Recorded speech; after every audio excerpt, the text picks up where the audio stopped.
Hey everyone, welcome back to Sleep Theories. Before we dive into tonight's story, if you're enjoying the content and want to help this video reach more people, go ahead and use your hype points. It really makes a difference and helps us keep bringing you these deep dives into the unknown. Also, drop a comment letting us know what time it is where you are and where in the world you're listening from, but only if you want to. We absolutely love seeing where everyone is tuning in from. It's wild to know some of you are listening at 3 in the morning while others are on your lunch break halfway across the globe. This isn't just another story about little green men and flying saucers. This is about the freight that never delivered, the trucker who saw too much, and the desert that keeps its secrets better than any government ever could. So get comfortable, maybe dim the lights, and let's talk about what really happens on the roads leading to the most classified military installation in American history. Area 51, the freight that never delivered the desert frequency. There's a stretch of highway in Nevada that doesn't appear on most GPS systems the way it should. Highway 375 runs through the kind of emptiness that makes you question whether civilization was ever really here at all. They call it the extraterrestrial highway now, a nickname that started as a joke and became official in 1996 when the state put up signs with little UFO symbols. But the truckers who've driven it for decades, the ones who haul freight through the night when the desert temperature drops and the stars spread out like broken glass across black velvet, they call it something else. They call it the frequency. Not because of radio signals, though those are strange enough out here. They call it that because of the hum, the feeling, the sense that something underneath the sand is listening, waiting, broadcasting on a wavelength that human ears weren't designed to detect, but human instincts recognise all the same. Jack Reeves knew that feeling better than most. He was 48 years old in the summer of 2013, a man whose face had been weathered by 2 decades of long-haul trucking through the American Southwest. He had the kind of face that looked older in dim light and younger in the sun, creased around the eyes from squinting at endless roads, stubbled because shaving in truck stop bathrooms was more trouble than it was worth. His hands were thick and calloused, wrapped around a steering wheel more often than not, and he had a voice that carried the slow, deliberate rhythm of someone who spent most of his time alone. Jack worked as an independent contractor for a subsidiary of EG&G Special Projects, a company whose name appeared on very few documents, and whose employees signed non-disclosure agreements as thick as phone books. EG&G had serviced Groom Lake Airstrip since the early 80s, back when the base officially didn't exist and the government maintained that the lights people saw in the desert sky were swamp gas or weather balloons, or the planet Venus seen through atmospheric distortion. Jack's job was simple, at least on paper.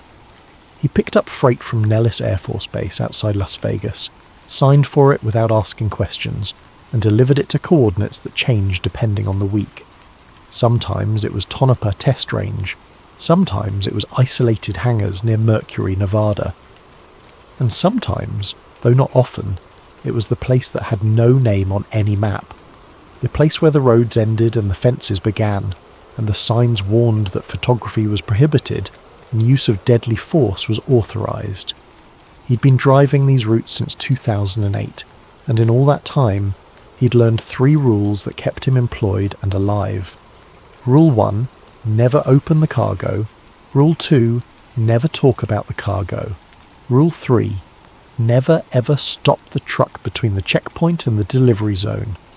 But rules, Jack had learned, were made by people who'd never driven through the desert at 3 in the morning listening to Art Bell reruns on AM radio, hearing the stories about whistleblowers and black projects and things that moved through the sky in ways that physics professors said were impossible. Rules were made by people who'd never felt the hum. The night it all changed started like any other. Act 1. The Contract. August 26th, 2013. The date mattered because 3 months earlier, the CIA had done something unprecedented. They'd released documents, heavily redacted but official, that finally acknowledged what conspiracy theorists had been saying for decades. Area 51 existed. It was real. It had a location, coordinates that placed it at Groom Lake in the Nevada desert, and it had been used since 1955 for classified aircraft testing. The U-2 spy plane had been born there, assembled in secret and tested in skies that civilians were forbidden from entering. Later came the A-12 Oxcart, sleek and black and capable of speeds that seemed like science fiction. Then the SR-71 Blackbird, a plane so advanced that its titanium skin would expand from heat friction at high altitude. A plane that could outrun missiles by simply accelerating. And in the 80s, the F-117 Nighthawk, the first true stealth aircraft, a geometric impossibility that looked like it had been folded from paper by aliens who'd never seen a bird. All of it had happened at Groom Lake. All of it had been hidden behind denials and cover stories, and men with clipboards who wrote classified across every piece of paper that left the base. But in June of 2013, the CIA had finally admitted it. They released a report acknowledging the U-2 program, mentioning Area 51 by name, even including a map with the base's location marked in a small black square. Conspiracy theorists celebrated, skeptics shrugged, and the government said in effect, yes, it exists. Yes, we test secret aircraft there. No, there are no aliens. Jack had been listening to the news reports while driving a load of industrial refrigeration units to Creech Air Force Base. He'd laughed, a short bark of amusement that echoed in his empty cab. Of course, they'd admit to the stuff that was already obsolete. The U-2 had been declassified for years. The Blackbird was in museums. The public could handle hearing about planes from the 60s and 70s. What they wouldn't hear about were the things being tested now, the projects with budget allocations buried in documents labelled miscellaneous procurement and advanced aerospace studies. 2 months after the CIA's admission, Jack got a call from his dispatcher. The voice on the other end was clipped, professional, female, not his usual contact. She told him there was a priority hall available, high security clearance required, double the normal pay rate. Pick up at Nellis, delivery to Site U-97. The cargo was listed as avionics hardware, sensitive equipment, standard protocol. Jack had done dozens of hauls like this. He said yes before she had finished explaining the terms. He picked up the truck on a Thursday evening, the sun already sinking behind the spring mountains, turning the desert into shades of copper and rust. The facility at Nellis was a warren of warehouses and hangars, most of them identical, all of them anonymous. A forklift operator loaded a single container into his trailer, a silver box about the size of a small car stencilled with alphanumeric codes that meant nothing to Jack. He signed the electronic manifest noting that the destination field was blank, except for the site designation, U-97. The paperwork also included a non-disclosure agreement. Jack had signed hundreds of them. This one was different. The logo at the top wasn't EG&G. It was Ecom/URS Federal Services, a company he'd heard of in passing, but never worked with directly. They were contractors, the kind that handled infrastructure for classified sites, the kind whose employees knew how to keep their mouths shut because talking meant prison time under the Espionage Act. He signed. He climbed into his cab. He started the engine and rolled out of Nellis as the first stars appeared overhead. The route took him north on Highway 95, away from the neon glow of Las Vegas, away from the last outpost of civilization. The road was empty. It always was at this hour. Jack settled into the rhythm of driving, hands loose on the wheel, eyes scanning the horizon for the reflective glint of deer or the sudden appearance of jackrabbits. He reached over and clicked on his radio, spinning the dial until he caught the familiar crackle of AM frequency. It was a rebroadcast, one of the classic Art Bell episodes from the late 90s. Jack had heard it before, but it never got old. The voice was calm, hypnotic, the kind of voice that made the impossible sound reasonable. Tonight's episode was a replay from September 11th, 1997, the night a man called in claiming to be a former Area 51 employee. His voice was frantic, panicked. breaking up with static as he described extraterrestrial entities and interdimensional beings and disasters that would wipe out major population centres. Then the line had gone dead. The station satellite feed had cut out, and for the next 30 minutes Coast to Coast AM had been off the air. Jack had always assumed it was a hoax, a performance piece by someone with too much imagination and access to a phone. But listening to it again, alone in his cab with the cargo rattling faintly behind him, he felt the hairs on his arm stand up. The caller's voice had sounded genuinely terrified, and the way the broadcast had been cut off, the way Art Bell himself had sounded confused and unsettled when the show came back online, it all felt too authentic to be staged. The radio crackled. The rebroadcast skipped, static washing over the caller's voice. Jack frowned and reached for the dial, but before he could adjust it, the signal died completely. Just dead air, a hiss of white noise. He glanced at his GPS.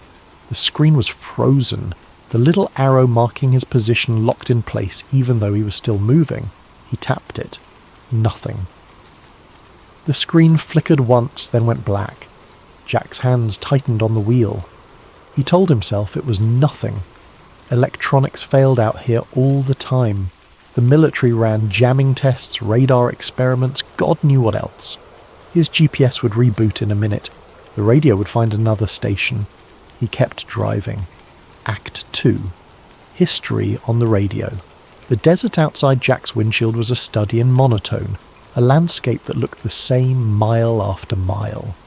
Scrub brush and sand and distant mountains that never seemed to get closer. Above him, the Milky Way was a river of light, so bright that he could see his own shadow on the dashboard. No moon tonight, just stars and silence. And then the radio came back. Not the rebroadcast, not Art Bell. This was something else, a voice that sounded like it was being played from an old reel-to-reel tape, the kind of audio quality you'd hear in a documentary from the 50s. Formal, clipped. The accent was mid-Atlantic, the kind of voice that belonged to newscasters and military spokesmen from an era when people still trusted the government. In 1955, the voice said, the Central Intelligence Agency approved the construction of a covert testing facility in the Nevada desert. The location was chosen for its remoteness, its proximity to existing military infrastructure, and its position beneath restricted airspace. The site, known internally as Groom Lake, would become the birthplace of America's most advanced reconnaissance aircraft. Jack blinked. He hadn't changed the station. He hadn't touched the dial. But somehow his radio had tuned itself to what sounded like a history lecture.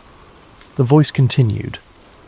The U-2 spy plane, designed by Lockheed's Skunk Works division, under the direction of Clarence Johnson, was first tested at Groom Lake in August of 1955. The aircraft was capable of flying at altitudes exceeding 70,000 feet, far above the range of Soviet radar and interceptor aircraft. Pilots reported that at such heights, the sky above them was not blue but black, and the curvature of the earth was visible on the horizon. Jack found himself listening despite the strangeness of it. He'd always been interested in aviation history, the engineering marvels that had emerged from the Cold War's desperate race for technological supremacy. The U-2 had been a masterpiece of design, a glider with a jet engine, so light and fragile that it could barely land without its wings scraping the runway. In 1962, the voice went on, the CIA initiated Project Oxcart, the development of a successor to the U-2. The resulting aircraft, designated a 12, was capable of speeds exceeding Mach 3 and altitudes of 90,000 feet. Its titanium fuselage could withstand temperatures exceeding 600 degrees Fahrenheit, the result of air friction at hypersonic velocities. Test pilots described the experience as riding a controlled explosion. The radio crackled again. The voice distorted, words stretching and compressing. Jack reached over to adjust the tuning knob, and his hand froze. The voice had changed. It was still formal, still calm, but now it was reading something else, something that sounded like a classified document. Memo to Director of Central Intelligence Alan Dulles. dated April 9th, 1958. Subject: Justification for continued secrecy, Groom Lake operations. The following rationale is provided to support ongoing denial of base existence in public discourse. First, acknowledgement of site location would compromise operational security for aircraft in development. Second, civilian speculation regarding unidentified aerial phenomena observed near restricted zones provides effective cover for test flights of experimental craft. Third, maintenance of ambiguity permits controlled disclosure on timeline determined by national security interests. Jack's throat felt dry. He wasn't sure what he was hearing, but it didn't sound like a radio program. It sounded like someone had taken actual government documents and set them to audio, reading them aloud in a voice that had no emotion, no inflection, just facts delivered in the cadence of bureaucracy. The voice skipped again, static washing over it like waves. When it came back, it was talking about the 70s. Project Have Blue, initiated in 1976, sought to develop an aircraft with minimal radar cross-section. The resulting prototype, tested at Groom Lake beginning in December of 1977, utilised faceted surfaces to deflect radar energy away from transmitting sources. Pilots reported that ground controllers could not track the aircraft visually or electronically at distances exceeding 5 miles, despite clear atmospheric conditions. Jack thought about the implications of that. A plane that was invisible to radar. A plane that looked, to any observer, like it simply wasn't there. He thought about all the UFO sightings that had been reported near Area 51 over the decades, the lights that moved in impossible ways, the craft that accelerated from a standstill to supersonic speeds without producing a sonic boom. How many of those sightings had been experimental aircraft? How many had been deliberate tests to see how people would react to something they couldn't explain? And how many, Jack wondered, had been something else entirely? The radio hissed again. This time when the voice returned, it was reading from something that sounded less like a memo and more like a testimony. Deposition of former Groom Lake contractor Richard Martinez, dated March 3rd, 1994. Mr. Martinez alleges exposure to toxic materials during waste incineration operations conducted at the facility between 1988 and 1991. Symptoms reported include respiratory distress, skin lesions, and neurological impairment. Request for compensation filed under Federal Tort Claims Act. Request denied on grounds that location of alleged exposure remains classified and cannot be confirmed for legal proceedings. Jack had heard about the lawsuits. In the mid-90s, a group of contractors and their families had sued the federal government, claiming that the Air Force had burned barrels of hazardous waste in open pits at Area 51, that the workers had been exposed to carcinogens and radioactive materials, and that several of them had died as a result. The government's response had been to invoke state secrets privilege, to say that even acknowledging the existence of the base would compromise national security. The case had been dismissed. The workers got nothing. The voice on the radio shifted again, and now it was talking about something Jack had never heard of. Project Sigma, Continuity Operations, memorandum dated August 19th, 1974. Authorization granted for establishment of subterranean research facility adjacent to primary testing areas. Purpose: analysis of recovered materials and biological specimens under controlled environmental conditions. Personnel assigned to Sigma operations are to maintain absolute compartmentalization. Disclosure of project details to unauthorized individuals, including other facility personnel, will result in immediate termination of employment and prosecution under relevant statutes. Jack's hands were slick on the steering wheel. Recovered materials, biological specimens. The voice was talking about things that sounded like they'd been pulled directly from a conspiracy theorist's fever dream. But the tone was so matter-of-fact, so clinical, that it was impossible to dismiss as fiction. He glanced at the GPS again. Still dead. He tried his cell phone. No signal. Not even the little indicator that showed he was searching for a tower. just blank, as if the phone had forgotten what a cellular network was. The radio continued. The voice read memo after memo, document after document, each one describing projects and operations that sounded progressively more bizarre. References to trans-medium propulsion systems, mentions of non-terrestrial artifacts, a passage about biological entities exhibiting characteristics inconsistent with known evolutionary taxonomy. Jack reached over and turned the radio off. The voice kept talking. He stared at the dashboard. The radio's power light was off. The display was dark. But the voice continued, emanating from the speakers like it was coming from somewhere deeper than the wiring, like the sound itself had been embedded in the truck. Jack yanked the keys out of the ignition. The engine died. The headlights went dark. The truck coasted forward in silence, momentum carrying it down the highway. And still, faintly, he could hear the voice, now distorted beyond comprehension, words blending into a low hum that resonated in his chest. Then it stopped. The desert was silent. No wind, no insects. Just the sound of his own breathing and the faint tick of the cooling engine. Jack sat in the darkness for a long moment. Then he turned the key. The engine roared back to life. The headlights blazed, illuminating the empty road ahead. The radio stayed off. He drove in silence for the next hour, his mind racing, trying to rationalize what he'd just heard. Radio interference. A bizarre prank. Something to do with the cargo he was hauling. There had to be an explanation. He didn't believe any of them. Act 3. The checkpoint. Jack reached the perimeter checkpoint at 2:17 in the morning. He knew the time because he'd been watching the clock on his dashboard obsessively since the radio incident, grounding himself in the concrete reality of numbers and minutes passing. The checkpoint was a low structure of concrete and reinforced glass, floodlit by sodium vapour lamps that turned the surrounding desert into a stage set, all harsh light and deep shadow.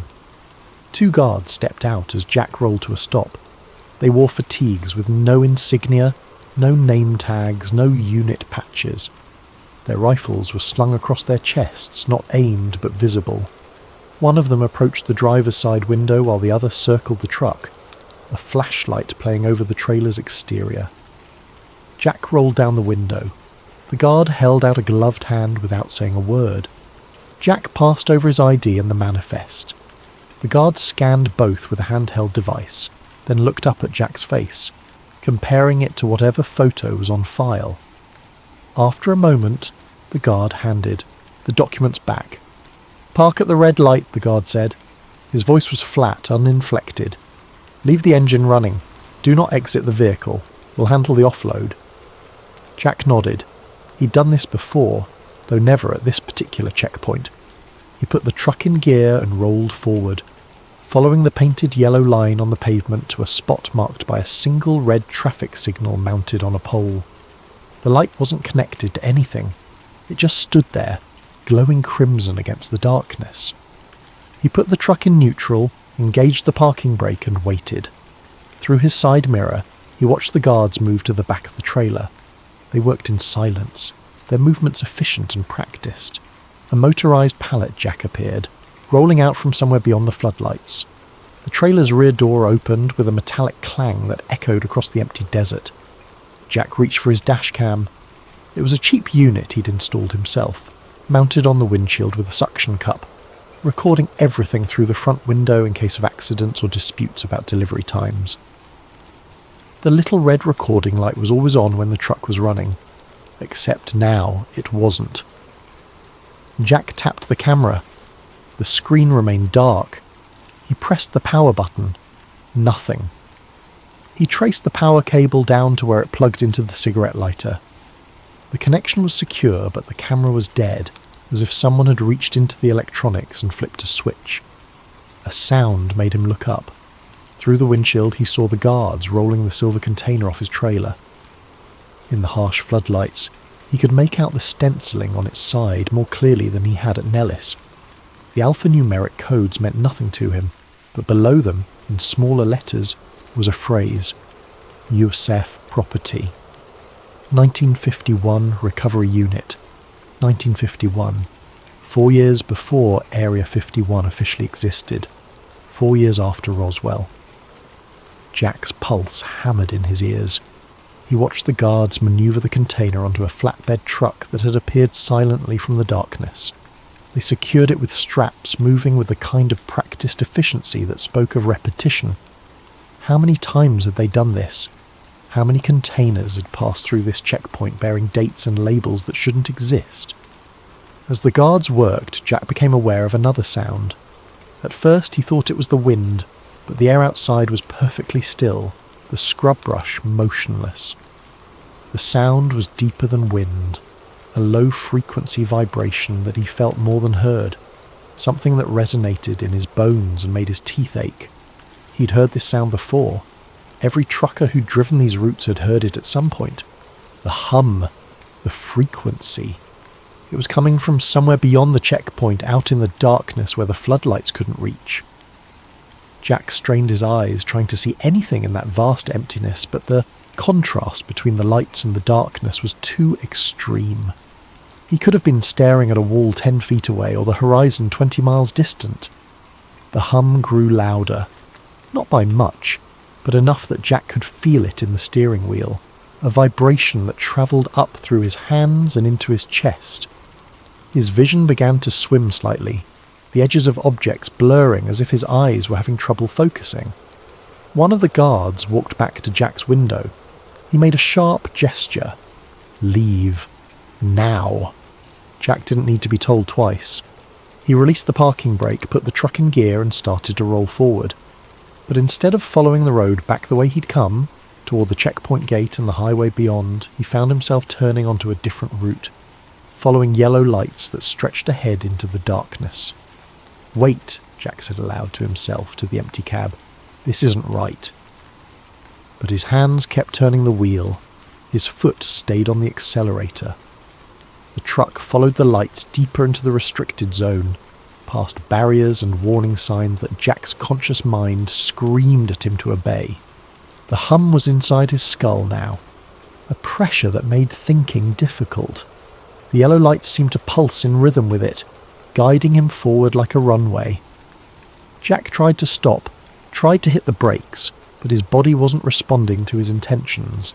He was a passenger in his own flesh, watching helplessly as the truck carried him towards something his rational mind insisted could not exist. Then, as suddenly as it had started, the hum stopped. Jack's hands jerked on the wheel. The truck swerved, tyres crunching on gravel.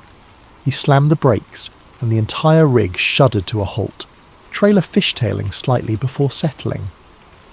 He sat there, breathing hard, his heart hammering so fast he thought he might be having a cardiac episode. Slowly, his hands trembling, he looked around. He was in the middle of the desert. No checkpoint, no guards, no yellow lights, just endless scrubland stretching away in all directions under a sky so packed with stars that it looked like someone had shattered a window into heaven. And directly ahead of him, perhaps 200 yards distant, was a structure. It wasn't a hangar. It wasn't a building. It was an opening in the ground, a ramp descending into the earth at a gentle angle, wide enough to drive a semi-truck down. The edges were smooth, too smooth to be natural, and they seemed to catch the starlight in a way that made them shimmer like oil on water. Jack put the truck in reverse. The transmission clunked. The engine revved. The wheels spun. He wasn't moving. The truck was stuck, or held, or something he didn't have words for. He tried the radio. Dead. He tried his phone. No signal. He tried the CB, flipping through channels, hoping to raise anyone, but all he got was static. The hum started again, softer this time, almost gentle, and with it came a sound he recognised. Footsteps on gravel, approaching from behind. Jack looked in his side mirror. There was nothing there. The footsteps came closer, slow, measured, the sound of boots on loose stone. Jack's hand moved to the door handle. He told himself not to open it, not to step out into the desert night where things moved in ways that couldn't be explained.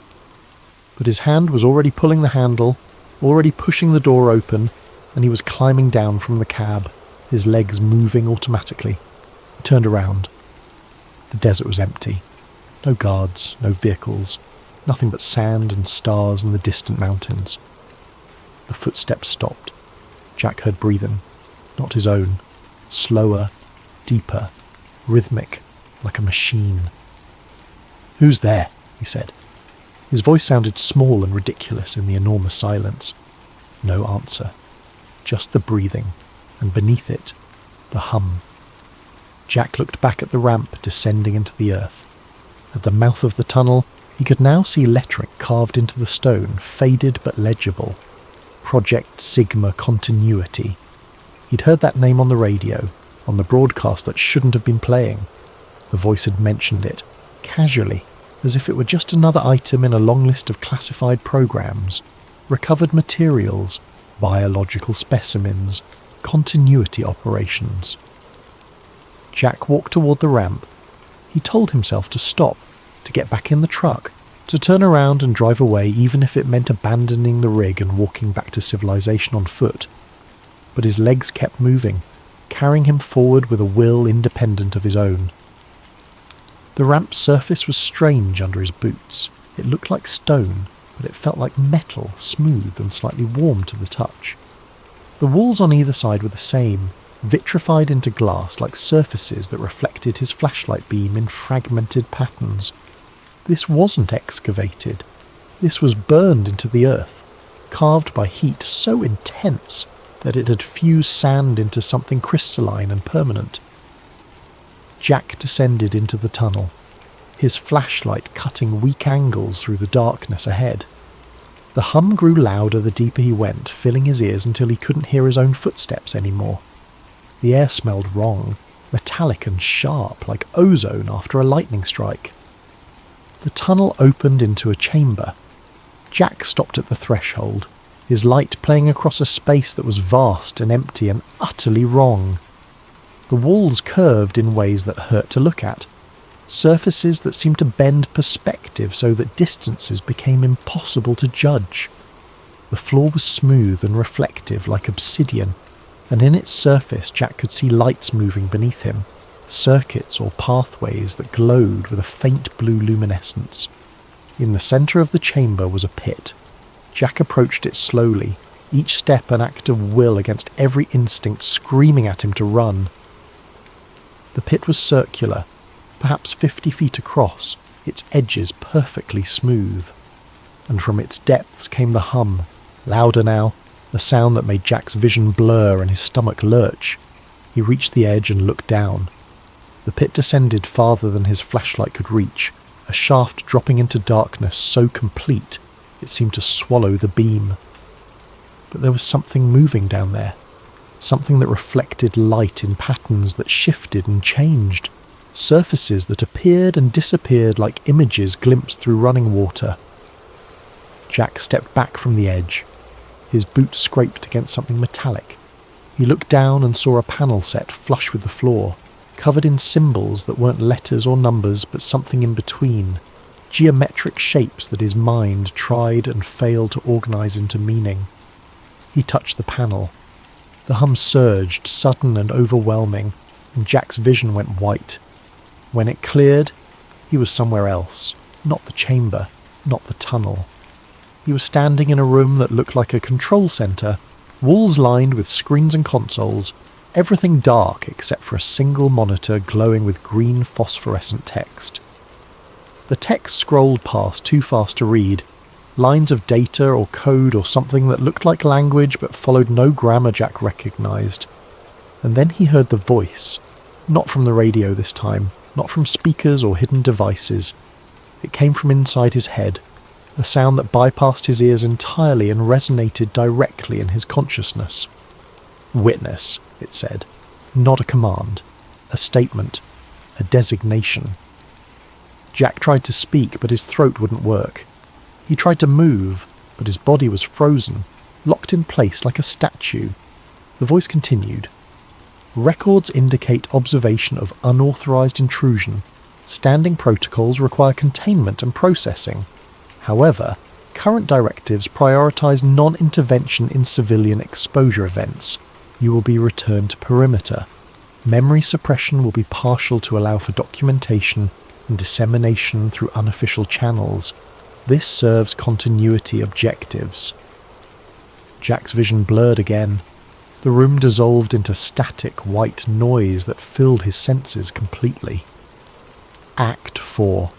The Files and the Fire. When Jack woke up, he was in his truck. The engine was running. The dashboard clock read 4:53 in the morning. He was parked at a rest stop outside Alamo, Nevada, 40 miles from the checkpoint, with no memory of how he'd gotten there. His head pounded. His mouth tasted like copper. Every muscle in his body ached as if he'd been working manual labour for hours. He sat up slowly, checking himself for injuries. Nothing. No cuts, no bruises, no signs of trauma. His clothes were dusty, his boots caked with fine sand, but otherwise he was intact. The trailer was empty. The cargo was gone, delivered or disappeared. Jack didn't know which. He started driving.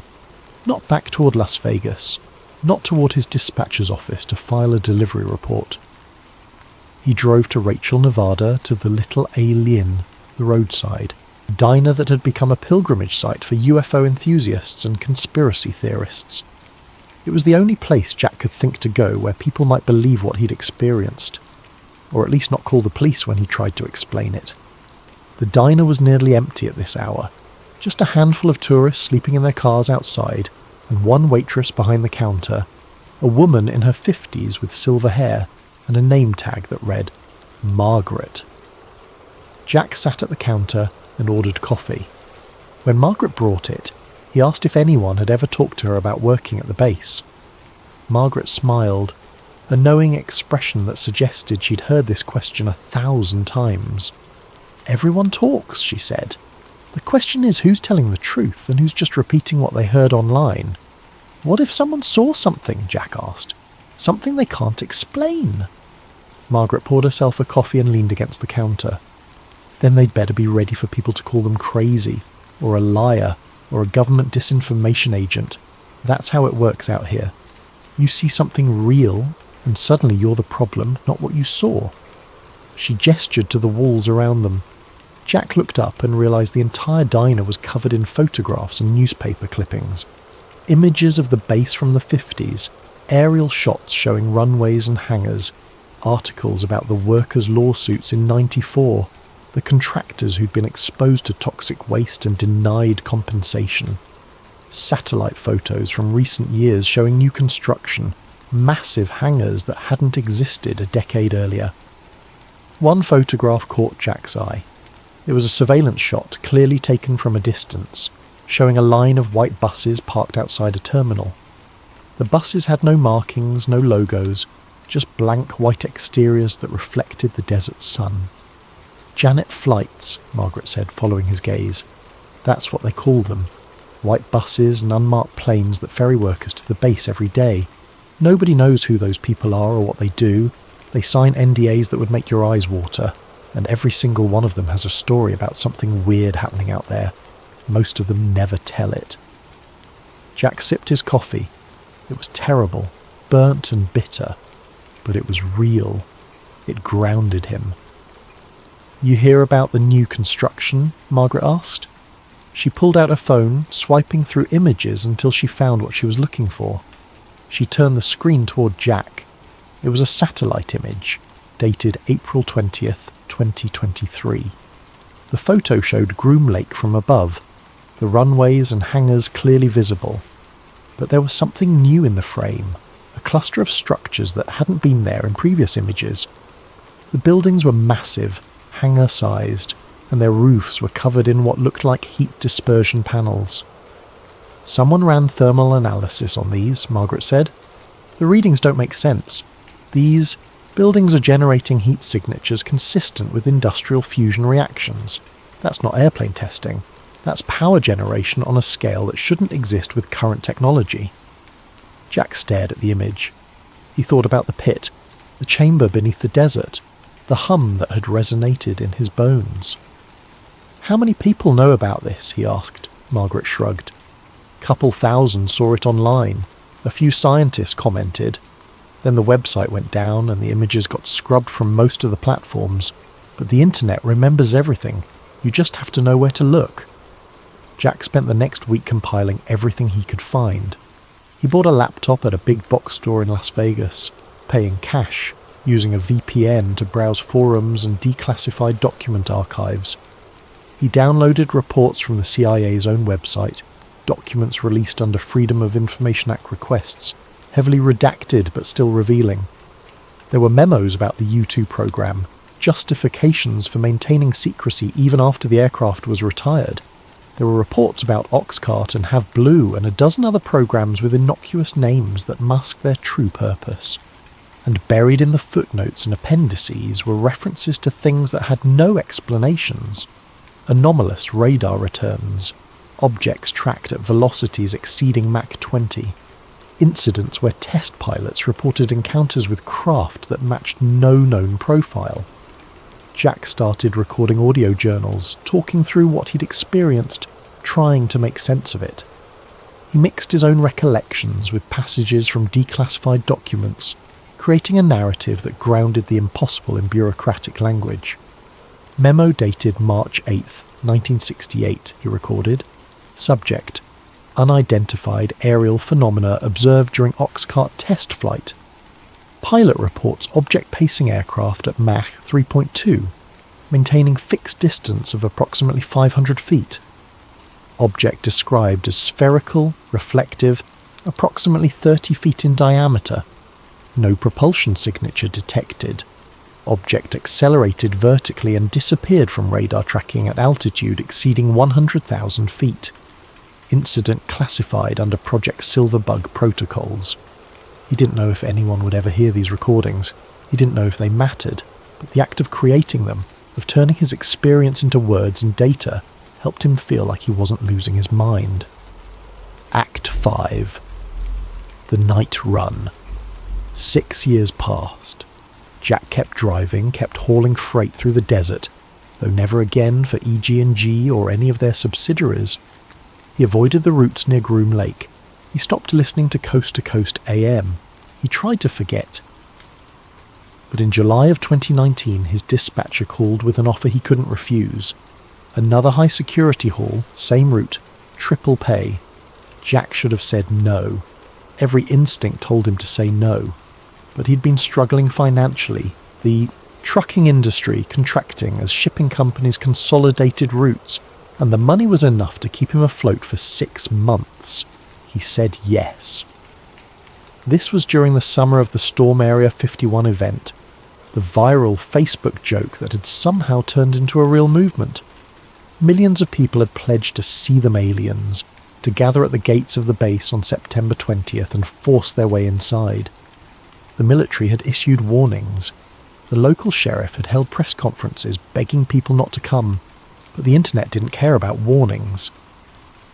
Jack picked up the truck on July 18th. The cargo manifest was blank this time, just a weight notation, 12,000 pounds. When he asked what he was hauling, the loading supervisor told him it was equipment for emergency response preparation. Nothing more. Jack drove north through the night. The highway was busier than usual. Caravans of RVs and passenger cars heading toward Rachel. Tourists and true believers making the pilgrimage to see the most famous classified base in America. Jack passed them slowly, his rig lumbering through the darkness, while cars honked and passengers waved. Some holding up signs that read, "We believe and show us the aliens." Around midnight, Jack's radio cut to an emergency broadcast frequency. The voice was automated, repeating the same message on a loop. "Attention, you're approaching restricted military airspace. Unauthorized entry is prohibited under federal law. Use of deadly force is authorized. Turn back now." Jack had heard this broadcast before on previous runs, but tonight it was different. Beneath the automated voice, he could hear other sounds, fragments of conversation bleeding through from another frequency, voices discussing coordinates, someone saying, "Containment protocol active," another voice, calmer, repeating numbers that Jack recognised as GPS coordinates near Groom Lake. He tried to change the station. The radio wouldn't respond. The broadcast continued, overlapping voices creating a chaotic stream of information that Jack's mind struggled to parse. And then, cutting through everything else, he heard a single word repeated 3 times. Sigma. The same name from the tunnel. The same designation carved into stone. Jack's hands tightened on the wheel. He checked his mirrors. The highway behind him was empty now, the tourist traffic falling away as he approached the restricted zone. Ahead, the checkpoint loomed, but something was wrong. The guard station was dark. No floodlights. No vehicles. Jack slowed to a crawl, his headlights cutting across the empty checkpoint. The barrier gate was raised, locked in the open position. The guard station's windows were dark, no signs of life.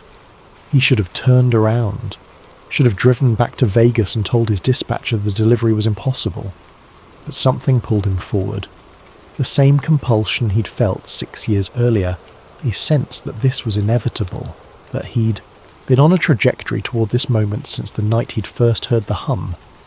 Jack drove through the checkpoint. No one stopped him. No alarm sounded. He followed the road deeper into the restricted zone, and ahead of him, pulsing in the darkness like a beacon, he saw the red light. The same red light from before, mounted on its pole glowing crimson against the starless sky. Jack stopped the truck beneath it and waited. For a long time, nothing happened. The desert was silent. No hum, no voices, just the tick of the cooling engine and Jack's own breathing. Then the light changed from red to yellow, then to green. Jack looked at the road ahead.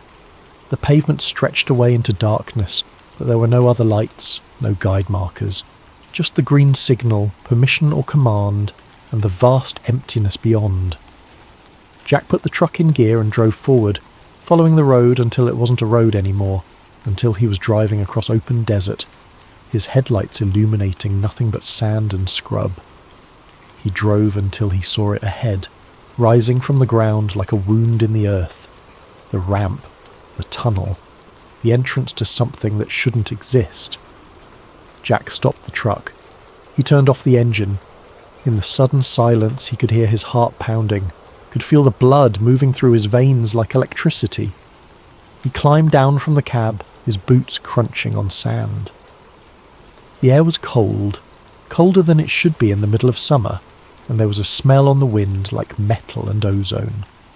Jack walked to the ramp's entrance. The lettering was still there, carved into stone that gleamed like glass. Project Sigma.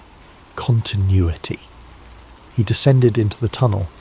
His flashlight was dead, but he didn't need it. The walls glowed with that same faint blue luminescence, enough to see by, enough to navigate. The hum was back, softer than before, a vibration that felt almost welcoming.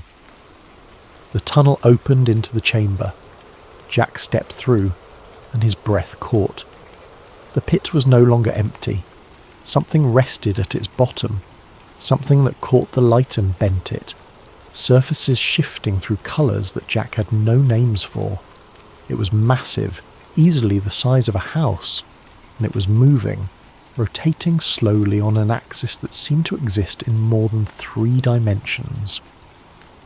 As Jack watched, the object began to rise. It moved in complete silence, no engines, no propulsion system visible. It simply lifted, defying gravity with the casualness of a balloon released into the wind.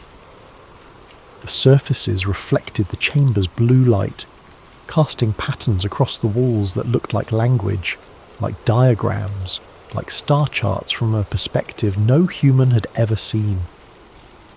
Jack pulled out his phone, his hands shaking. He raised it, framing the rising object in the camera, and pressed record. The screen went white. The phone died in his hand, all its electronics fried by something Jack couldn't perceive. The object continued to rise, reaching the level of the chamber floor, then moving past him toward the tunnel entrance. Jack turned to watch it go. This impossible thing gliding up the ramp and out into the desert night. He followed it. When Jack emerged from the tunnel, the object was hovering above the desert floor, perhaps 50 feet up, rotating slowly. It cast no shadow despite the starlight. It made no sound, and then it moved. Not gradually, not with acceleration. It simply changed position, from hovering above the desert to being a mile away in an instant, a transition that Jack's eyes couldn't track, because it happened between frames of perception. The object disappeared into the southern sky, a point of light that faded to nothing. Jack stood in the desert for a long time after it was gone. Eventually he walked back to his truck, climbed into the cab and started the engine. His CB radio crackled to life. Jack grabbed the mic out of habit, keying it. "Tell Art Bell he was right," Jack said into the static. His voice was calm, matter-of-fact, the voice of a man reporting something he had witnessed on the road. "Tell him they're real, and they've been here the whole time." He released the mic. The static continued for a moment, then resolved into silence. Jack drove. Act 6. Aftermath. They found Jack's truck 3 days later, parked at mile marker 23 on Highway 95, engine running, all lights on. The driver's door was open, the keys were in the ignition. The CB radio was still recording, 68 hours of continuous static. Jack Reeves was never found. The official investigation concluded that he'd experienced a mental health crisis and wandered into the desert, where he likely succumbed to dehydration or exposure. Search and rescue teams combed the area for weeks, using helicopters and heat-sensing equipment, but found no trace. His truck was impounded. The cargo it had been carrying, whatever it was, had vanished. The manifest showed a delivery to Site U-97, but when investigators followed up, they were told no such site designation existed, and no delivery had been scheduled for that date.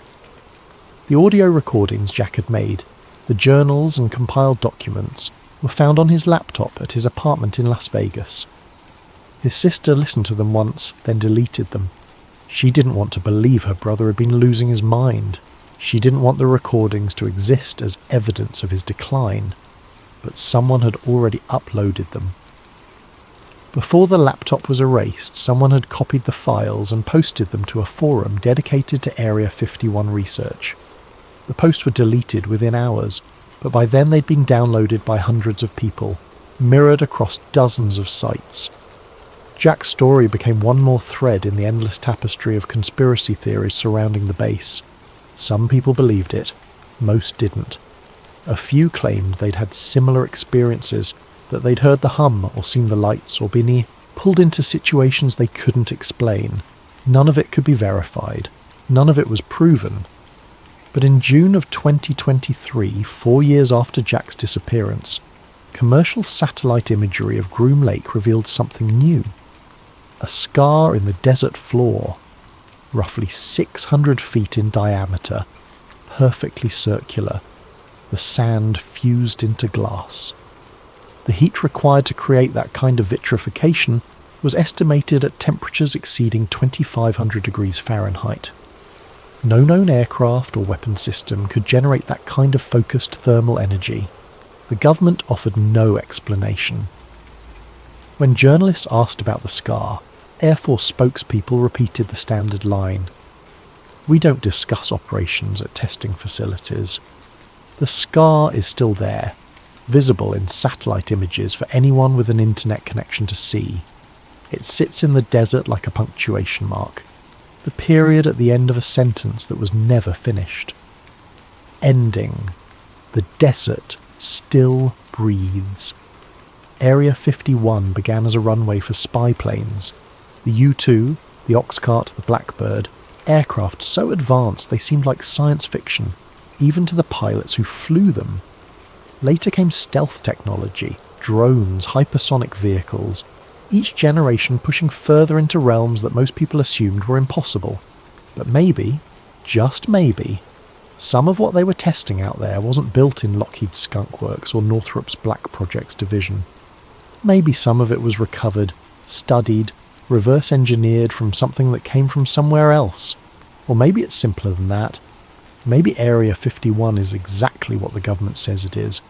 A test facility for classified aircraft, nothing more. Maybe all the lights in the sky are ours. All the strange radar returns are experimental craft. All the stories are just that. Stories told by people who saw something they couldn't explain and filled in the gaps with their imaginations. But if that's true, then why the secrecy that persists decades after the Cold War ended? Why the lawsuits that get dismissed on national security grounds? Why the satellite photos showing construction that doesn't match any known industrial purpose? Why the scar in the desert fused into glass by heat that shouldn't exist? Jack Reeves drove freight through the Nevada desert for over a decade. He was a reliable contractor, a man who followed rules and kept his mouth shut. Until the night he didn't come home, until the night he left his truck running on an empty highway and walked into the darkness. They say the desert keeps its secrets, that the sand and the wind erase everything eventually, grinding down evidence and memory until nothing remains but stories. But the desert isn't empty. It's full of things we built and things we found and things we still don't understand. And somewhere out there, beneath runways and hangars and tunnels that don't appear on any map, something is still humming, still waiting, still watching the skies for signals we can't interpret and responding in ways we're not equipped to comprehend. Area 51 is real. The documents prove it. The satellites show it. The history confirms it. What happens inside is another question. And maybe, just maybe, the answer is something we're not ready to hear. Area 51 remains an active United States Air Force operating location. Public access is prohibited. No evidence of extraterrestrial technology has ever been officially released. The lights over Groom Lake continue to appear, the hum continues to resonate, and somewhere in the desert beneath the stars the frequency still broadcasts. For those who know how to listen.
Before we begin, if you're enjoying this journey into one of America's most disturbing conspiracy theories, please consider using your hype points on this video. It truly helps the channel grow in ways you might not realise, and it allows us to keep bringing you these deep dives into the unexplained. Also, if you'd like, drop a comment letting us know what time it is where you are and where in the world you're listening from. We absolutely love seeing where everyone is tuning in from, whether you're winding down for sleep in Australia, commuting to work in London, or relaxing at home somewhere in between.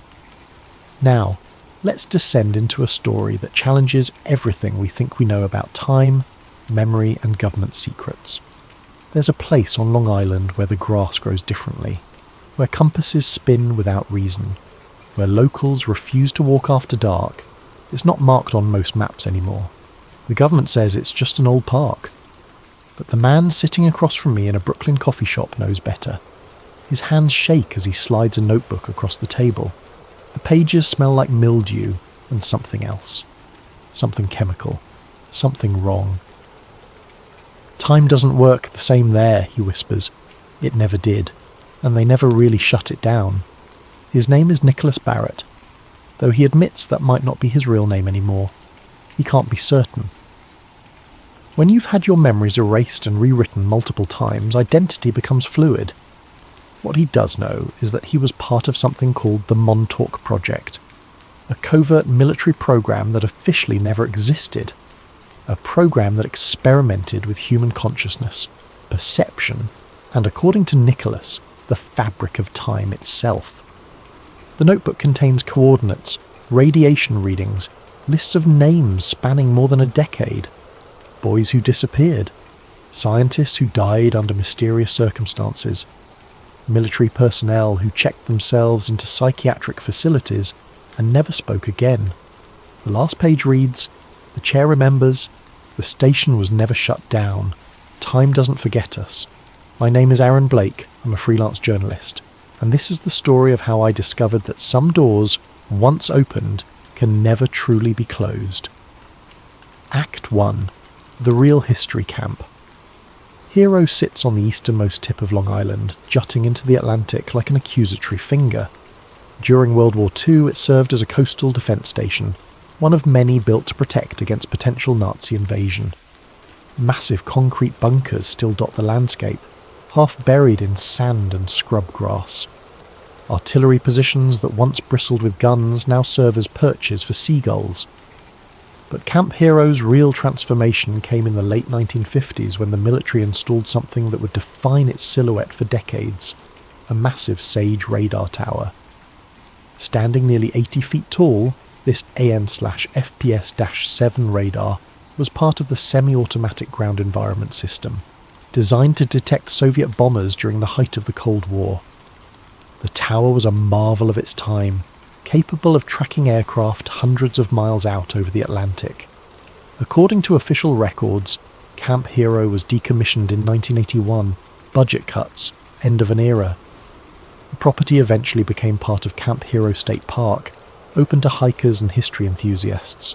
The radar tower still stands, now a rusting monument to Cold War paranoia. But here's where the official story starts to crack. Throughout the 1990s, dozens of former employees came forward with a different narrative.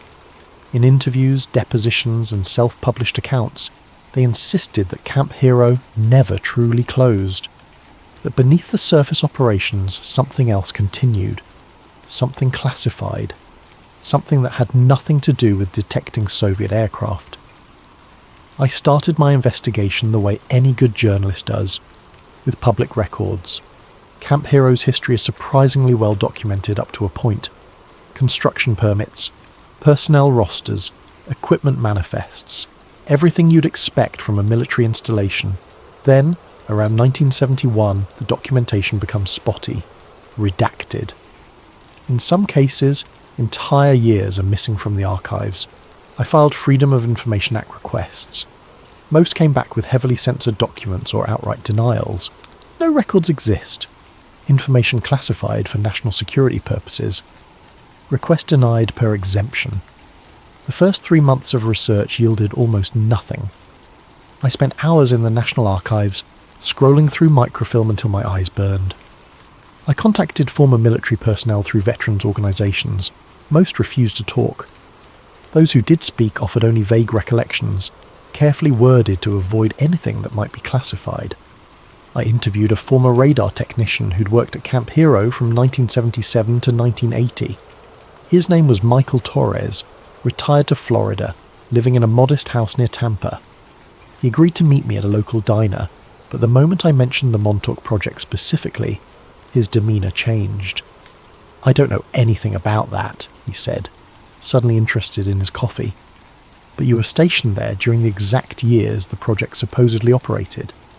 "I worked on radar systems, standard operations, nothing unusual." "Did you ever go underground? Into the tunnel system beneath the base?" He was quiet for a long moment. Then, "We weren't allowed in certain sections. That wasn't unusual for a military facility. Compartmentalization, need-to-know basis. I assumed it was just classified communications equipment or something." "But you wondered?" Another pause. "There were rumours. Techs who went down to the lower levels for maintenance would come back acting strange, disoriented. One guy claimed he lost 6 hours down there, though his watch showed only 30 minutes had passed. Nobody took him seriously, but there were enough odd stories that most of us preferred to stay topside." Torres wouldn't say more. After we parted ways, I tried to follow up with him by phone. His number was disconnected. I reached out to his daughter through social media. She told me her father had suffered a stroke 2 days after our meeting and was no longer able to communicate effectively. The timing felt wrong, but I had no evidence of anything beyond tragic coincidence. But one document did come through, and it changed everything. It was an employment record from Brookhaven National Laboratory, dated 1973. Brookhaven is a real facility on Long Island, established in 1947 for nuclear research. It's conducted legitimate scientific work for decades, but it's also been connected to classified government projects, weapons research, and according to some researchers, experiments that push the boundaries of physics and human consciousness. The employment record listed a contractor, Preston B. Nichols. Preston Nichols is a real person. In 1992, he published a book called The Montauk Project: Experiments in Time. In it, he claimed to be a recovered memory victim of a covert program run at Camp Hero throughout the 1970s and early 80s. According to Nichols, the project focused on mind control, psychic enhancement, and temporal manipulation. He described a device called the Montauk Chair, designed to amplify human consciousness and, allegedly, create tangible manifestations of thought. Most dismiss Nichols as a conspiracy theorist, a fantasist spinning tales for profit. But here was documented proof that a Preston B. Nichols had indeed been contracted at Brookhaven during the exact time frame he described. It didn't prove his claims, but it established that he wasn't simply inventing his entire history. I needed to know more about what Brookhaven was actually doing during those years. I spent 2 weeks at the Brookhaven archives, going through every document available from the 1970s. Most were technical papers on nuclear physics, particle acceleration, materials science, legitimate research, nothing suspicious. But I noticed patterns in what was missing.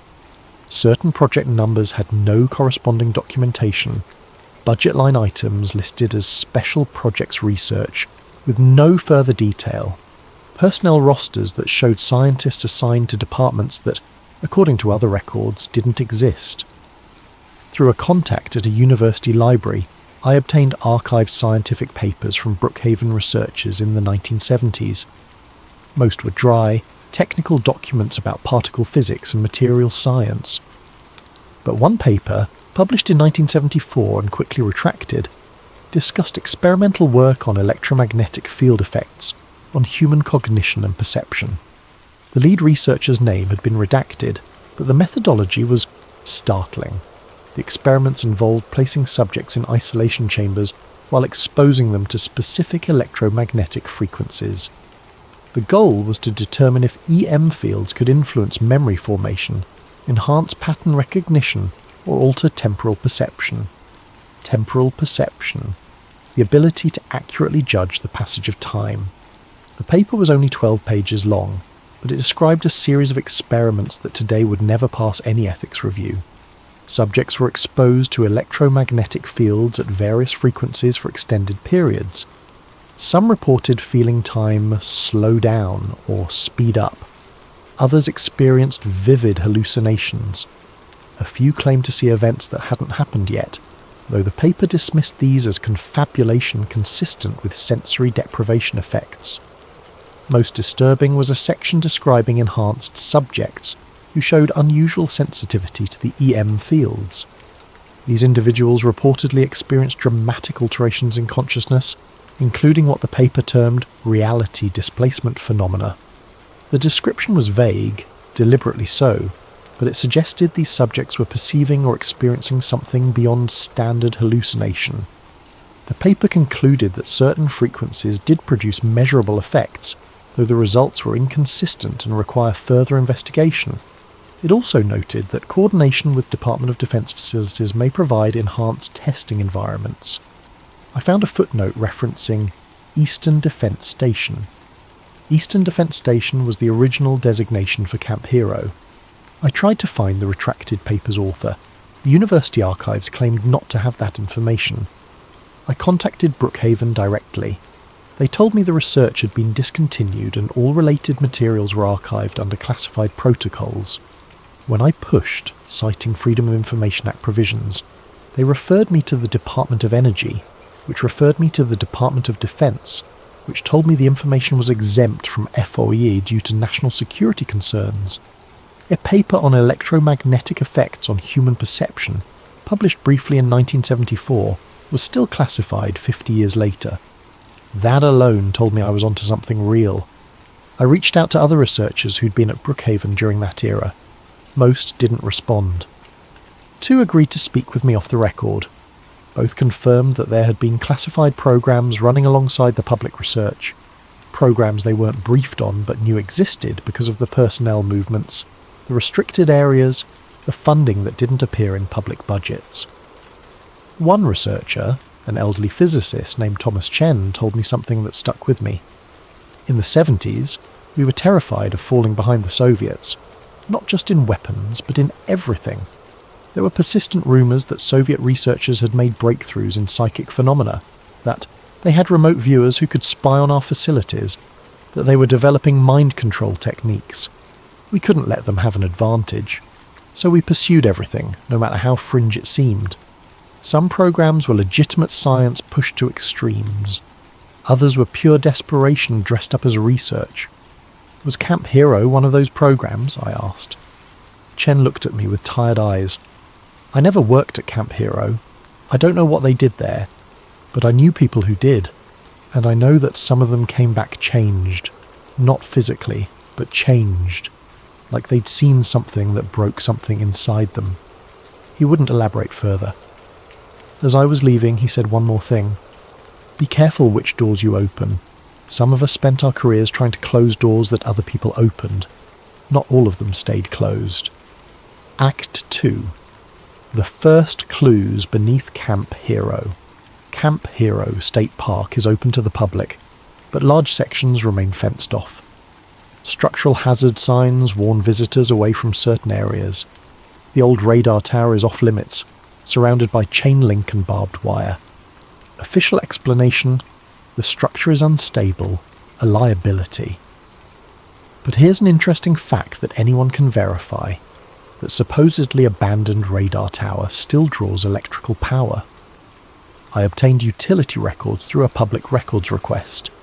According to Con Edison, the electrical infrastructure serving Camp Hero has never been fully disconnected.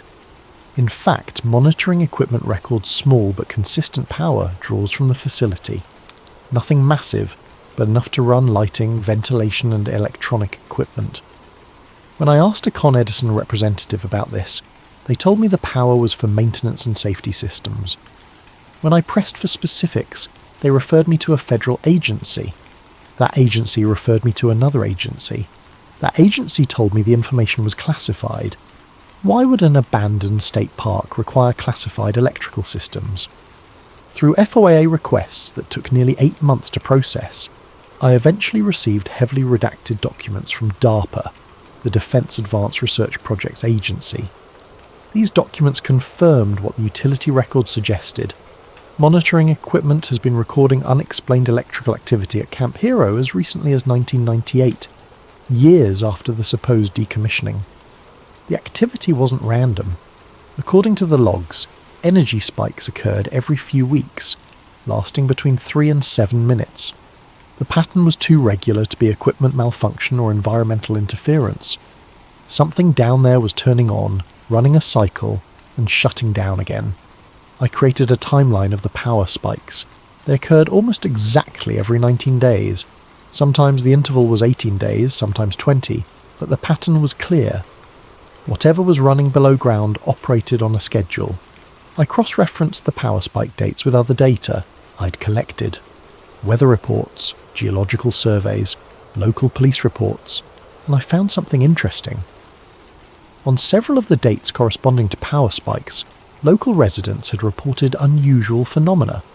Compass anomalies, electronic equipment malfunctions. In one case, a massive flight of birds veering suddenly away from the area, as if fleeing something.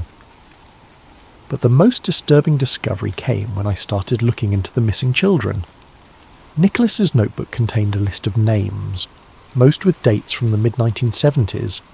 At first, I assumed they were participants in the alleged project, perhaps military personnel or civilian contractors.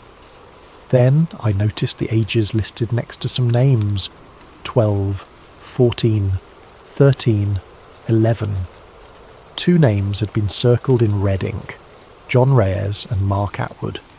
John Reyes disappeared from his home in East Hampton on a July evening in 1975.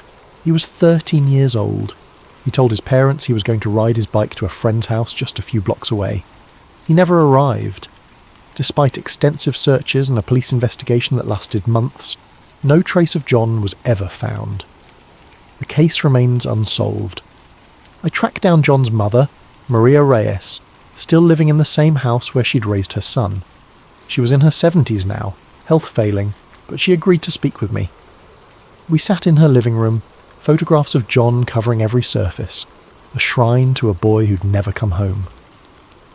He was special, she told me, her voice still carrying the weight of decades-old grief. Not just to me, because every mother thinks their child is special. But John was different. He had dreams that came true. He knew things he shouldn't know. When he was 8, he told me my sister was going to call with bad news. 5 minutes later, the phone rang. My sister's husband had been in a car accident. Did anyone ever show interest in John's abilities? I asked carefully. Maria nodded slowly. A few months before he disappeared, a man came to the house, said he was from a special school for gifted children.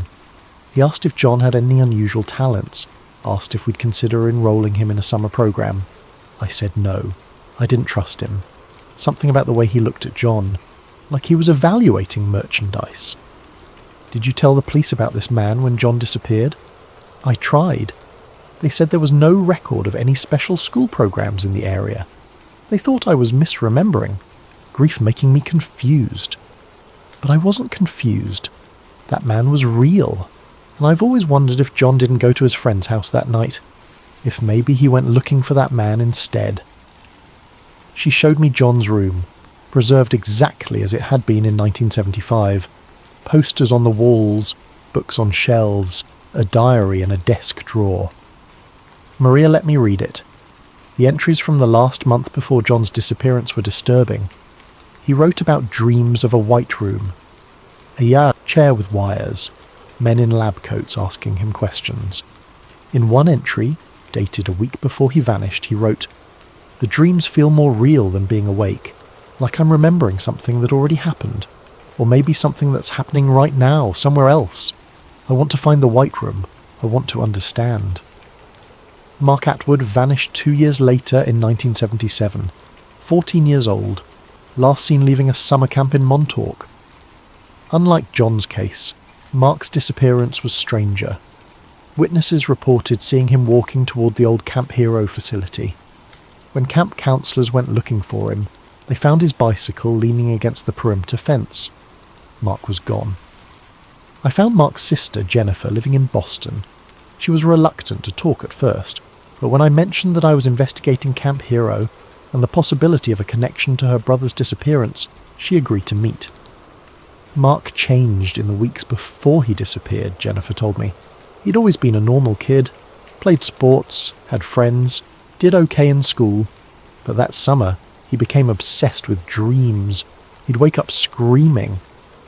My parents took him to a therapist, but Mark wouldn't talk about what he was seeing. Did he ever describe the dreams? I asked.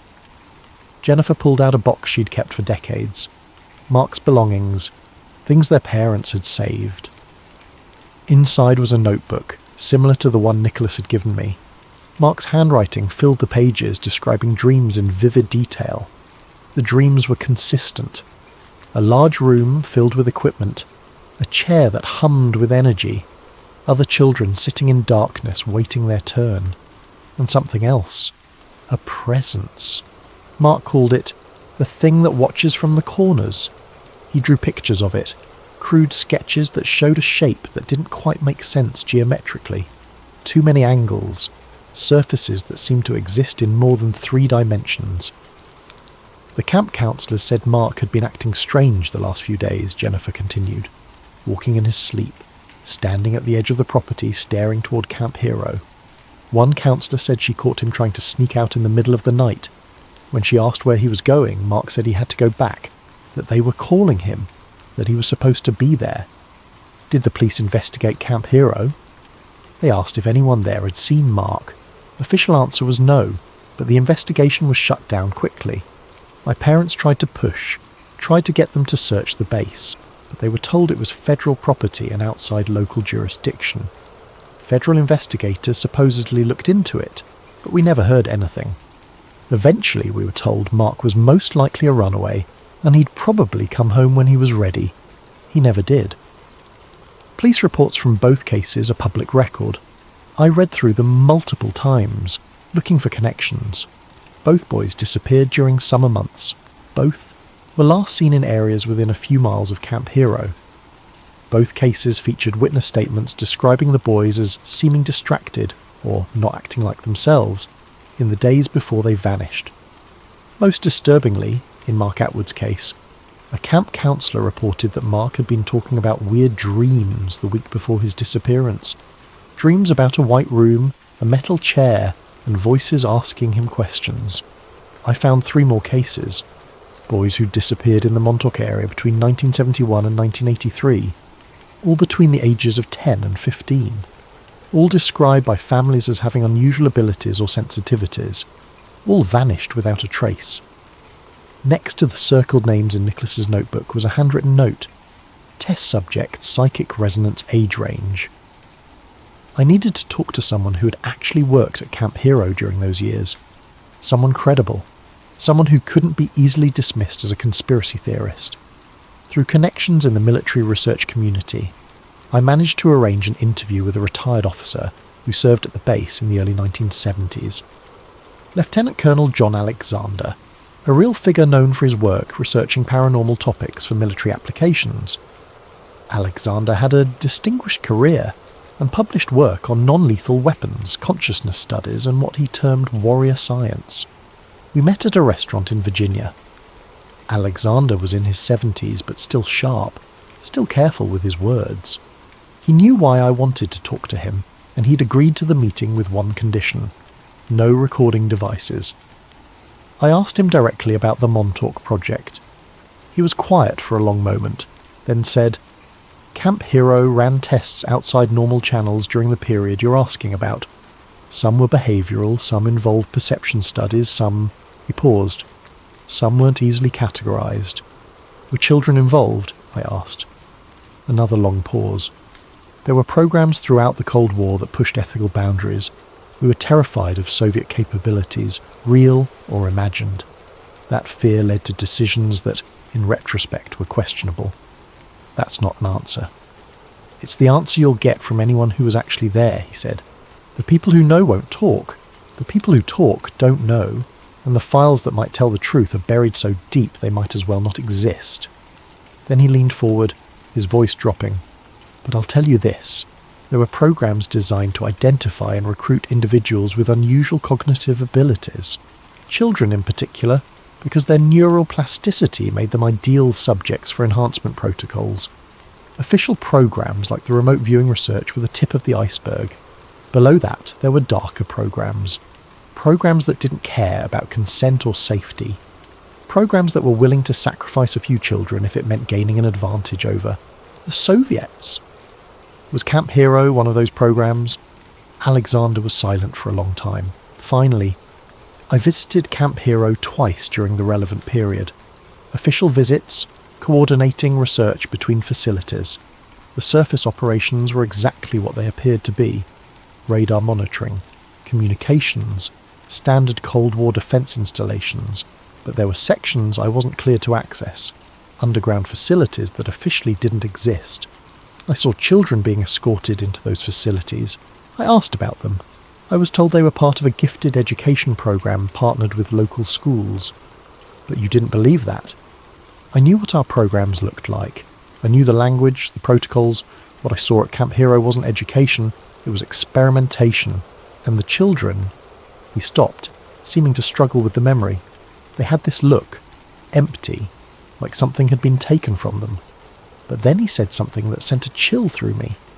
If you're serious about investigating this, you should know that certain questions have consequences. There are people who have devoted careers to making sure specific doors stay closed. If you start picking those locks, don't be surprised when someone comes to see what you're doing. Is that a threat? It's a warning. From someone who's seen what happens to people who push too hard into classified operations. Some lose their careers, some lose their credibility, some just disappear. Not dramatically, not in ways that raise suspicion. They have accidents, health problems, or they simply stop pursuing their investigations and no one quite knows why. Did that happen to people looking into Montauk? Alexander stood to leave. It's happened to people looking into everything the government wants to keep hidden. Montauk is just one door among many, but it might be one of the most important. Because if what you're investigating is real, if the project actually achieved what people claim, then time itself might be compromised, and that's not something any government can afford to admit. Act 3. The project itself. To understand the Montauk project, you have to understand the scientific and political context of the Cold War. By the 1970s, both the United States and Soviet Union had moved beyond conventional weapons research into stranger territories. Psychic espionage, remote viewing, mind control, consciousness manipulation. These weren't fringe ideas pursued by cranks in basements. They were serious programs with serious funding. The CIA's MK-Ultra program is well documented.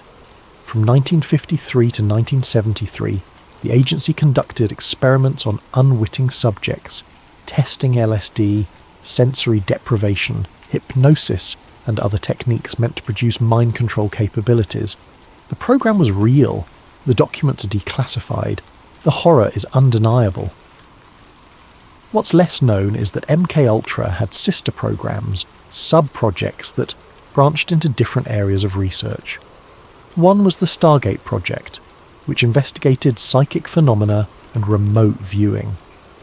The US government spent 20 years and millions of dollars trying to determine if humans could develop reliable extrasensory perception.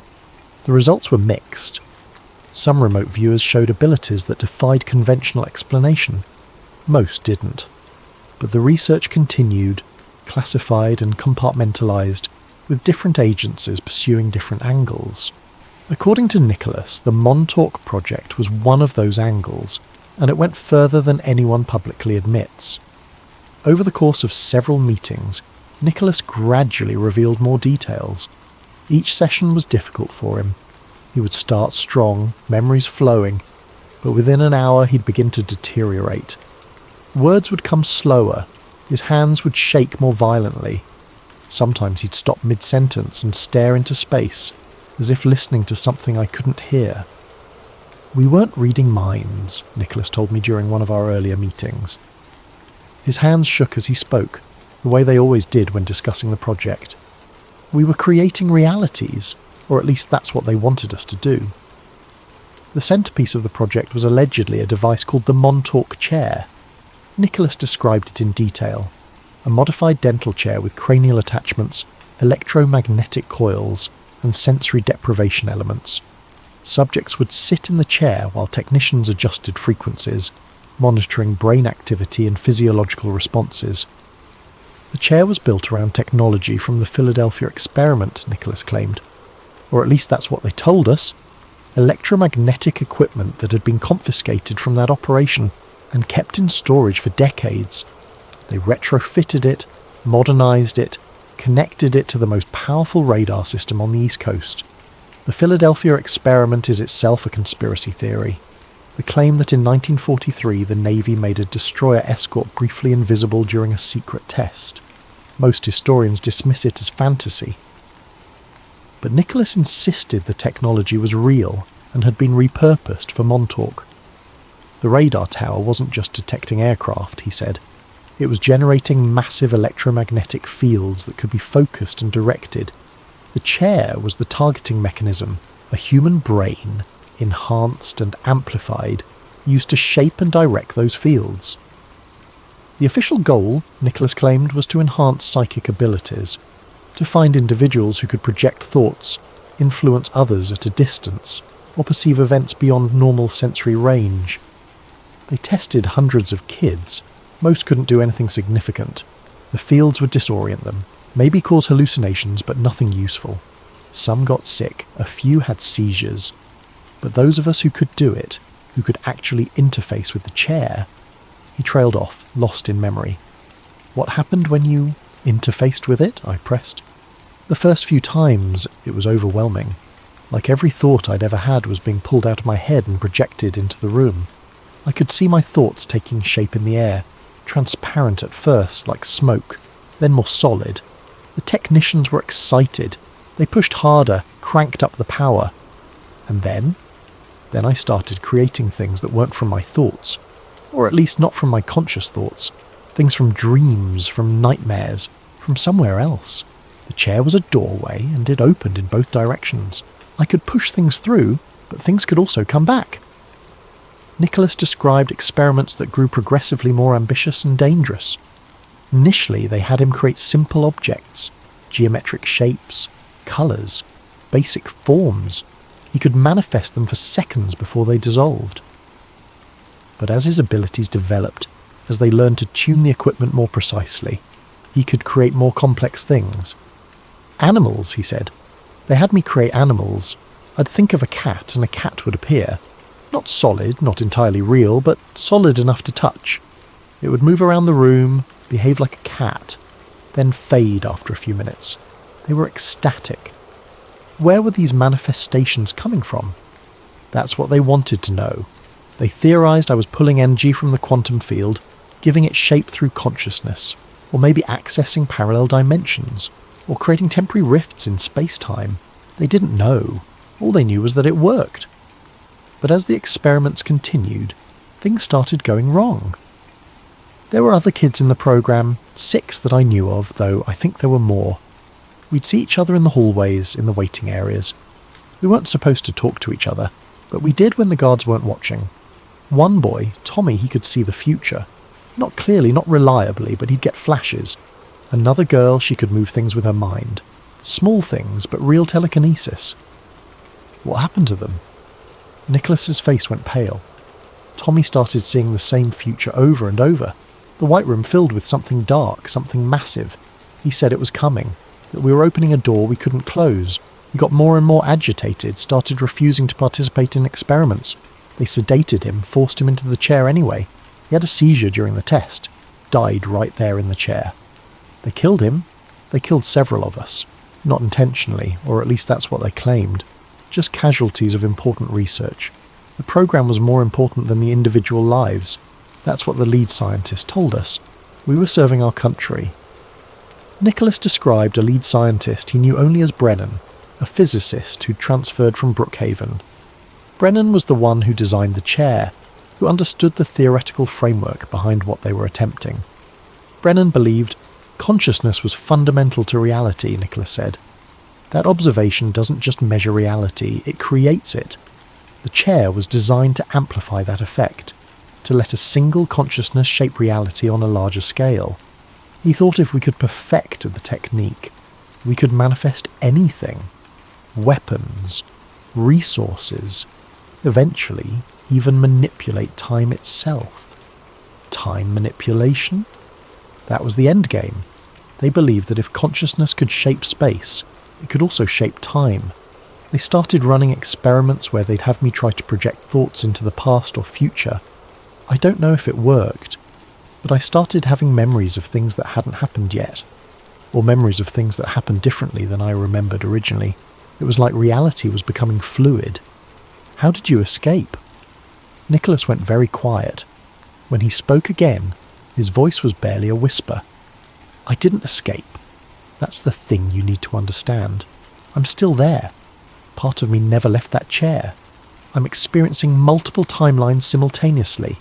In one timeline, I'm sitting here talking to you.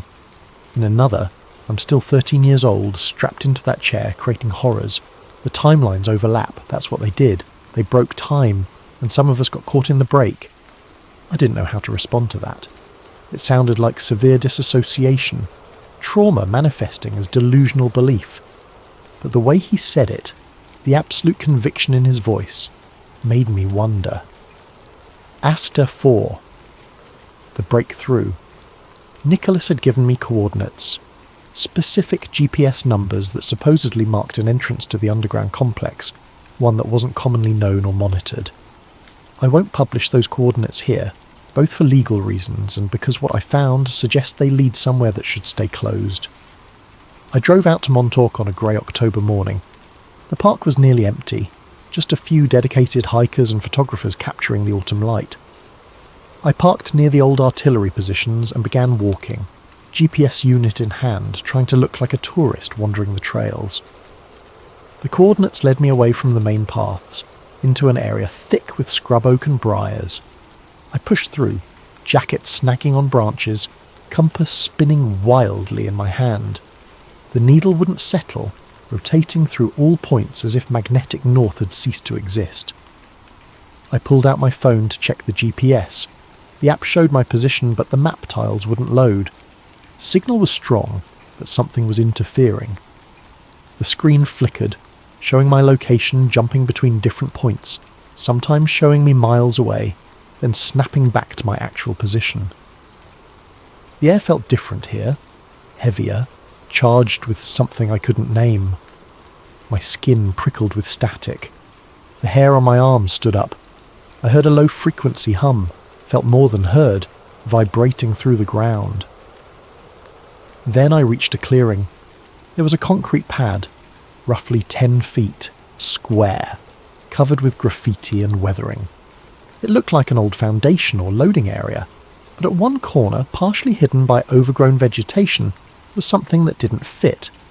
A steel door set flush into the concrete. The door was painted the same weathered grey as the surrounding concrete, meant to blend in. It was secured with a heavy padlock, but what caught my attention was the lock itself. It wasn't a standard commercial lock. It had a serial number stamped into the housing that matched federal issue specifications. I'd done enough research on military equipment to recognise the model.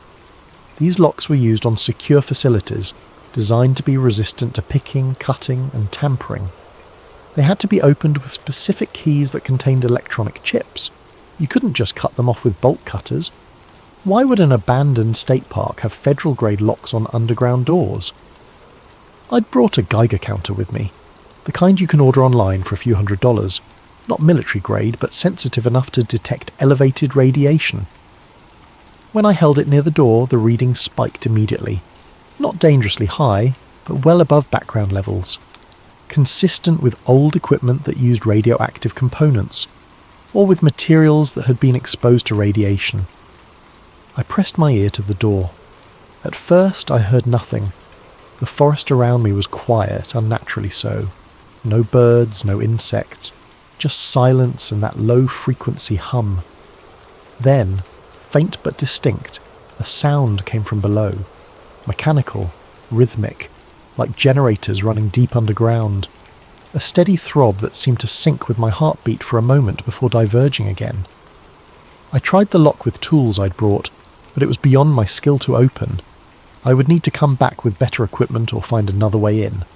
But just finding the door exactly where Nicholas said it would be, with evidence of active systems below ground, was enough to confirm that his information had substance. As I was preparing to leave, I heard something else, a sound that didn't fit the environment. A low-frequency pulse, barely audible, felt more than heard. It came from beneath my feet, a rhythmic throb that seemed to sync with my heartbeat for a moment before fading away. I checked the Geiger counter again. The readings were fluctuating now, rising and falling in time with the pulses.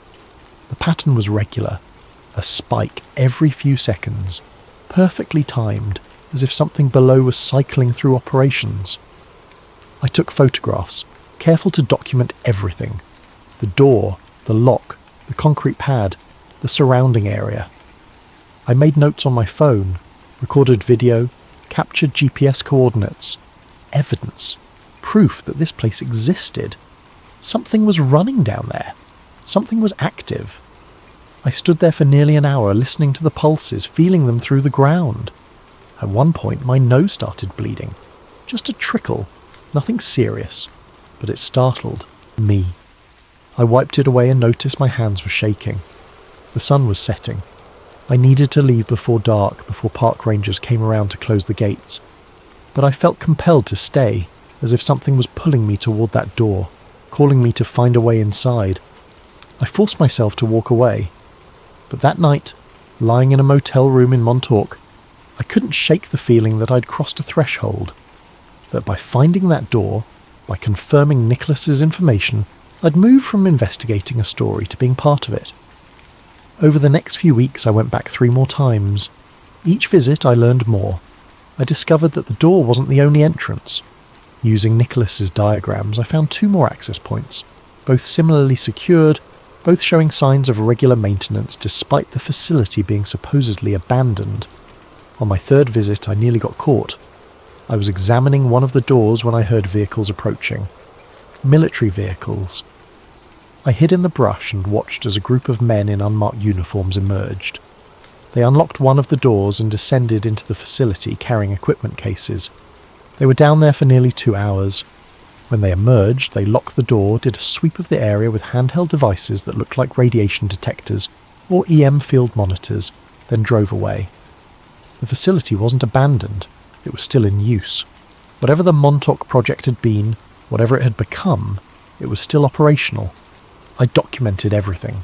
Photographed the vehicles before they left, noted the times, tried to get license plate numbers, but the plates were government issue with numbers that didn't show up in any public database I could access.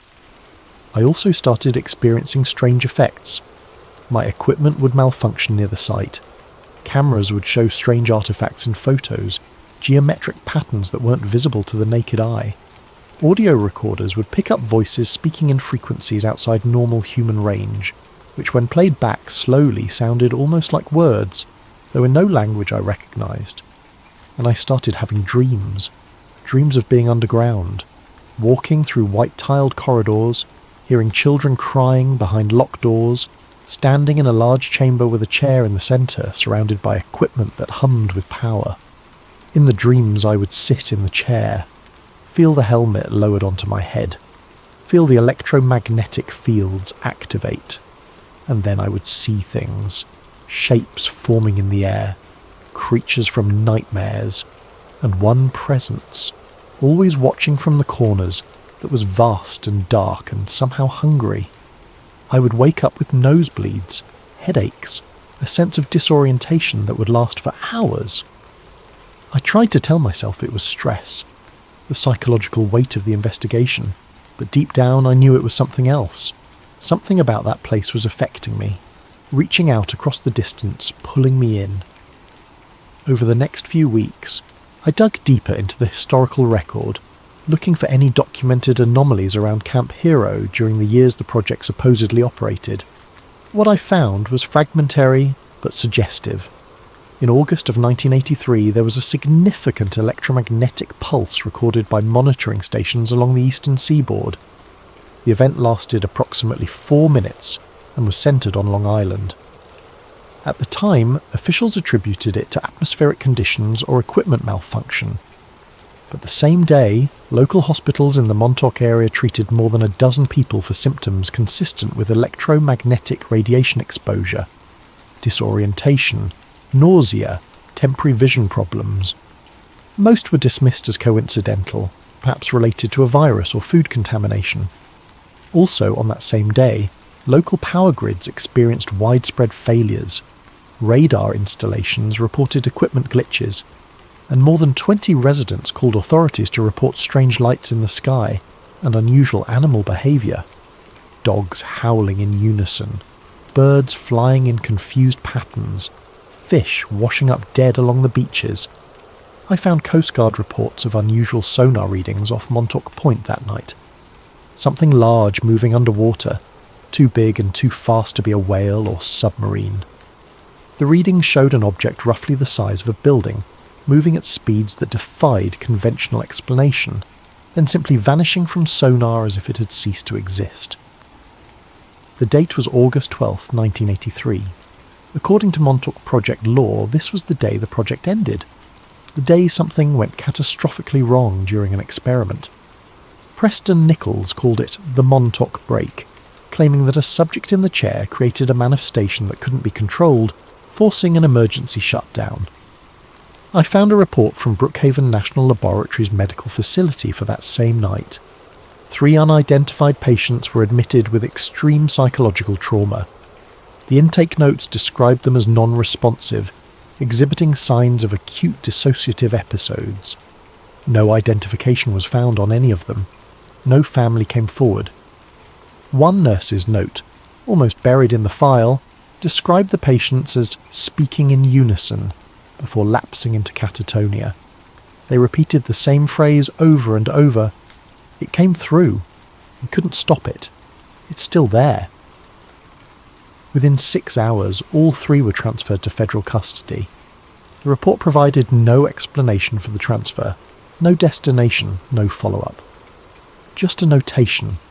Remanded to federal authority per security protocols. I tried to track those patients. Dead end. The transfer records were classified. The receiving facility wasn't named. It was as if 3 people had simply vanished into the federal system. But I found one more piece of information that connected everything.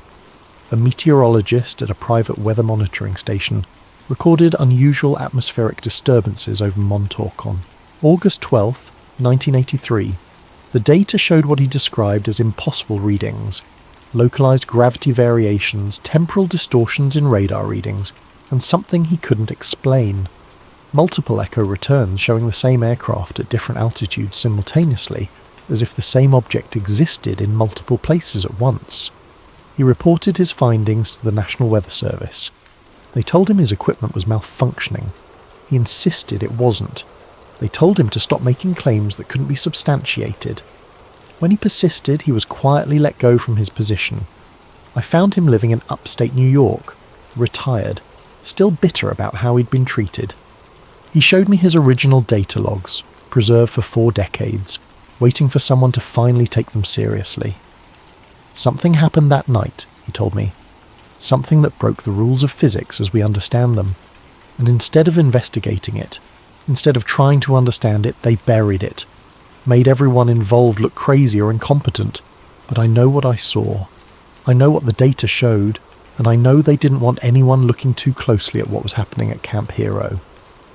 Act 5. The cover-up. Every good conspiracy theory has a moment where the cover-up becomes more interesting than the crime. With Montauk, that moment came when I started finding the gaps, the places where records should exist but don't. I filed more than 30 FOA requests over 6 months. Requests for personnel records, equipment manifests, incident reports, anything related to Camp Hero between 1971 and 1983. Most were denied. A few came back with documents so heavily redacted they were useless. But the denials themselves were revealing. Several explicitly cited national security exemptions for information more than 40 years old. What could possibly threaten national security about Cold War radar operations at a decommissioned base? One response I received was particularly interesting. I'd requested documents related to power consumption at Camp Hero during the 1970s. The Department of Energy responded that the records existed, but were classified under special access programs and couldn't be released without approval from multiple agencies, some of which weren't even named in the response. Power consumption records, classified 40 years later. That alone suggested something extraordinary had been happening. I also started noticing patterns in what was missing. Every request that specifically mentioned electromagnetic research was denied. Every request that named Brookhaven National Laboratory in connection with Camp Hero was denied. Every request about the August 1983 incident was denied. The government's own responses were painting a picture. Something happened at Camp Hero, something involving electromagnetic research, and it remains classified decades later. I started getting pushback in other ways too, phone calls at odd hours, nobody on the line. My apartment was broken into, though nothing was stolen. My laptop was cloned. I could tell because suddenly some of my files had access timestamps from when I was provably elsewhere. A black SUV started appearing near my apartment, always parked in different spots but always within view. When I tried to photograph it, it would drive away. When I tried to follow it, I'd lose it in traffic. I told myself I was being paranoid, that the stress was making me see conspiracies where none existed. But then I got a visit. 2 men in suits came to my apartment. They showed federal credentials, Homeland Security, and asked if they could come in. I let them, though I shouldn't have without a warrant. They were polite, professional. They asked about my research into Camp Hero. They said they'd noticed my FOIA requests and wanted to understand why I was interested in a long decommissioned military facility. I told them I was researching a story. They asked what kind of story. I said historical, about Cold War operations. They asked if I'd been trespassing on federal property. I said no, though we both knew it was a lie. They spent an hour in my apartment, looking at my notes, my documents, my photographs. They didn't take anything. They didn't threaten me overtly. But when they left, one of them turned back and said, "Sometimes investigations lead places that aren't healthy. Sometimes the truth is less important than stability. You seem like a smart person. I hope you make smart choices." After they left, I checked my apartment. Nothing was obviously disturbed, but I had the sense that everything had been searched, carefully, professionally, by people who knew how to leave no trace. I moved my evidence to multiple locations, uploaded encrypted backups to several cloud services, sent physical copies to friends with instructions to publish if anything happened to me. Then I found the testimony. Through a contact who works in military archives, I obtained a psychological evaluation report from 1983. The subject was a serviceman who'd been stationed at Camp Hero. He'd been referred for evaluation after exhibiting signs of severe distress and paranoia. The evaluation transcript makes for disturbing reading. The serviceman claimed he'd witnessed experiments involving children. He described a white room beneath the base, a metal chair with strange attachments, and tests that broke the kids. He said he'd heard children screaming in the walls, that one boy had made something appear that looked like it was from a nightmare. He described a massive creature, vaguely humanoid but wrong in fundamental ways, that materialized during one test session. According to his testimony, it attacked staff before dissolving into what he called black static. The incident, he claimed, triggered an emergency evacuation of the underground facility. The thing was massive. The transcript read, "Filled the whole chamber, made sounds that weren't sounds, like pressure in your ears. Some of the staff tried to shut down the equipment, but it wouldn't respond. The boy in the chair was screaming, saying he couldn't stop it. It was coming through, and he couldn't close the door. Then there was this sound, like reality tearing, and the thing just was gone. Not faded, just gone, like someone cut it out of existence. But the boy, he wasn't the same after. Eyes were different, empty, like whatever came through took something with it when it left. The evaluating psychiatrist diagnosed him with acute psychotic disorder and recommended immediate hospitalization. His testimony was dismissed as delusional. He was medically discharged and, as far as I can tell, never spoke publicly about his experiences. But here's what made me take his testimony seriously. The details matched Nicholas's account almost exactly. The White Room, the chair, a boy who could manifest things, a creature that appeared during a test, an emergency evacuation, 2 separate sources, no apparent connection to each other, describing the same events. I went back to Nicholas with the evaluation transcript. When he read it, he started crying. "That was me," he whispered. "I was the boy in the chair. I made that thing. I didn't mean to, but they pushed and pushed, and something came through. Something from..." He stopped, unable to continue. "From where?" I asked. "I don't know. Somewhere that isn't now. Somewhere time works differently. The chair opened a door and I couldn't close it. Part of that thing is still here, still connected to me. Sometimes I can feel it watching through my eyes." He looked at me then, and for a moment his eyes did look different, darker, as if something else was looking out from behind them. "It's waiting," he said, "waiting for the door to open again, and they're going to open it. They never stopped the research. They just moved it deeper, made it more secret. The technology is better now. The understanding is clearer. They think they can control it. But they're wrong. Once you open certain doors, you can't control what comes through." Act 6. The final revelation. Nicholas agreed to show me everything. Not just talk, but take me to places. Show me evidence he'd kept hidden for years. He said he'd been afraid to share everything, afraid of what might happen if the full story came out. But he was dying. Lung cancer, stage 4. He had months at best. "I need someone to know," he told me, "before it's too late, before they erase everything." He took me to a storage unit in Queens. The neighbourhood was rough, the facility run down. We went at night, Nicholas insisting we needed darkness for what he was about to show me. Inside the unit were boxes of documents, photographs, and physical items he claimed to have taken from the Montauk facility before the final shutdown. They evacuated so fast after the incident, he explained. Emergency protocols, everyone out immediately. Some of us grabbed what we could on the way. I took these, I've kept them hidden ever since. The photographs were the most compelling.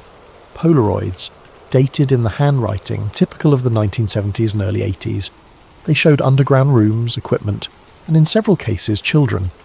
Boys ranging from about 10 to 15 years old, sitting in chairs wearing electrode caps, looking directly at the camera with expressions ranging from fearful to vacant. One photograph showed Nicholas. I compared it to his current appearance, accounting for age, and the match was undeniable. He couldn't have been more than 12 in the photo. He was sitting in what looked like a modified dentist's chair, metal bands around his head, wires running to equipment out of frame.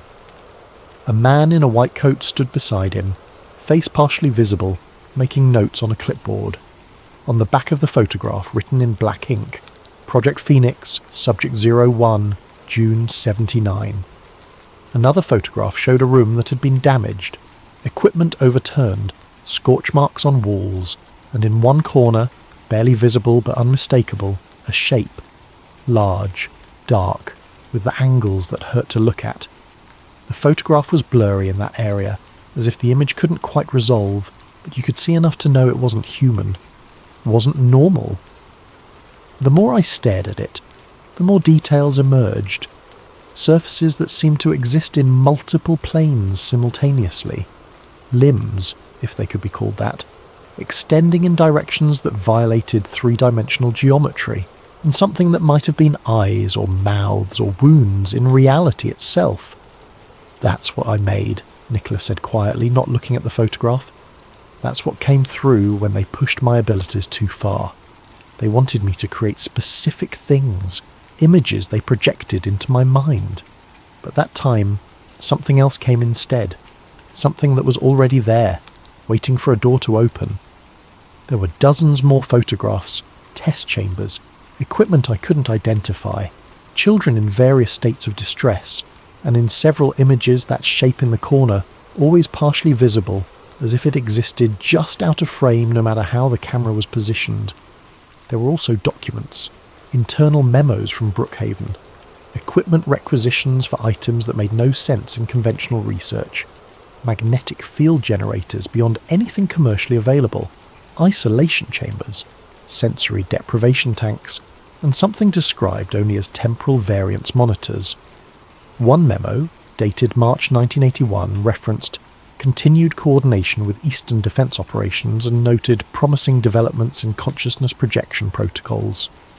It was signed by a name I recognised, a Brookhaven physicist who'd later become prominent in quantum mechanics research.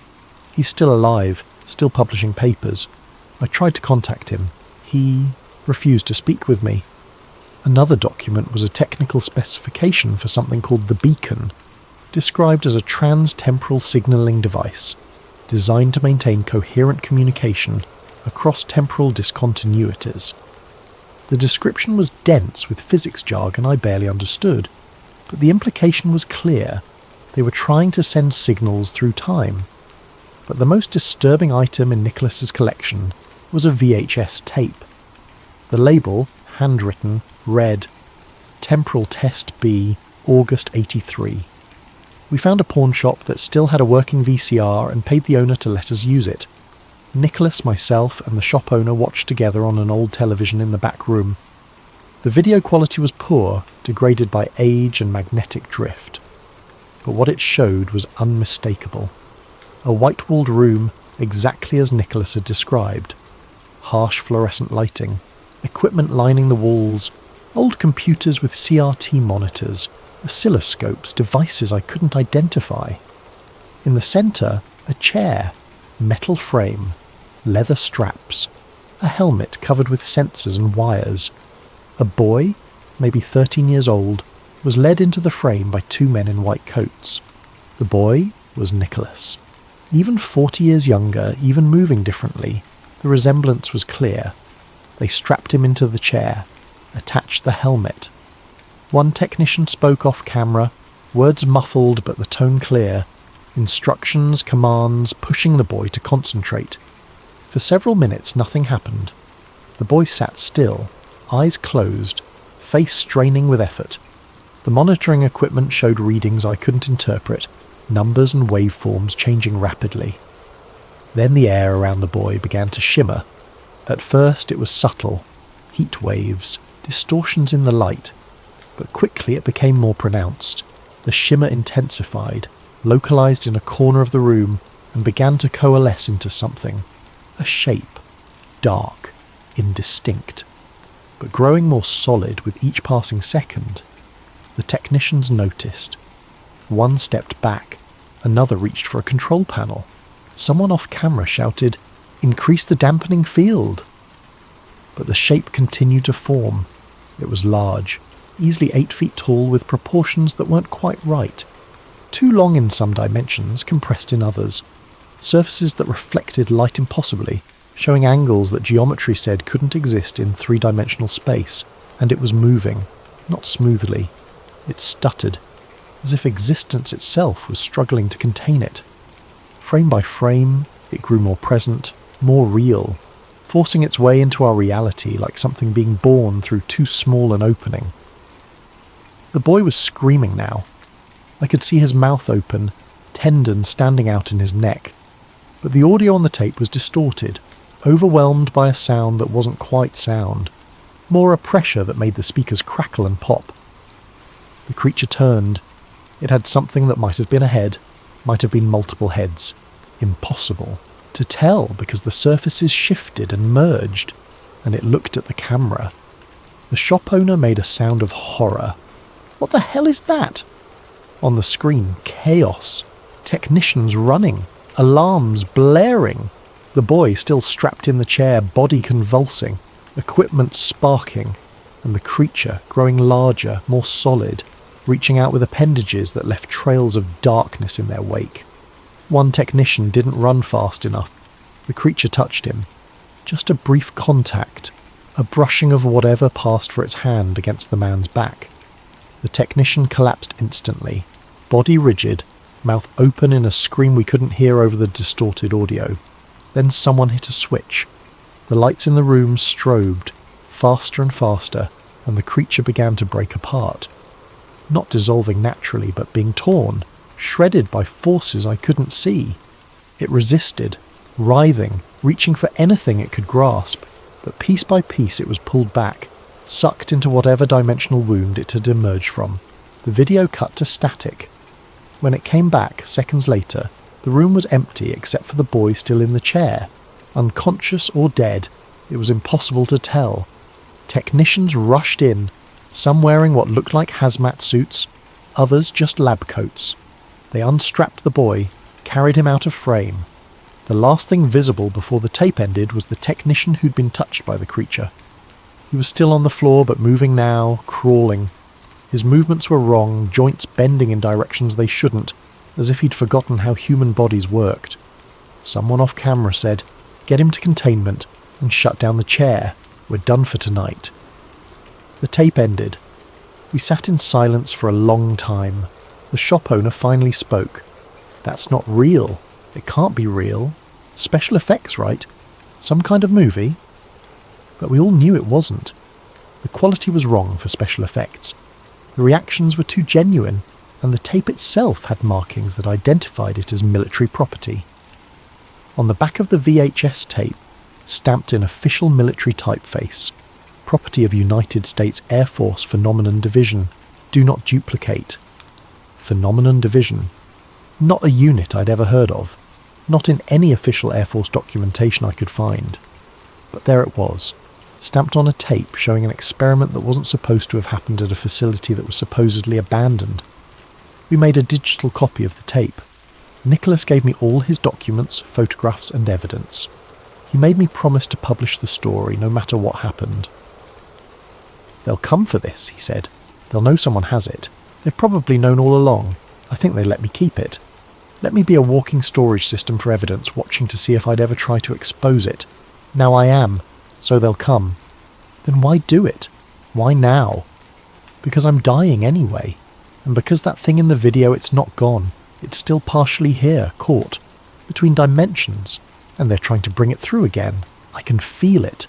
Every 19 days when the equipment cycles, I feel it reaching, trying to come back, and one day they'll succeed. One day they'll open that door wide enough and it will come through, and this time they won't be able to close it." 2 days later, Nicholas was dead. The official cause was listed as complications from lung cancer, but he'd been stable just days before, coherent enough to show me his evidence, strong enough to travel across the city. The hospice nurse told me he'd taken a sudden turn, that a visitor had come to see him the night before he died. "Military looking," she said. "Said he was an old friend, stayed about an hour. After he left, Nicholas seemed agitated, kept saying they'd found him, kept asking me to call someone, but he couldn't remember who. The visitor signed in under a name that, when I checked, belonged to a man who'd been dead for 15 years. I tried to file a police report suggesting foul play. It went nowhere. Natural causes. End of story. The detective I spoke with was sympathetic but clear. Without evidence of a crime, there was nothing to investigate. An old man with terminal cancer had died. Tragic, but not suspicious. But I knew better. They'd found Nicholas, and they'd silenced him before he could tell anyone else what he knew. Ending. Time never closed. I spent 6 months compiling everything. The documents, the photographs, the video, Nicholas's testimony, the historical evidence, the FOIA denials that suggested an ongoing cover-up, interview transcripts with families of missing children, meteorological data from August 1983, utility records showing active systems beneath an abandoned base, testimonies from former personnel, the evaluation transcript describing the same events Nicholas had described. I wrote a comprehensive article, 20,000 words documenting the entire investigation. I laid out the evidence methodically, building from public facts to classified revelations, showing how each piece connected to the next, creating a picture of a program that had pushed the boundaries of reality and paid the price. I pitched it to major publications. All declined. The first editor told me, "This is compelling, but we can't verify the core claims." Without on-the-record sources, it's too risky. The second said, our legal team won't clear it. Too many national security implications. The third was more honest. We can't publish this. We'd have federal investigators crawling up our ass within a week. I'm sorry, but this is above our pay grade. I tried smaller outlets, alternative media, investigative journalism non-profits. Same response. Too controversial, too risky, too likely to bring down government scrutiny. So I published it myself on a dedicated website. I uploaded scans of every document, the full video, audio of my interviews with Nicholas, photographs of the underground, entrance, GPS coordinates, utility records, FOIA denials, everything. I built the site carefully with multiple layers of backup and distribution, mirrors on servers in different countries, copies shared with journalist organisations with instructions to publish if I disappeared. I wanted to make sure that even if they came for me, the information would survive. The article went live on a Monday morning at exactly 9 a.m. I watched the traffic counter, saw the numbers climb, 10 visitors, 100, 1,000. By Monday afternoon it had been shared thousands of times. By Tuesday it was trending on multiple platforms. People were discussing it, debating it, planning trips to Camp Hero to investigate for themselves. Conspiracy theory forums erupted with activity. Researchers I'd never met were verifying pieces of my evidence, confirming documents, adding their own findings. A documentary filmmaker contacted me about turning it into a film. A podcaster wanted to interview me. A book publisher offered an advance for a full manuscript. For 48 hours it felt like the truth was finally breaking through. Like decades of cover-up were crumbling. By Wednesday morning it was gone. The website was down, not just offline but erased. The domain registrar said they had no record of my purchase. My hosting company claimed the account never existed. When I showed them my payment receipts, they looked at me like I was insane. Backup files on my computer were corrupted, unrecoverable. I tried data recovery software. Nothing.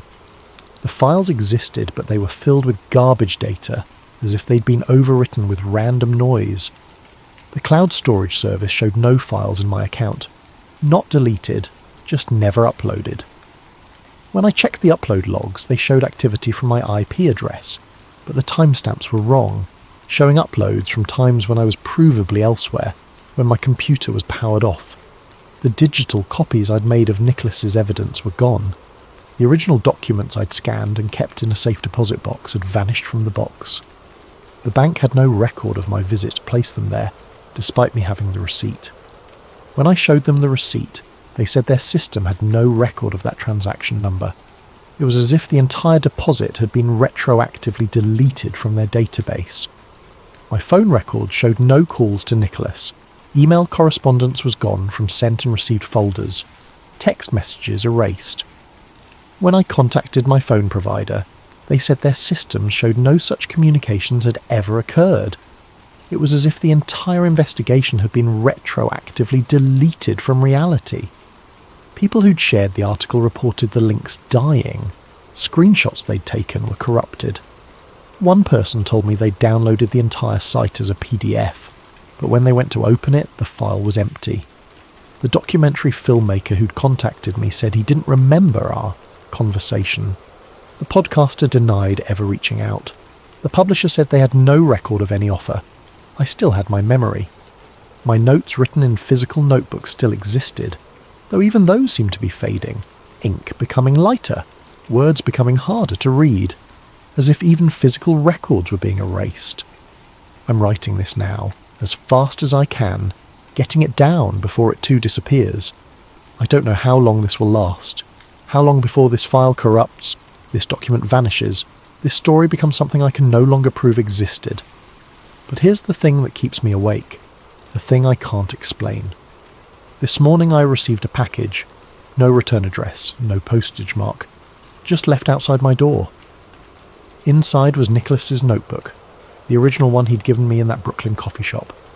But when I opened it, all the pages were blank, every entry, every coordinate, every name erased, not torn out, not written over, just blank, as if they'd never been written on at all, except for one page, the last page. It had a timestamp that wasn't there before. August 12th, 1983. We're still in the loop, and underneath, in handwriting that might have been mine, time doesn't forget, neither does the chair. It's still running. We never left.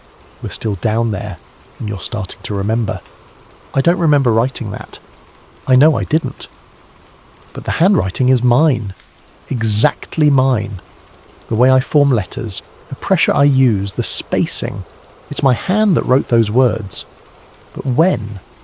Yesterday I drove out to Camp Hero. I had to see it again. Had to confirm it still existed.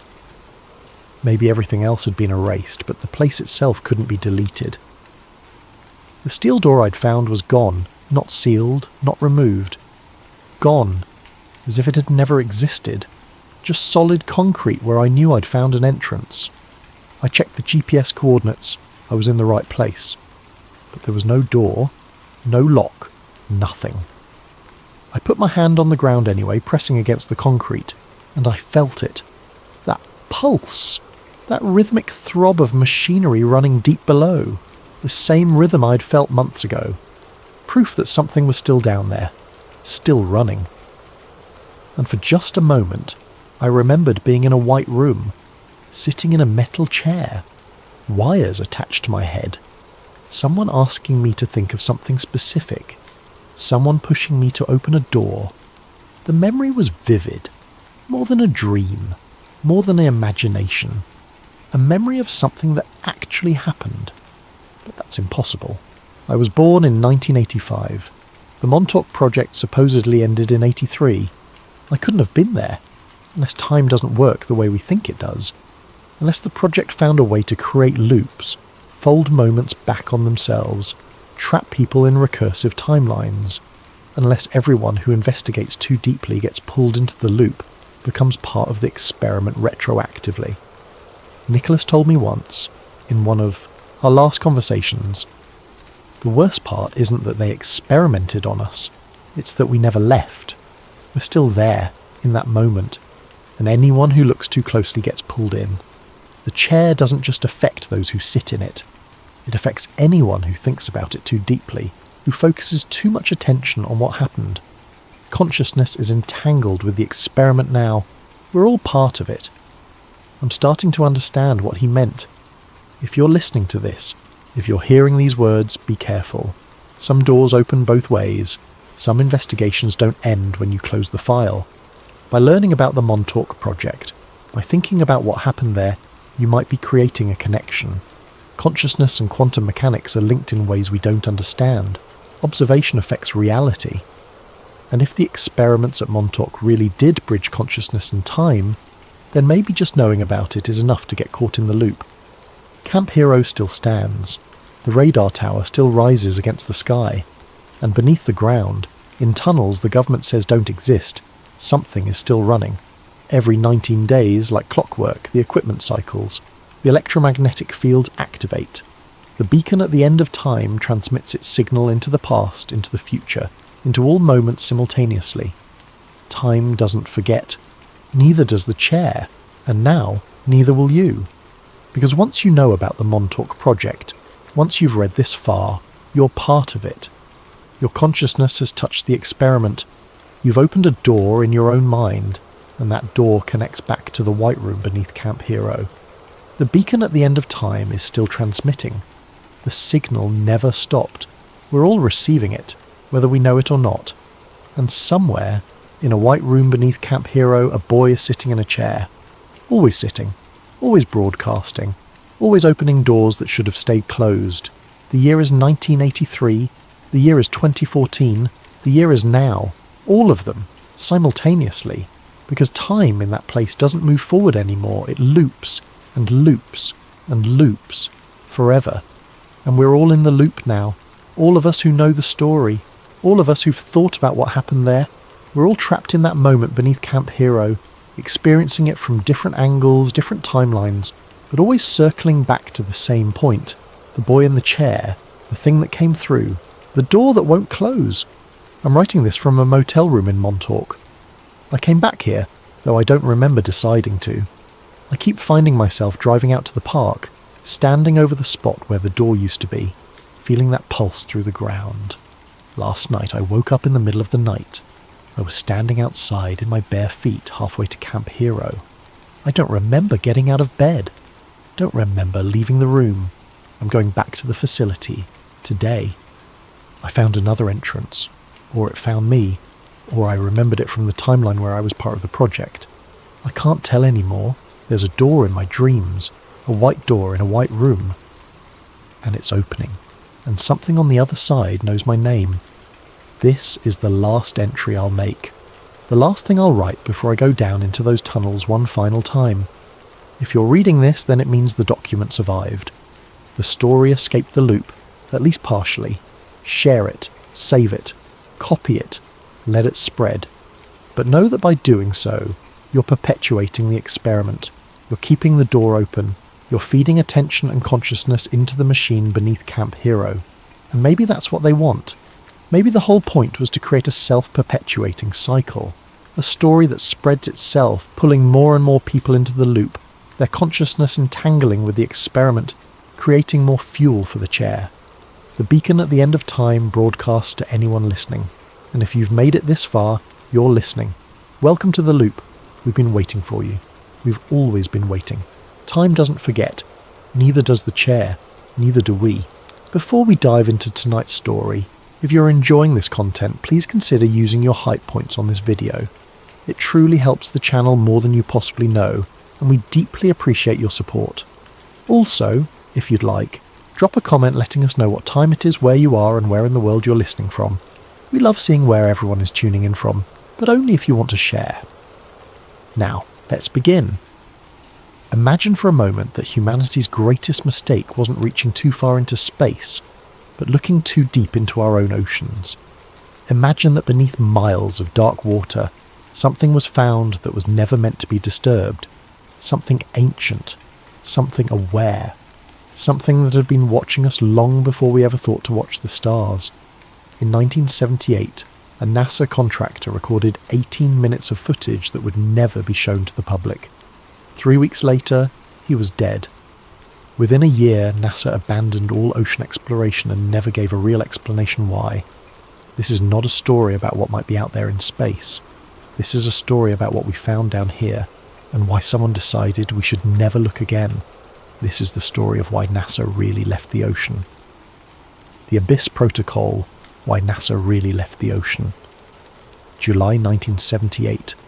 The Pacific Basin stretched endlessly in all directions, its surface calm under a blanket of stars.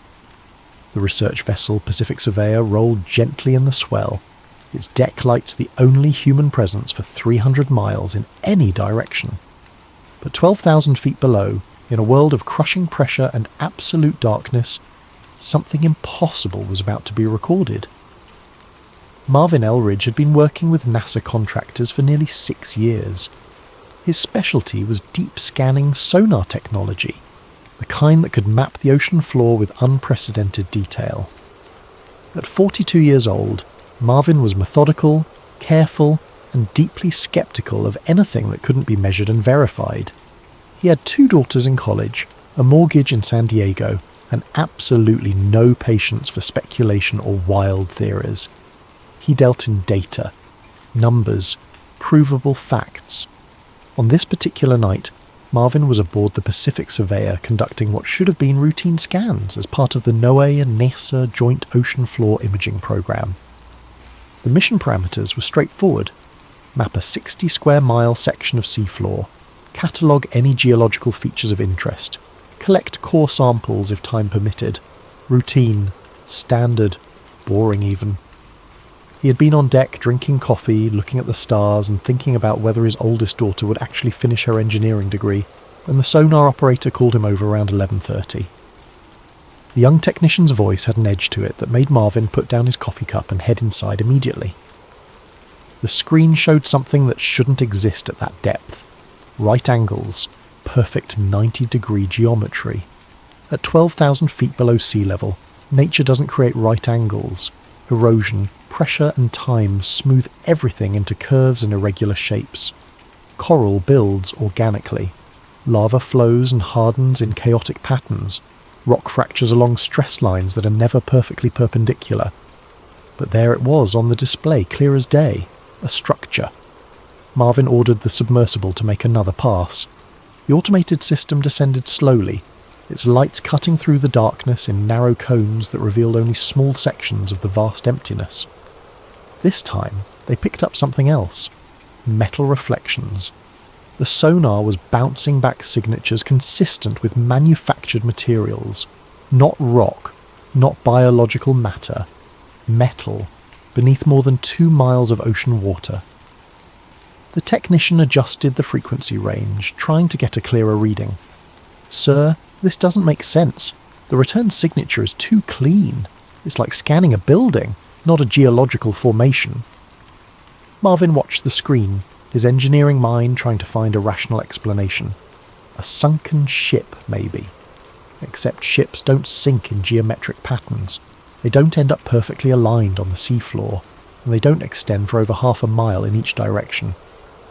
Then the readings went wild.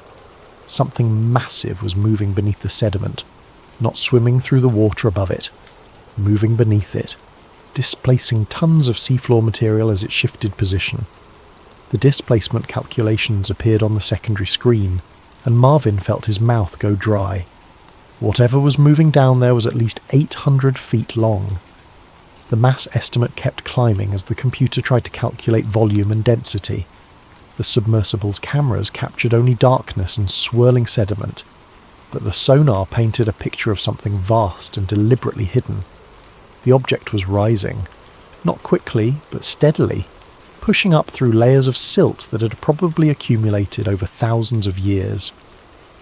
"Pull it back," Marvin said quietly. "Bring the sub up, now." But before the operator could execute the command, every instrument aboard the submersible simultaneously failed. The video feed cut to static. The sonar went dark. The navigation system stopped transmitting. Even the backup systems, designed to function independently, all died at exactly the same instant. The control room fell silent except for the hum of the ship's generators. Marvin stared at the blank screens, his heart pounding. In 6 years of deep ocean work, he had never seen a total system failure like this. Equipment broke down, sensors malfunctioned, but everything at once. That didn't happen by accident. They waited. 3 hours of running emergency protocols, trying to re-establish contact with the submersible, calculating drift patterns, and preparing the backup recovery system. When they finally retrieved the sub just after 3 in the morning, Marvin was the first one to examine it. The exterior showed signs of exposure to an electromagnetic pulse. Scorch marks on the sensor housings. The camera lenses had a strange crystalline pattern etched into them, like they had been exposed to intense magnetic fields. The recording equipment was completely fried. Every circuit board melted into useless slag. But Marvin had already seen enough. He had watched the readings in real time. He knew what was down there, even if he couldn't prove it anymore. The official report, filed 2 weeks later, contained exactly 4 words about the incident. Seafloor anomaly, equipment malfunction. Nothing about the geometry. Nothing about the metal signatures. Nothing about the massive moving object. Just equipment malfunction.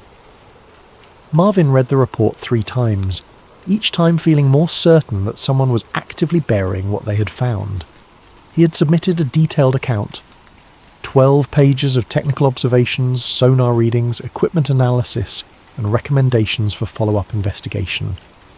All of it reduced to 4 words in the final document. Marvin Elridge wasn't the type to let things go. He started making calls, reaching out to colleagues at other oceanographic institutions, contacting journalists who had covered scientific discoveries before. He was careful about it, or at least he thought he was. He never mentioned aliens or conspiracy theories. He just talked about anomalous readings that deserved further study. He used technical language. He cited data. But someone was listening to those calls. Someone was reading those emails. And someone decided that Marvin Elridge was becoming a problem. 3 weeks after he started making noise, Marvin died in a single car accident on Interstate 5, just north of San Diego. It was a clear Tuesday morning. No rain, no fog, excellent visibility. Traffic was light. According to witnesses, his car had been travelling normally in the right lane when it suddenly accelerated, veered across 3 lanes of traffic, and crashed into the centre divider at over 90 miles per hour. The police report called it mechanical failure. The accident investigation found that his brake lines had corroded through completely. Strange, the investigator noted in his report, because the vehicle had passed a safety inspection just 1 month earlier with no issues noted. Strange too that all 4 brake lines had corroded in exactly the same way, at exactly the same rate, as if someone had deliberately weakened them with chemicals designed to fail after a specific period of time. But those observations stayed in the investigator's notes and never made it into the official conclusion. Mechanical failure, accidental death, case closed. Marvin's wife received his life insurance payout without any problems. His daughters finished college. His name appeared in a few professional journals as a contributor to oceanic research. And then he was forgotten, just another scientist who had devoted his career to expanding human knowledge and died too young in an unfortunate accident. Within a year, NASA quietly ended all deep ocean involvement. No press conference, no explanation. The agency that had spent nearly 2 decades exploring Earth's oceans simply walked away. The public never learned why. But the message to anyone else who might have been thinking about speaking up was crystal clear. Some discoveries are not meant to be shared, but the truth was buried in classified documents, suppressed testimonies, and deleted records. And it begins with a history that most people have completely forgotten. When NASA was founded on July 29, 1958, the agency's charter contained language that would surprise most Americans today. The Space Act, the founding legislation, specifically stated that NASA's purpose included expansion of human knowledge of phenomena in the atmosphere and space, and critically, a preservation of the role of the United States as a leader in aeronautical and space science and technology, and in the application thereof to the conduct of peaceful activities within and outside the atmosphere.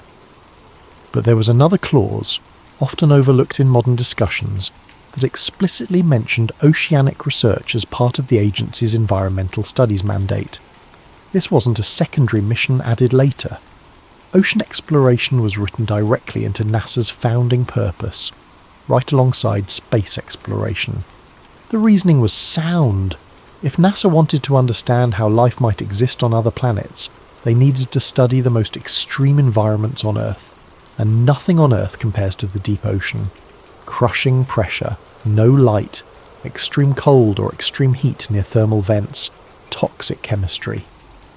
If life could exist in those conditions, it could theoretically exist anywhere in the solar system. Throughout the early 1960s and into the 1970s, NASA and NOAA worked hand in hand. They weren't just partners on paper. They were running joint missions into some of the deepest and most unexplored regions on the planet. The Tektite Habitat program put scientists underwater for extended periods, studying the psychological and physiological effects of isolation in extreme environments. The data was meant to prepare for future space stations. NASA developed submersible technology that would later influence the design of spacecraft. They created underwater communication systems that could function under crushing pressure and through miles of water. These same principles would be applied to interplanetary communication. They mapped deep ocean vents that had never been seen by human eyes, discovering ecosystems that survived without sunlight, feeding on chemicals from Earth's interior. The technology NASA created for ocean exploration was genuinely revolutionary. They built robotics meant specifically for underwater environments, not space. These machines could withstand pressures exceeding 16,000 pounds per square inch. They could navigate in complete darkness using advanced sonar arrays that could map terrain in 3 dimensions, and they could go deeper than anyone had gone before. Project Famous, the French-American mid-ocean undersea study, put scientists in submersibles at depths of nearly 9,000 feet to directly observe seafloor spreading along the mid-Atlantic ridge. NASA scientists worked alongside French oceanographers developing techniques that would later be used for remote planetary exploration. The missions were wildly successful. NASA's ocean programs were discovering new species almost weekly. They were mapping geological formations that changed our understanding of plate tectonics. They were proving that life could exist in conditions we'd previously thought impossible. The funding was solid. The science was groundbreaking. International partnerships were strong. There was every reason to continue and expand these programs. Then, seemingly overnight, everything stopped. By 1980, NASA's ocean projects had completely evaporated. Funding was eliminated across the board. Directives were sealed under classification protocols. Personnel were reassigned or let go. NASA's focus shifted entirely and exclusively to space. The official explanation given to the few people who asked was simple. Budget priorities changed. But that explanation never made sense. NASA's ocean missions were thriving. They were producing results. They were operating within budget. And yet someone, somewhere, made the decision to shut it all down immediately. Not gradually. Not through budget cuts over time. Immediately. The timing was unusual for another reason. This was the same period when deep ocean exploration technology had finally advanced to the point where humanity could access the deepest trenches on Earth. The Mariana Trench, the Tonga Trench, the Puerto Rico Trench, places where the ocean floor drops more than 6 miles below the surface, places where the pressure is over 1,000 times greater than at sea level, places where, until the 1970s, humanity simply couldn't go. But now we could. And then, suddenly, we didn't. Someone forced NASA to abandon the ocean. Someone with enough authority to override the agency's founding mandate. Someone who had seen something in those classified reports that changed everything. Fast forward to 2022. A marine archivist named Lena Hart Boone was working at a federal records facility in Maryland. At 38 years old, Lena had spent her entire adult life around documents. She had a graduate degree in library science and a fascination with maritime history that had started in childhood, growing up in a fishing community on the Carolina coast. Her father had been a commercial fisherman who loved to tell stories about strange things seen far out at sea. Lights beneath the water, sounds that didn't match any known, marine animal, the ocean's mysteries. Most of Lena's colleagues found her job tedious. Endless boxes of faded papers, decades-old reports that nobody would ever read, budget documents and personnel files and meeting minutes from agencies that no longer existed. But Lena loved it. She loved the detective work of piecing together forgotten histories. She loved finding the human stories buried in bureaucratic language. Her job was relatively mundane, cataloguing and digitising old government documents related to maritime research. Boxes and boxes of forgotten papers, most of it routine bureaucratic material. She worked methodical hours in a climate-controlled room with fluorescent lights and no windows. She brought the same lunch every day, a turkey sandwich and an apple, which she ate while reading whatever document she was currently processing. Her co-workers thought she was quiet, maybe a little obsessive about details, but good at her work. Then, on a Thursday afternoon in March, she opened a box that had been misfiled for decades. It contained materials that should have been in NASA's archives, not buried in a maritime storage facility. The box had been labelled NOAA Personnel Records, 1970 to 1980, and was supposed to contain routine employment documents. But the contents didn't match the label. Inside were technical reports, mission logs, and equipment manifests all bearing NASA identification codes. And buried at the bottom, underneath routine paperwork about supply orders and maintenance schedules, was a handwritten logbook that would change Lena's life forever. The log was labelled Deep Dive 7, Tonga Trench, November 1976, Elridge Team. Lena recognised the name immediately. Marvin Elridge. Over the years, she had come across his name in footnotes and passing references while cataloguing other ocean exploration documents. He had died in a car accident in 1978. Some of the documents she'd seen suggested he had been trying to report unusual findings before his death, but the details were always vague, and most sources dismissed him as someone who had become obsessed with unlikely theories. She set her half-eaten sandwich aside and opened the logbook with the careful reverence she reserved for potentially significant documents. The entries were technical at first. Depth readings and precise measurements, sonar configurations with frequency ranges and pulse intervals, equipment checks listing every system by designation number, standard operational material written in the shorthand of someone who had filled out these forms hundreds of times. Depth 11,100 feet, water temperature 34 degrees, sonar functioning at optimal parameters, beginning survey grid Alpha 7. But as the dive progressed deeper, the tone changed. Marvin's handwriting became less neat, more hurried, the observations more urgent. The technical language gave way to something more immediate, more human. Metallic echo returns at depth 11,200 feet. Configuration suggests manufactured origin. No known geological explanation. Cross-referencing known shipwrecks in region. Negative for all matches. Requesting second pass for confirmation. Second pass complete. Returns identical. Adding thermal imaging. Thermal signature inconsistent with surrounding seafloor. Object retaining heat at depth, where ambient temperature should be stable. No volcanic activity in this region according to all geological surveys. Unidentifiable vibrations detected. Frequency suggests machinery, not seismic activity. Rhythm is too regular. Pattern repeats every 47 seconds. Equipment functioning normally. All diagnostics green. Readings are accurate. Then came an entry that Lena read 3 times. Her sandwich forgotten, her coffee growing cold beside her. Movement detected beneath sediment layer. Displacement calculations suggest object of immense size. Initial estimate, 800 feet length, possibly larger. Depth of burial suggests object has been here for considerable time, yet movement indicates active state. Too massive and too fast to be biological. Repeat, movement characteristics are too massive and too coordinated to be biological in nature. The next entry was written in a different pen, suggesting Marvin had taken a break and then returned to write what happened next. Emergency protocols initiated. Object began rising towards submersible, not swimming, rising straight up through sediment layers as if pushing through. Debris cloud massive, pressure wave detected by hull sensors, auto ascent engaged at 11:43, sub under extreme stress, hull integrity at 78%. Lost all sensor contact with object at depth 10,000 feet during emergency ascent. All systems experienced simultaneous failure.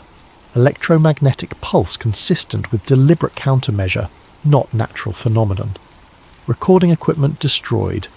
Visual contact impossible due to sediment cloud. Submersible recovered with extensive electromagnetic damage to all electronic components. Then came the final entry, written in block letters, pressed so hard into the page that the pen had nearly torn through the paper.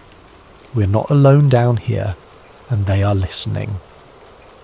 Lena sat in the archive room for a long time after reading that. The fluorescent lights hummed above her. In the distance, she could hear the muffled sounds of her co-workers moving through the stacks, the quiet routine of the facility continuing around her. But she felt as if something fundamental had shifted. She should have filed the logbook according to protocol and moved on. That was the procedure. Catalogue the material, note any irregularities in a report for her supervisor, and process the next box. But something about this felt too real, too urgent, too deliberately hidden. The handwriting was steady except where urgency had made it rushed. The technical language was precise. This wasn't the work of someone prone to fantasy or exaggeration. This was an engineer documenting observations that terrified him, specifically because they were so clearly measured and verified. Lena looked around the empty archive room. She had worked here for 6 years and had never violated protocol. But she also knew that some documents had a way of disappearing once they entered the classification review process. Important things got buried under bureaucratic procedures all the time. She made copies before returning the original to the box. She told herself she was just being thorough, preserving a potentially significant historical document. Nothing wrong with that. but her hands were shaking slightly as the copier hummed, and she kept glancing toward the door, half expecting someone to walk in and ask what she was doing. Over the next few weeks, Lena began digging deeper. She found a memorandum dated March 1979, stamped with the highest classification markings she had ever seen in maritime archives. The memo was partially redacted, but certain elements were still visible. It was signed by Robert Ballard, the famous deep-sea explorer who would later discover the wreck of the Titanic. It was also signed by Robert Frosch, who was NASA administrator at the time, and there was a third signature line, but the name had been completely blacked out. Not just redacted with a thin line, but covered with heavy black marker, as if someone had been particularly determined to ensure that name never became public. The visible portion of the memo stated, "All oceanic anomaly investigations are to be transferred to a separate classification unit effective immediately. Standard scientific protocols are suspended for designated coordinates pending Department of Defense review." Lena searched every database she had access to. She found no record of NASA ever establishing such a classification unit, at least not publicly. Whatever they had found in the deep ocean, it had been transferred to something beyond normal oversight, something that answered to the military, not civilian science agencies. She needed more information. She needed proof that this wasn't just the paranoid ramblings of one contractor who had seen something he couldn't explain. She needed evidence that the pattern was bigger. She found it in the Navy archives. Through careful requests and legitimate research credentials, Lena gained access to partially declassified Navy sonar logs from the 1970s. These were routine submarine patrol reports that had been sitting in storage for decades.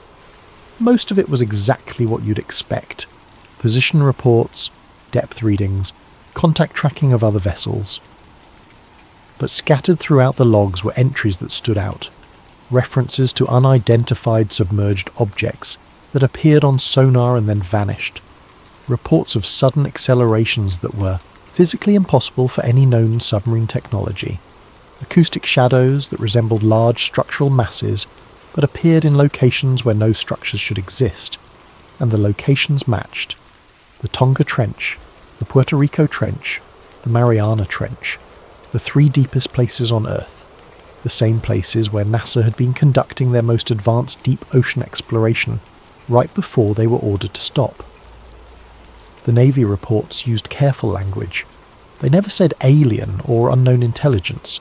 They said things like anomalous contact and unidentified acoustic phenomenon. But the pattern was clear. Something was down there.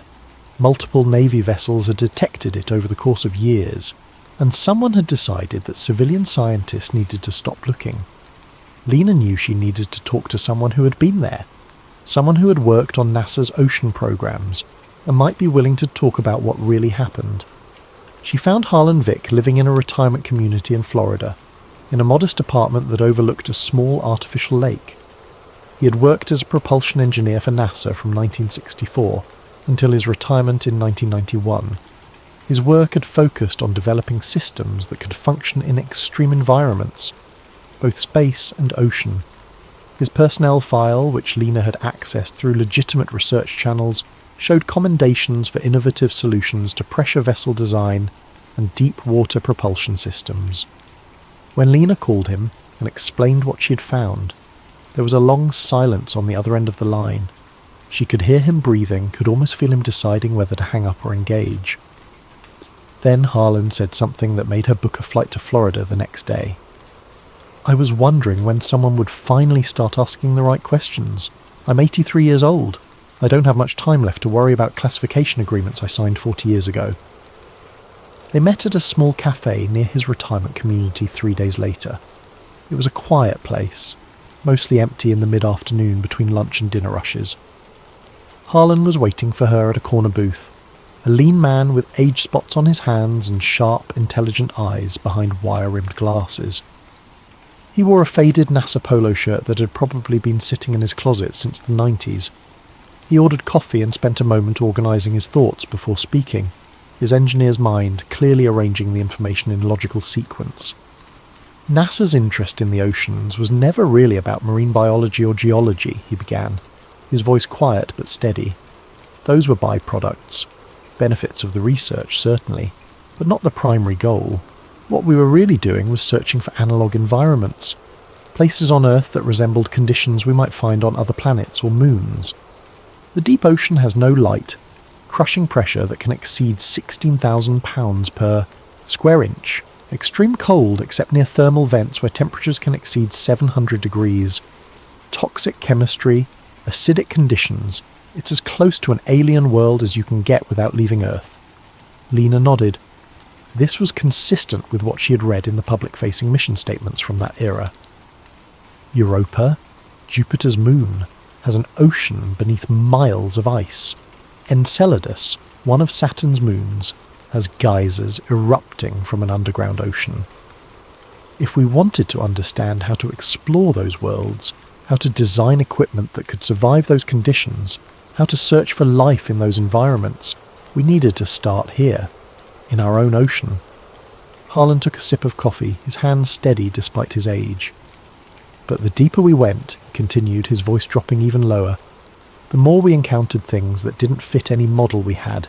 Sonar reading that showed geometric precision, where only irregular geology should exist. Electromagnetic disturbances with no natural source. Acoustic signatures that suggested machinery operating at depths, where pressure should make any mechanical system impossible, using any technology we understood. What kind of structures? Lena asked, leaning forward. Harlan glanced around the cafe, even though no one was sitting close enough to overhear. The gesture seemed automatic, a reflex from decades of security consciousness. The first one was found in 1974, February if I remember correctly, a sonar mapping mission in the Puerto Rico Trench, the deepest point in the Atlantic Ocean.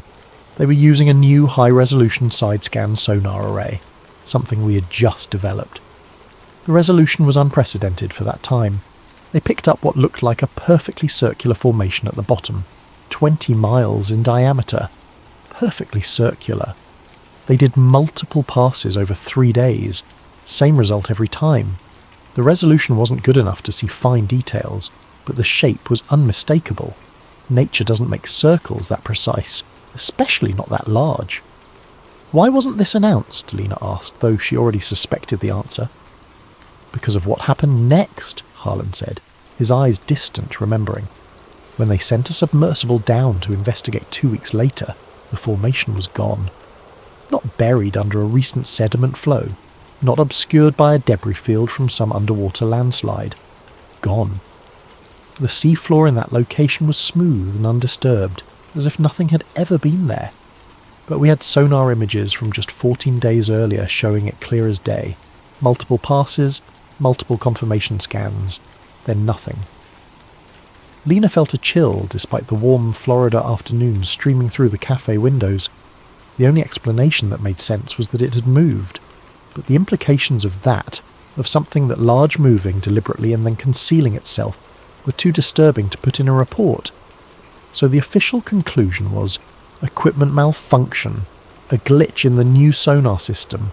Never mind that the same system worked perfectly before and after that mission. The second incident was in 1976 in the Tonga Trench.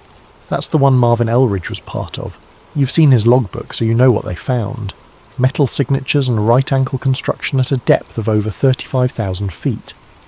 When they tried to investigate, all their equipment failed simultaneously.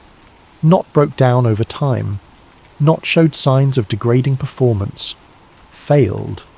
All at once. As if something had actively shut it down with a directed electromagnetic pulse. Harlan paused, and Lena could see him deciding how much to share. And the third, she prompted gently, Mariana Trench, November 1977, a joint mission with the Navy. They weren't looking for anything unusual. They were testing new depth pressure sensors, equipment that could survive in the deepest place on Earth. Boring technical work. But what they found was a massive object sitting on the ocean floor at a depth of 35,800 feet. The sonar images showed what looked like a vessel or structure, except it was too large to be anything humanity has ever built. Length estimated at over 1/2 mile, width approximately 200 feet. Sitting at the deepest point on Earth, in a place where no human had ever been, where pressure should crush anything not specifically designed to withstand it. Harlan's coffee sat forgotten, cooling in front of him. After that mission, everything changed. People from the Department of Defense started showing up at our facilities, not consultants or liaisons, people with serious security clearances who didn't introduce themselves or explain why they were there. Scientists were pulled aside for private meetings. Documents were reclassified retroactively. And then, very quickly, all ocean programs were shut down. Money was reallocated to space programs. Personnel were reassigned or encouraged to retire. And we were told, very clearly through official and unofficial channels, that we were to focus exclusively on space from that point forward. Did they ever tell you why? Lena asked.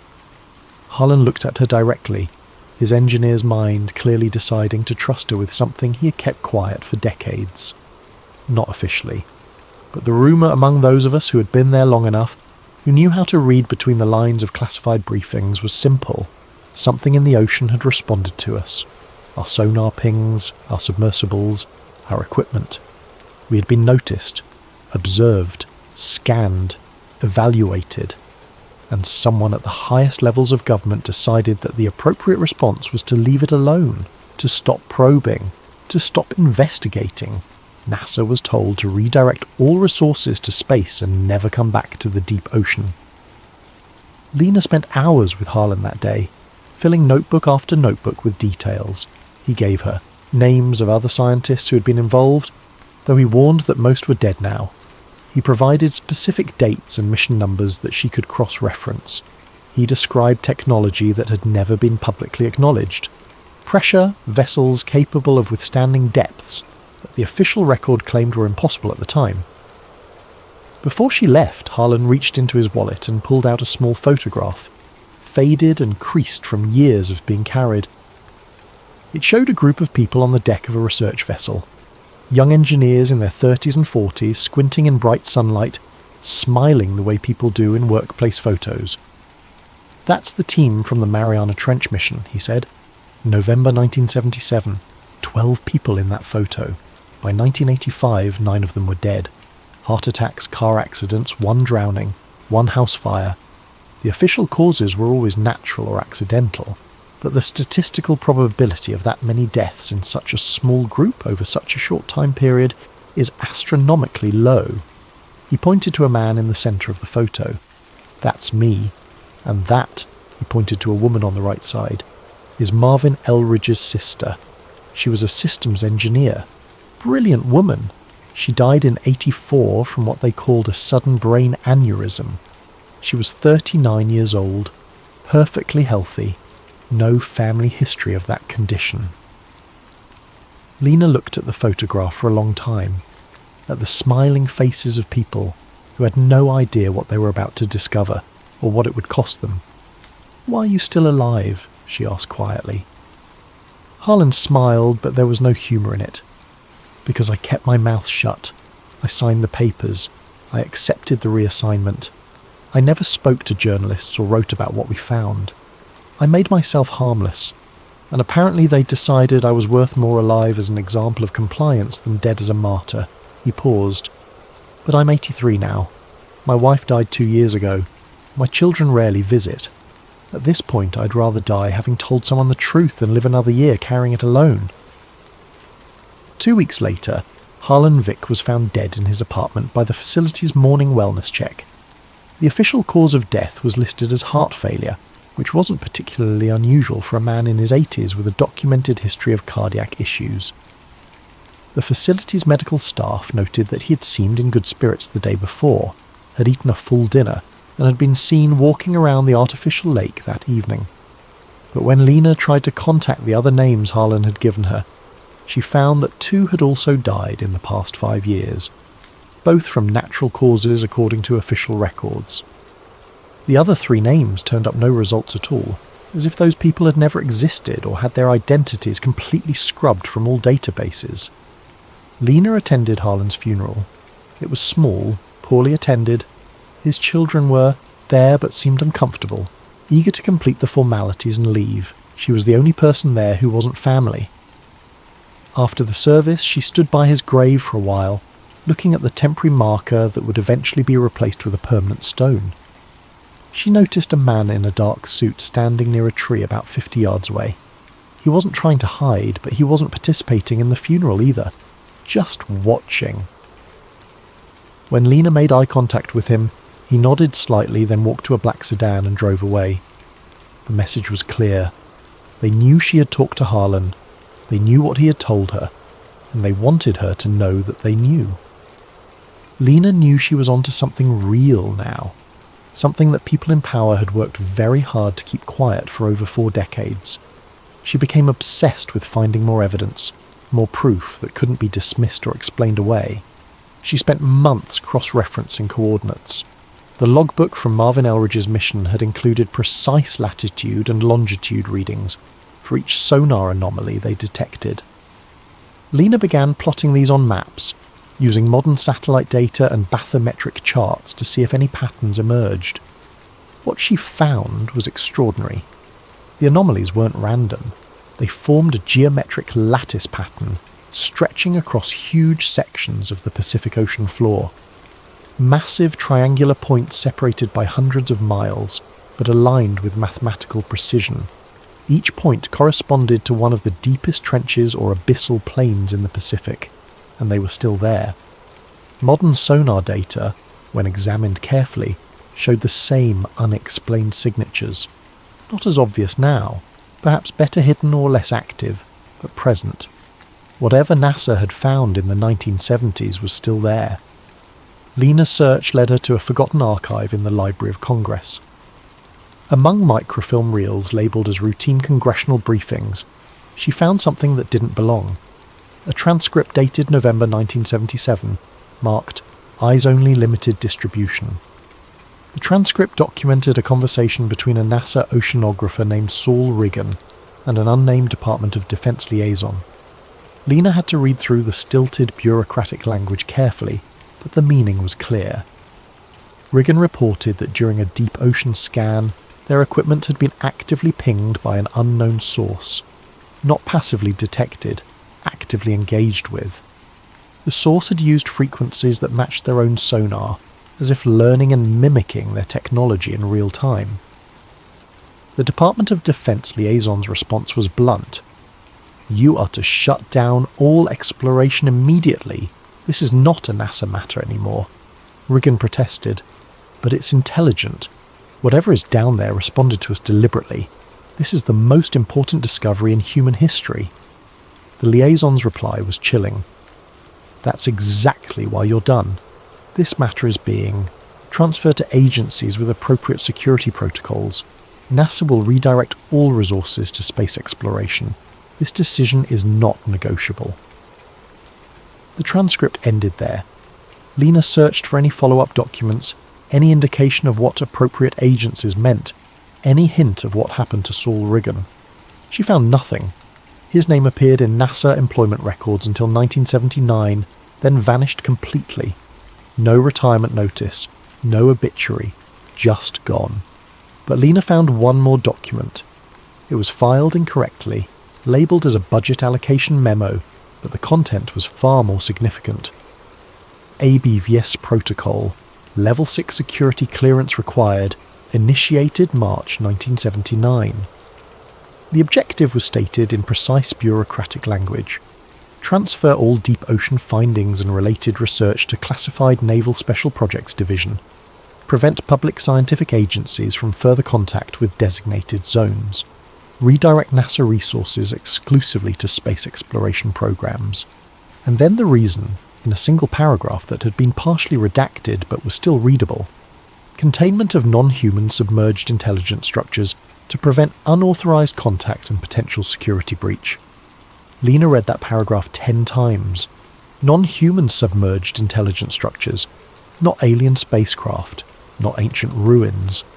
Intelligence structures currently active and requiring containment. Something alive, or at least functional, beneath the ocean. NASA didn't choose to abandon the ocean. They were ordered to. They were forced into space to avoid something that had been discovered in the deep. Something that someone in power had decided humanity wasn't ready to know about. Lena understood now why Marvin Elridge had died, why Harlan Vick had waited so long to speak, why every scientist involved had either gone silent or disappeared. This wasn't just classified information. This was something that powerful people wanted to remain buried deeper than the trenches themselves. She should have stopped there. She should have published what she had found and let others take the risk of digging deeper. But Lena couldn't let it go. She needed to see more. She needed proof that couldn't be denied. That's when she started noticing the surveillance. It began subtly. A car parked across the street from her apartment for hours at a time. Engine off, windows tinted. The same vehicle appeared outside the archive where she worked. When she drove to meetings or interviews, the car was always 3 or 4 vehicles behind her in traffic. Her personal computer began acting strangely. Files would be in different folders than where she had left them. Her internet search history would be wiped clean each morning, even though she hadn't cleared it. Her backup drives disappeared from her apartment while she was at work, despite the door being locked and showing no signs of forced entry. Someone was watching her. Someone knew what she was researching, and they wanted her to know that they knew. A former NOAA technician reached out to her through an encrypted email service 2 months after Harlan's death. The message was brief. "I have something you need to see, something they didn't collect. Come alone. Tell no one." It included a date, time, and location. A parking garage in Baltimore at midnight. Every instinct told Lena this was dangerous. Meeting a stranger at midnight with something classified was exactly the kind of thing that ended badly in stories like this. But she'd gone too far to stop now. She drove to Baltimore, parked on a different level than specified, and walked down the concrete stairs to the designated meeting spot. The technician was waiting near a support pillar, a man in his 70s wearing a windbreaker and a baseball cap. He looked nervous, his eyes constantly scanning the garage. He didn't give his name, didn't shake her hand, didn't waste time with pleasantries. "I worked with Marvin Elridge in 1976 and 77, he said quietly. "I was the one who processed the film reels from the submersibles. Every mission, I'd develop the footage, catalogue it and send it up the chain. After the Tonga Trench incident, men in suits showed up and collected everything. Every reel, every photograph, every piece of paper. They went through our facility like it had been raided." He handed her a metal film canister, old and dented, with faded labels barely visible in the dim garage lighting. "This is from the Elridge mission. Dive 7. I made a copy before they collected the originals. I've kept it hidden for 46 years. I buried it in my backyard inside a waterproof container. I told myself I was keeping it for history, for proof, but really I think I was just too afraid to destroy it, and too afraid to show it to anyone. My wife died last year. My kids don't talk to me. I have cancer. The doctors say I have 6 months, maybe less. I don't know what to do with this anymore, but I know it shouldn't die with me. Maybe you'll know what to do with it." He turned to leave, then stopped and looked back at her. "They killed him, you know. Marvin. It wasn't an accident. He called me 3 days before he died. Said people were following him. Said his house had been searched while he was at work. Nothing taken, but everything subtly moved. Drawers not quite closed the way he left them. Papers in slightly different positions. He knew what was coming. He told me to destroy anything he had ever given me, to forget everything we had talked about. I wish I had listened." Then he walked away, his footsteps echoing in the empty garage, and was gone. Lena stood there for several minutes, holding the film canister, feeling its weight, understanding that she was now holding something that people had killed to keep hidden. She took the film to a professional restoration service in Virginia, driving 2 hours out of her way, paying cash, and claiming it was family footage from a deep-sea fishing trip in the 70s. The technicians were more interested in the technical challenge than the content. Film this old, stored in less than ideal conditions, required careful handling. They cleaned it, stabilized it, and digitized it over 3 days. When Lena finally watched the restored footage on her laptop in a motel room, sitting in the dark with headphones on, she understood why this had been classified, why people had died, why an entire federal agency had been redirected away from the ocean. The video showed the view from a submersible's external camera. the timestamp in the corner marking it as November 17th, 1976 at 22:43 hours. Depth reading, 11,280 feet. At first, there was only darkness and the occasional particle drifting past the lens, caught in the submersible's powerful lights. The view swayed gently as the craft moved through the water. Then the lights illuminated something that made Lena pause the video, rewind, and watch again to confirm she wasn't seeing things. A massive curved surface, clearly metallic, extending beyond the reach of the lights in all directions. The texture was smooth, but not perfectly so. There were patterns etched or moulded into the surface, geometric designs too regular to be corrosion or damage. They looked deliberate, designed. The material itself had a strange quality to it, reflecting the lights in a way that seemed almost to absorb them, creating a darkness that was deeper than the surrounding water. The submersible moved along the surface, and the camera captured more details. What appeared to be seams where different sections met, too precise to be natural geological features. Structures that might have been protrusions, sensors, or ports of some kind. Curved indentations that could have been anything from decorative elements to functional openings, and then something that looked unmistakably like a window. A circular opening, about 15 feet in diameter, filled with what might have been transparent material, though it was impossible to tell in the murky water and dim light. The surface around it had additional geometric patterns, as if marking it as significant. The submersible's lights focused on the window, and Lena watched this section frame by frame, advancing through the video one image at a time. For 3 frames, barely a tenth of a second of real time, something appeared in the reflection of the glass or whatever material filled that circular opening. A shape. Definitely a shape. Not a trick of light or a distortion from the water. Something inside the structure, moving past the window. The resolution wasn't good enough to make out details. It could have been machinery. It could have been something else. But it was there, visible, real, captured on film. Then the lights failed. The video feed dissolved into static, but the recording continued, the timestamp still, advancing. The audio kept running, and Lena had to increase the volume to hear what came next. A low-frequency tone, deep and resonant, felt more than heard even through laptop speakers. Not the sound of machinery or water pressure or any mechanical system she recognized. The frequency was around 20 hertz, right at the edge of human hearing, kind of deep bass that you feel in your chest more than hear with your ears. But what made Lena's skin crawl was the pattern. The tone rose and fell in a sequence that repeated. Not random, not mechanical. It had rhythm. It had structure. It sounded almost like language, like something trying to communicate using sound in a frequency range that would travel through water effectively. She played it back multiple times, recording the audio on her phone, analysing the waveform. The pattern repeated every 11 seconds. Each repetition was identical in structure, but varied slightly in amplitude, as if the source was adjusting, testing, learning how to modulate the signal. Then, abruptly, it stopped. The audio went silent except for the quiet hiss of the recording equipment. The video timestamp showed the camera had recorded for another 18 minutes after the lights failed, but that entire section was corrupted or erased, showing only digital artifacts and noise. The footage ended. Lena sat in the dark motel room, her hands shaking slightly. She had just watched proof.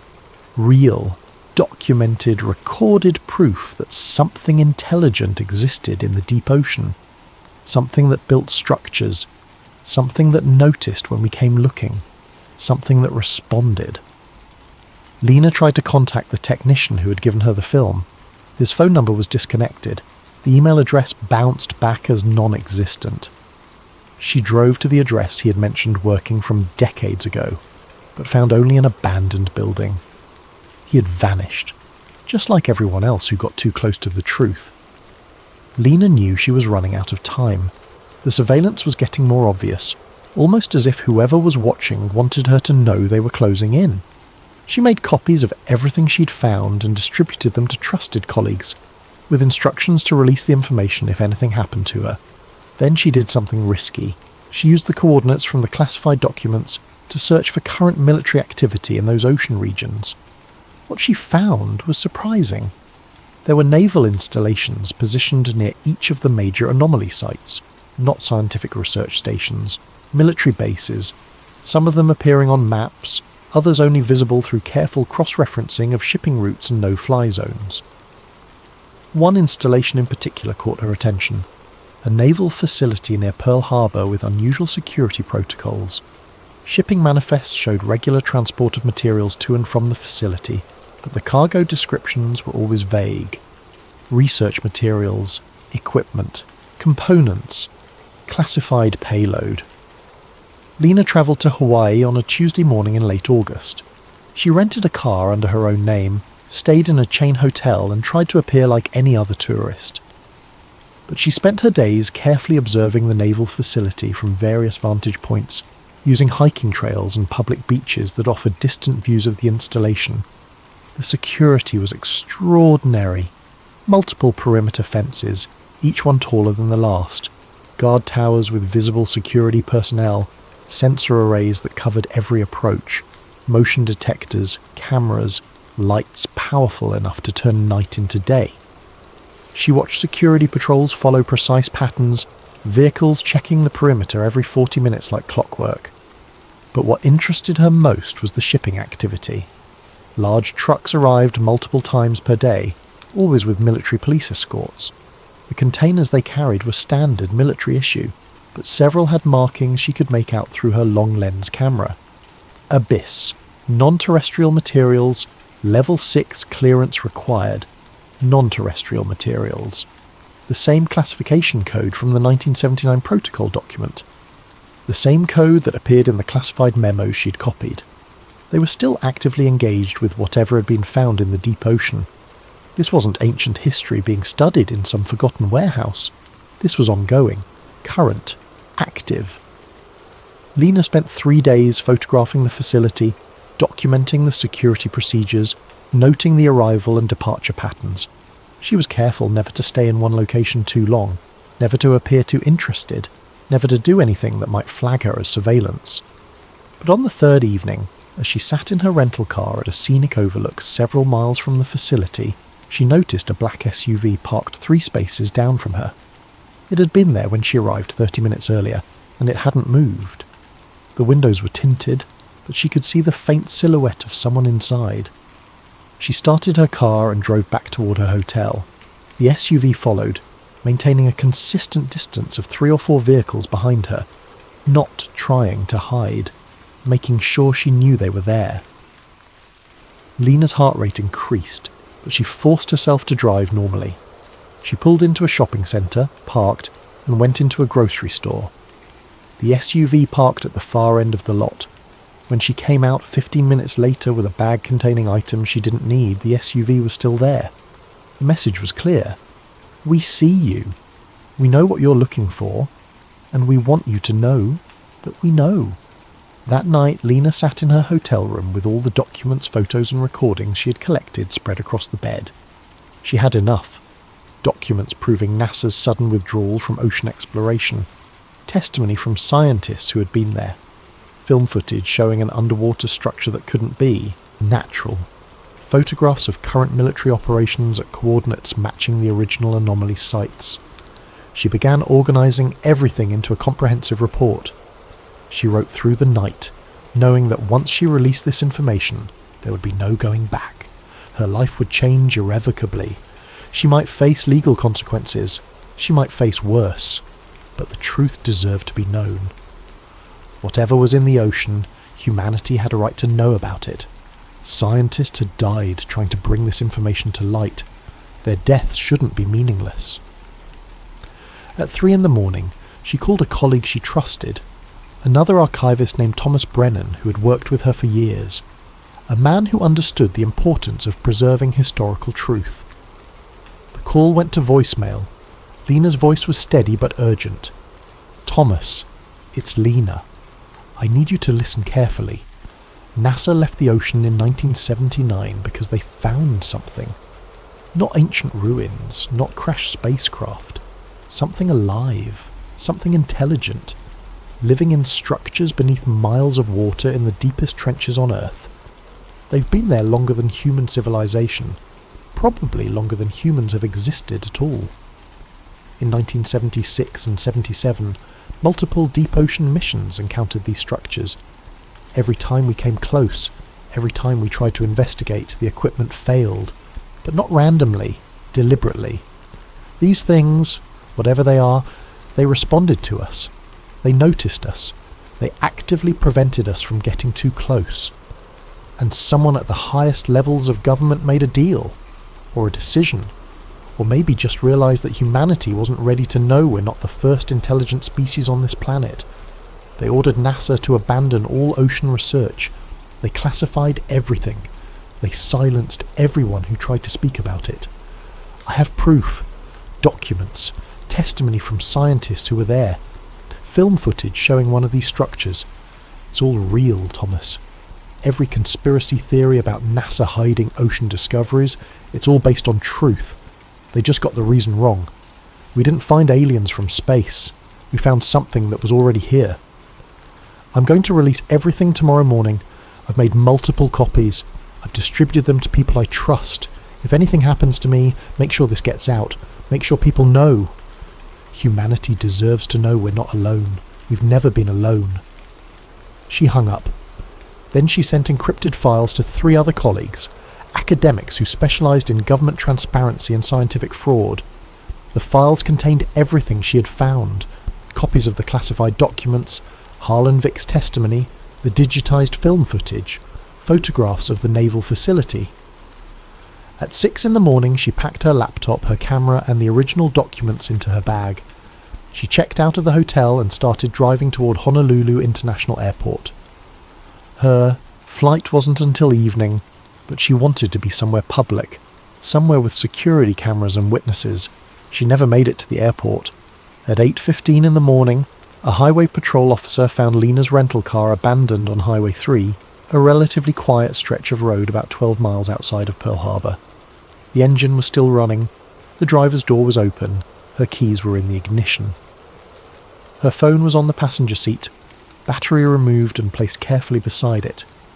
There was no sign of struggle, no blood, no evidence of an accident. The car showed no damage. There were no skid marks on the road. Her suitcase was still in the trunk. Her purse was still in the front seat, wallet and credit cards intact. Lena Hart Boone had simply vanished. Within 6 hours, federal agents arrived at the scene. They took the car, they took everything in it, and they issued orders to local police that this was now a federal matter. No press releases, no public statements. The investigation would be handled at a higher level. Within 12 hours, more federal agents raided Lena's apartment in Maryland. They arrived with a warrant so heavily redacted that the property manager couldn't even tell what specific items they were authorized to seize. They took her computer, her files, her backup drives, her notebooks. They took everything. They interviewed her colleagues at the archive facility. The interviews were polite but firm. They explained that Lena had been involved in unauthorized access of classified materials, that her recent behaviour suggested significant psychological stress, that anyone who had received documents from her should turn them over immediately and refrain from discussing her work with anyone, as doing so could result in serious legal consequences. The official statement from authorities was brief and carefully worded. Lena Hart Boone had been reported missing. Her vehicle had been found abandoned in Hawaii. There was no evidence of foul play. Given her recent behaviour and the stress she had been under, authorities believed she may have wandered away from her vehicle in a state of confusion or distress. Search efforts were underway. The public was asked to contact authorities if they had any information. No mention of classified documents. No mention of NASA or ocean exploration. No mention of what she'd been researching. Just a troubled woman who had disappeared, probably due to mental health issues. Nothing more to see here. Thomas Brennan received the voicemail that evening when he woke up for his night shift at the archive facility. He listened to it 3 times, his blood chilling more with each repetition. He immediately checked his encrypted email and found the files Lena had sent him. Everything she had mentioned, all the proof. For 2 days he debated what to do. Then 2 federal agents appeared at his home. They were polite, professional. They explained that Lena had been suffering from a mental health crisis, that she had been accessing classified materials without authorization, that any documents she had shared were the product of her deteriorating mental state and should not be taken seriously. They asked if she'd sent him anything, if she'd shared her theories with him, if he had any of her documents. Thomas lied. He said no. He said Lena had seemed stressed lately but hadn't shared any specifics of her work. He said he was worried about her and hoped she would be found safely. The agents thanked him and left, but Thomas noticed the car parked down the street that evening, and the next evening, and the evening after that. He deleted the encrypted files without looking at them again. He erased Lena's voicemail. He told himself he was being smart, not cowardly, that he had a family to think about, that getting himself killed or disappeared wouldn't honour Lena's sacrifice. The other colleagues Lena had sent files to made similar choices. The risks were too great. The evidence could be dismissed as forgery. The penalties for possessing classified materials were severe. One by one, they deleted the files or turned them over to authorities. Within a week, it was as if Lena's entire investigation had never existed. But 1 week after her disappearance, on a Thursday at 2:17 in the morning, a single document appeared on an anonymous forum dedicated to government conspiracies and unexplained phenomena. The forum had existed for years, a place where people shared theories about everything, from UFOs to assassinations to hidden technologies. Most of it was speculation and wishful thinking. This post was different. It was uploaded from an untraceable account that had been created minutes before the post appeared. The routing data, analysed later by forum administrators and independent researchers, showed the post had bounced through 17 different countries, using VPN services and proxy servers to obscure its origin. Whoever posted it understood digital security in a way that suggested either professional training or serious paranoia. The post contained a comprehensive summary of everything Lena had discovered. The 1976 and 77 ocean missions, the classified documents showing NASA's sudden withdrawal, the testimony from deceased scientists, the description of structures found in the deepest trenches, the geometric lattice pattern connecting the anomaly sites across the Pacific, and it included a scanned page from what appeared to be a classified government memorandum, marked with security classifications that verified it as authentic to anyone who understood government document formatting. The memo was dated March 1979 and included partial text from what was clearly the Abyss Protocol. The post read, "We didn't stop exploring the ocean because we couldn't. We stopped because we were told not to disturb what's down there. They've been watching us for as long as we've been watching the stars. The Abyss Protocol isn't about preventing contact. It's about managing a relationship that began long before NASA was even founded. Someone made an agreement. We stay in the atmosphere and space. They stay in the deep ocean. As long as neither side violates the boundary, we coexist. But if we go back down there, if we start probing again with modern technology, the agreement ends, and nobody in power wants to know what happens then." The post was live for exactly 5 minutes. In that time, 47 people viewed it. 12 took screenshots. 3 downloaded the attached document. Then it was gone, deleted. The account that posted it vanished from the server logs as if it had never existed. The forum's administrators received an official government order within an hour, demanding they surrender all server logs, IP addresses, and any cached versions of the deleted content. The order came with specific federal statute citations and a warning that failure to comply would result in the forum being shut down and its operators facing criminal charges. The administrators complied. They turned over everything they had. But the technical analysis showed something the government didn't want to acknowledge. Whoever posted that information had skills that exceeded typical internet users. The routing was sophisticated. The security measures were professional grade. This wasn't some random conspiracy theorist. This was someone who knew what they were doing. Someone who had planned this carefully. The 12 people who had taken screenshots began sharing them on other platforms: Reddit, Twitter, obscure forums dedicated to ocean mysteries. For about 48 hours, the story gained traction. People debated whether the documents were real. Amateur analysts examined the formatting and concluded the memo appeared authentic. Researchers dug into NASA's history and confirmed that the agency had indeed abandoned ocean programs in the late 1970s with minimal explanation. Then the systematic suppression began. Posts were removed from major platforms, sometimes within minutes of being uploaded. Accounts were suspended for spreading misinformation. Fact-checking organisations issued statements saying the documents had been examined and deemed false, though they never explained who examined them or what specific evidence proved them fraudulent. Within a week, the story had been effectively scrubbed from mainstream internet platforms. It remained only in the darker corners of the web, on encrypted forums and conspiracy sites where it blended in with hundreds of other unverifiable claims about government secrets. The official narrative became fixed. Lena Hart Boone had experienced a mental health crisis. She had developed paranoid delusions about government cover-ups. She had fabricated or altered documents to support her theories. Her disappearance was tragic, but likely the result of her deteriorating mental state. The documents she supposedly found were either forgeries or legitimate materials taken wildly out of context. Researchers who looked into the story found nothing solid to grasp. Lena's disappearance was real and documented, but the content of her research was impossible to verify. The documents she supposedly found had vanished. The people she interviewed were dead or refused to speak. The footage no longer existed in any archive, public or private. Even the forum post couldn't be verified since the original had been deleted, and the screenshots could have been fabricated. For a few weeks, the story circulated among communities interested in government conspiracies and hidden knowledge. Then it faded, replaced by newer theories and more recent mysteries. Lena Hart Boone became another name on a long list of people who claimed to have found something significant, and then disappeared. Another unsolved mystery. Another story that couldn't be proven or disproven. But in late October 2023, on a Saturday morning when most of America was sleeping in or having breakfast with their families, something happened that brought the whole story roaring back.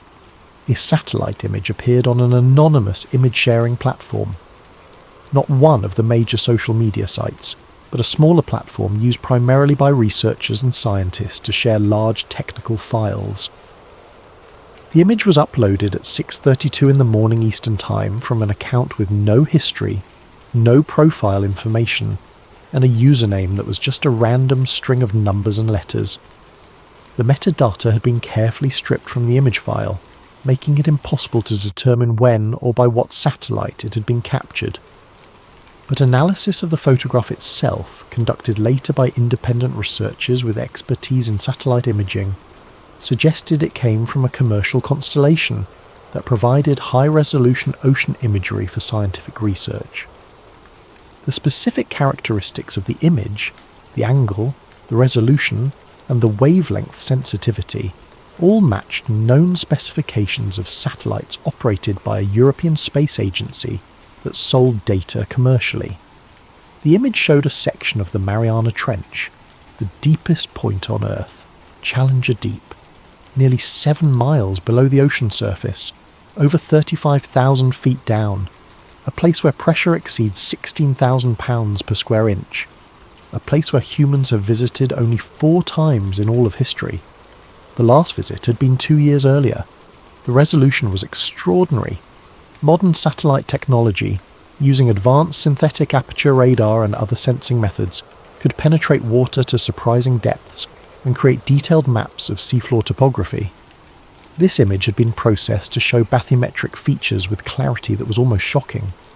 And visible in the image, clear enough to leave absolutely no doubt, was a perfectly symmetrical hexagonal structure.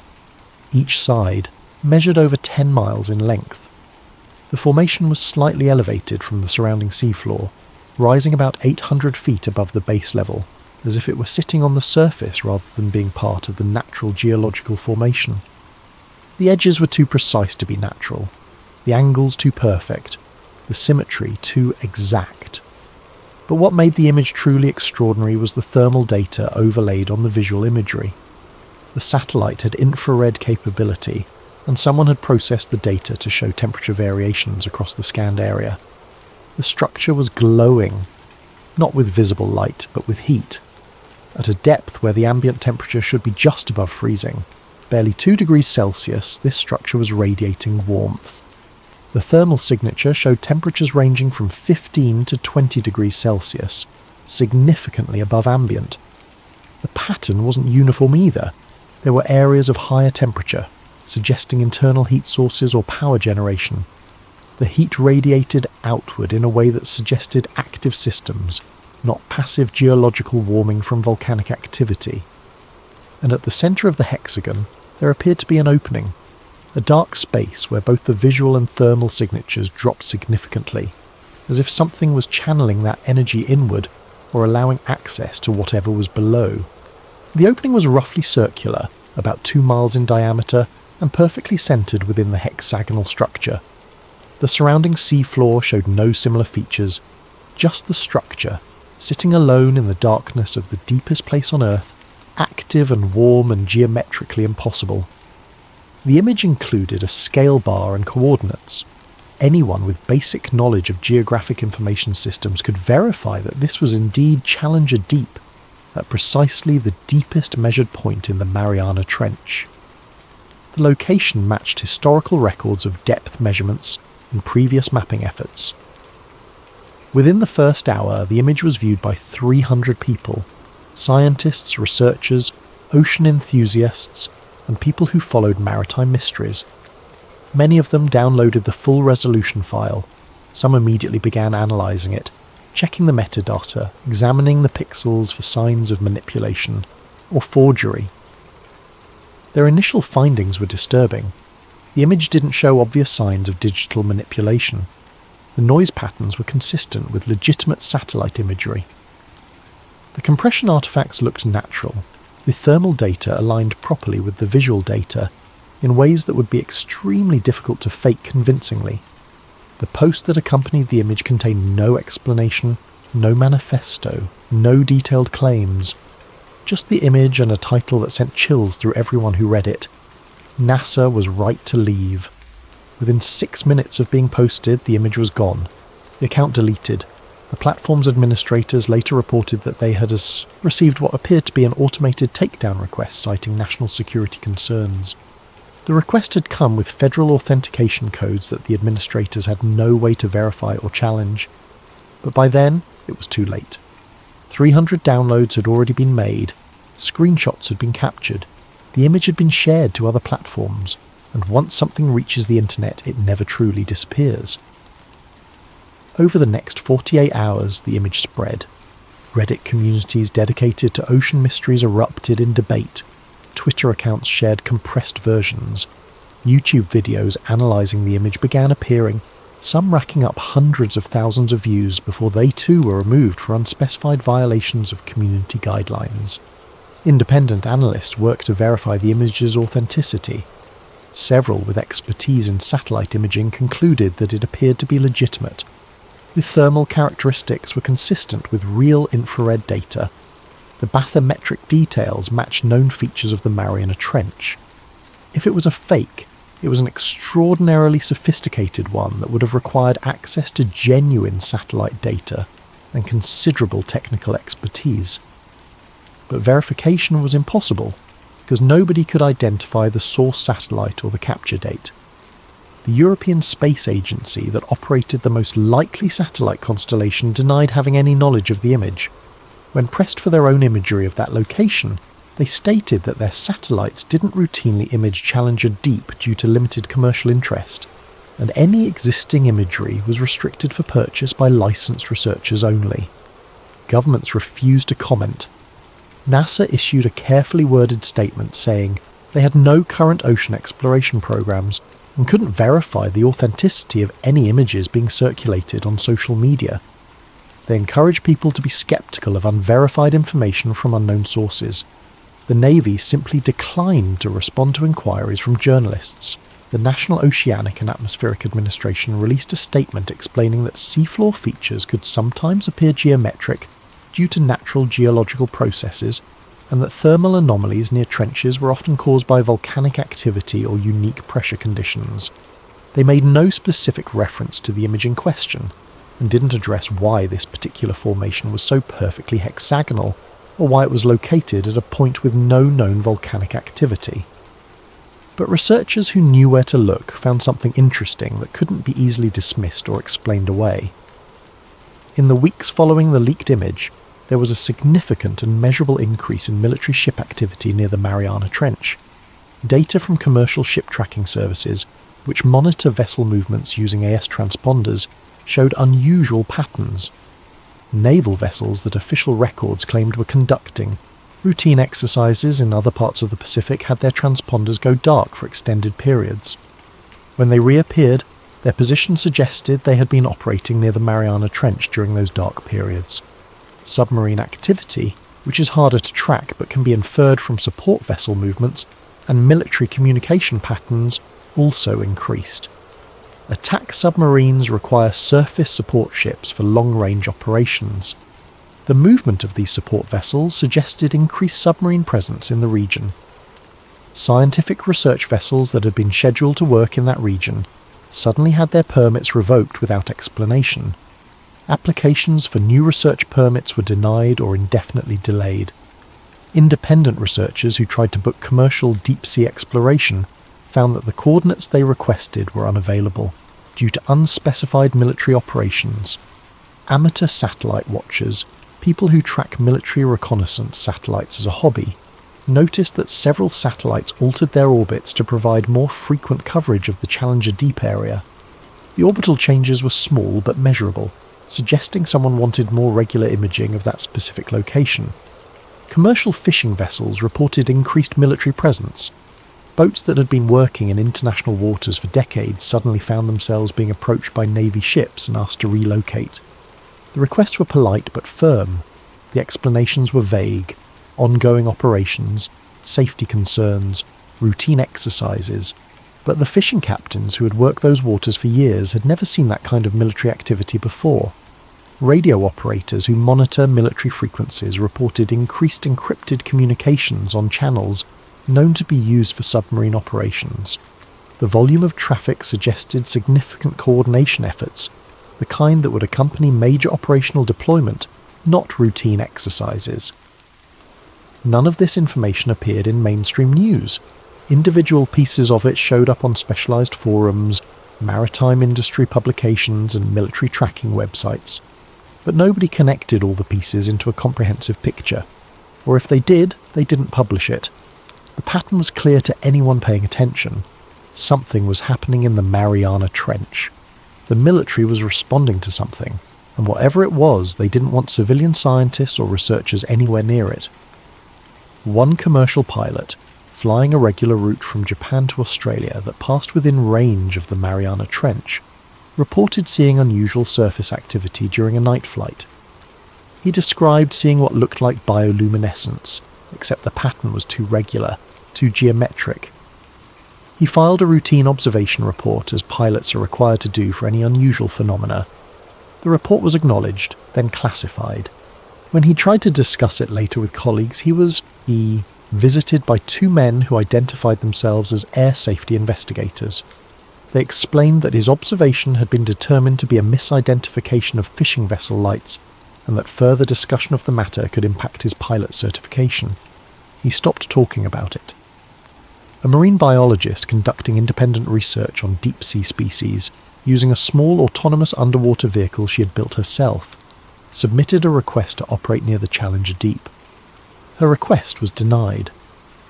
When she asked for an explanation, she was told that military operations were ongoing in the region, and all civilian research activities were temporarily suspended for safety reasons. When she asked when the suspension would be lifted, she was told that information was not available. 6 months later, the suspension was still in effect. Something was happening in the deep ocean, something that required a military presence, something that someone in power didn't want civilian scientists, researchers, or the general public getting close to. and it was happening at the exact location where a satellite image had shown an impossible structure. The Abyss Protocol, it seemed, was still very much in effect, and whatever agreement or decision had been made in 1979 was being actively enforced in 2023. The Abyss Protocol, it seemed, was still very much in effect. Today, if you search for information about NASA's ocean exploration programs from the 1970s, you'll find basic historical facts.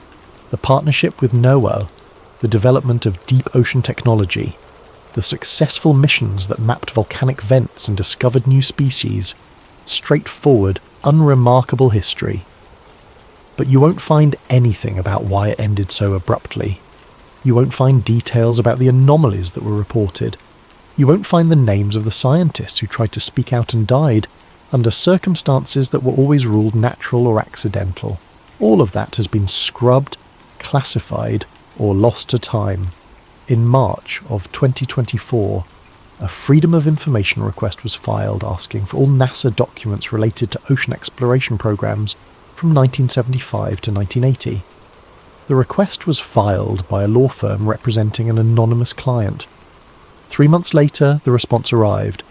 7,000 pages of documents so heavily redacted that entire sections were nothing but black bars. Page after page of blacked-out text with only occasional phrases visible. Depth readings nominal. Equipment functioning as expected. Mission concluded successfully. Nothing about the anomalies. Nothing about the structures. Nothing about the decision to end all ocean programs. Just routine operational reports with anything meaningful removed. The law firm filed an appeal, arguing that excessive redaction violated the spirit of transparency laws. The appeal was denied. The stated reason: matters of national security. No further explanation provided. On July 4th, 2024, during a holiday weekend when most Americans were watching fireworks and having barbecues, the Mariana Trench Marine National Monument was quietly expanded. Expansion added nearly 30,000 square miles of protected ocean to the monument, including the entire area around Challenger Deep. The expansion came with new restrictions: no commercial fishing, no research without specific federal permits, no unauthorized vessel activity. The announcement was buried in a routine Department of the Interior press release that mentioned several unrelated administrative actions. No press conference, no statements from the White House, just a few paragraphs in a document that most news organizations never bothered to read. The restrictions were immediate and strictly enforced. The Coast Guard began regular patrols of the expanded monument area. Any vessel entering without proper authorization was intercepted and escorted out. The penalties for violation were severe: fines up to $250,000 and potential criminal charges. When environmental groups asked about the sudden expansion and increased restrictions, they were told it was part of ongoing efforts to protect unique deep-sea ecosystems from disturbance. When marine researchers applied for permits to study the newly protected areas, their applications were either denied or delayed indefinitely pending unspecified security reviews. The message was clear: the deepest parts of the Mariana Trench were now effectively off-limits to everyone, except those with the highest security clearances. In November 2024, a research paper was published in an obscure marine biology journal. The paper, written by a team of Japanese scientists, described acoustic anomalies detected near several deep ocean trenches between 2020 and 2022. The anomalies consisted of low-frequency sounds that didn't match any known biological or geological sources. The frequencies suggested possible mechanical origins. The patterns suggested possible intelligence. The paper was peer-reviewed and published. It remained available for exactly 9 days. Then it was retracted. The journal issued a statement saying the data had been found to contain errors, and the conclusions were not supported by the evidence. The authors protested, claiming their data was sound, and the retraction was unjustified. Their protests were ignored. Copies of the paper exist in academic archives and can still be found by determined researchers, but its retraction means it can't be cited in other scientific work, effectively erasing it from legitimate scientific discourse. The ocean covers more than 70% of Earth's surface. The average depth is over 2 miles. More than 80% has never been mapped in detail. We have better topographic maps of Mars than we do of our own seafloor. The technology exists to change that. Autonomous underwater vehicles, advanced sonar arrays, satellite bathymetry, deep-sea submersibles that can withstand pressures in the deepest trenches. We could map the entire ocean floor if we chose to. We could explore every trench, every abyssal plain, every underwater mountain range. The cost would be substantial, but not prohibitive. Less than what we spend on space exploration in a single year. The scientific value would be immense. New species, new geological knowledge, better understanding of ocean currents and climate systems, potential resources. But we don't do it. Year after year, the deep ocean remains largely unexplored. Research funding goes to space programs instead.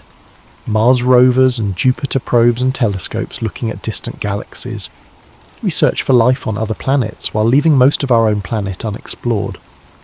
The official explanations make sense on the surface. The ocean is difficult to explore. The pressure is crushing. The darkness is absolute. The equipment required is expensive and specialized. Space captures public imagination in ways the ocean doesn't. Funding decisions are complex and based on multiple factors. All of that is true. But it doesn't explain the classified documents. It doesn't explain why scientists who asked too many questions ended up dead. It doesn't explain why certain coordinates are now off limits to civilian research. It doesn't explain the Abyss Protocol. There are places on Earth where humans are not permitted to go. Military installations, nuclear facilities, government research centres. We accept these restrictions as necessary for security. We understand that some things need to be kept secret for legitimate reasons. But the deep ocean isn't a military base or a nuclear facility. It's a natural part of our planet. It was here billions of years before humans existed. Restricting access to it, controlling who can explore it, hiding what's been found there. These actions suggest something more than routine security concerns. They suggest something was discovered that changed the fundamental understanding of who we are and whether we're alone. Something that people in power decided we're not ready to know.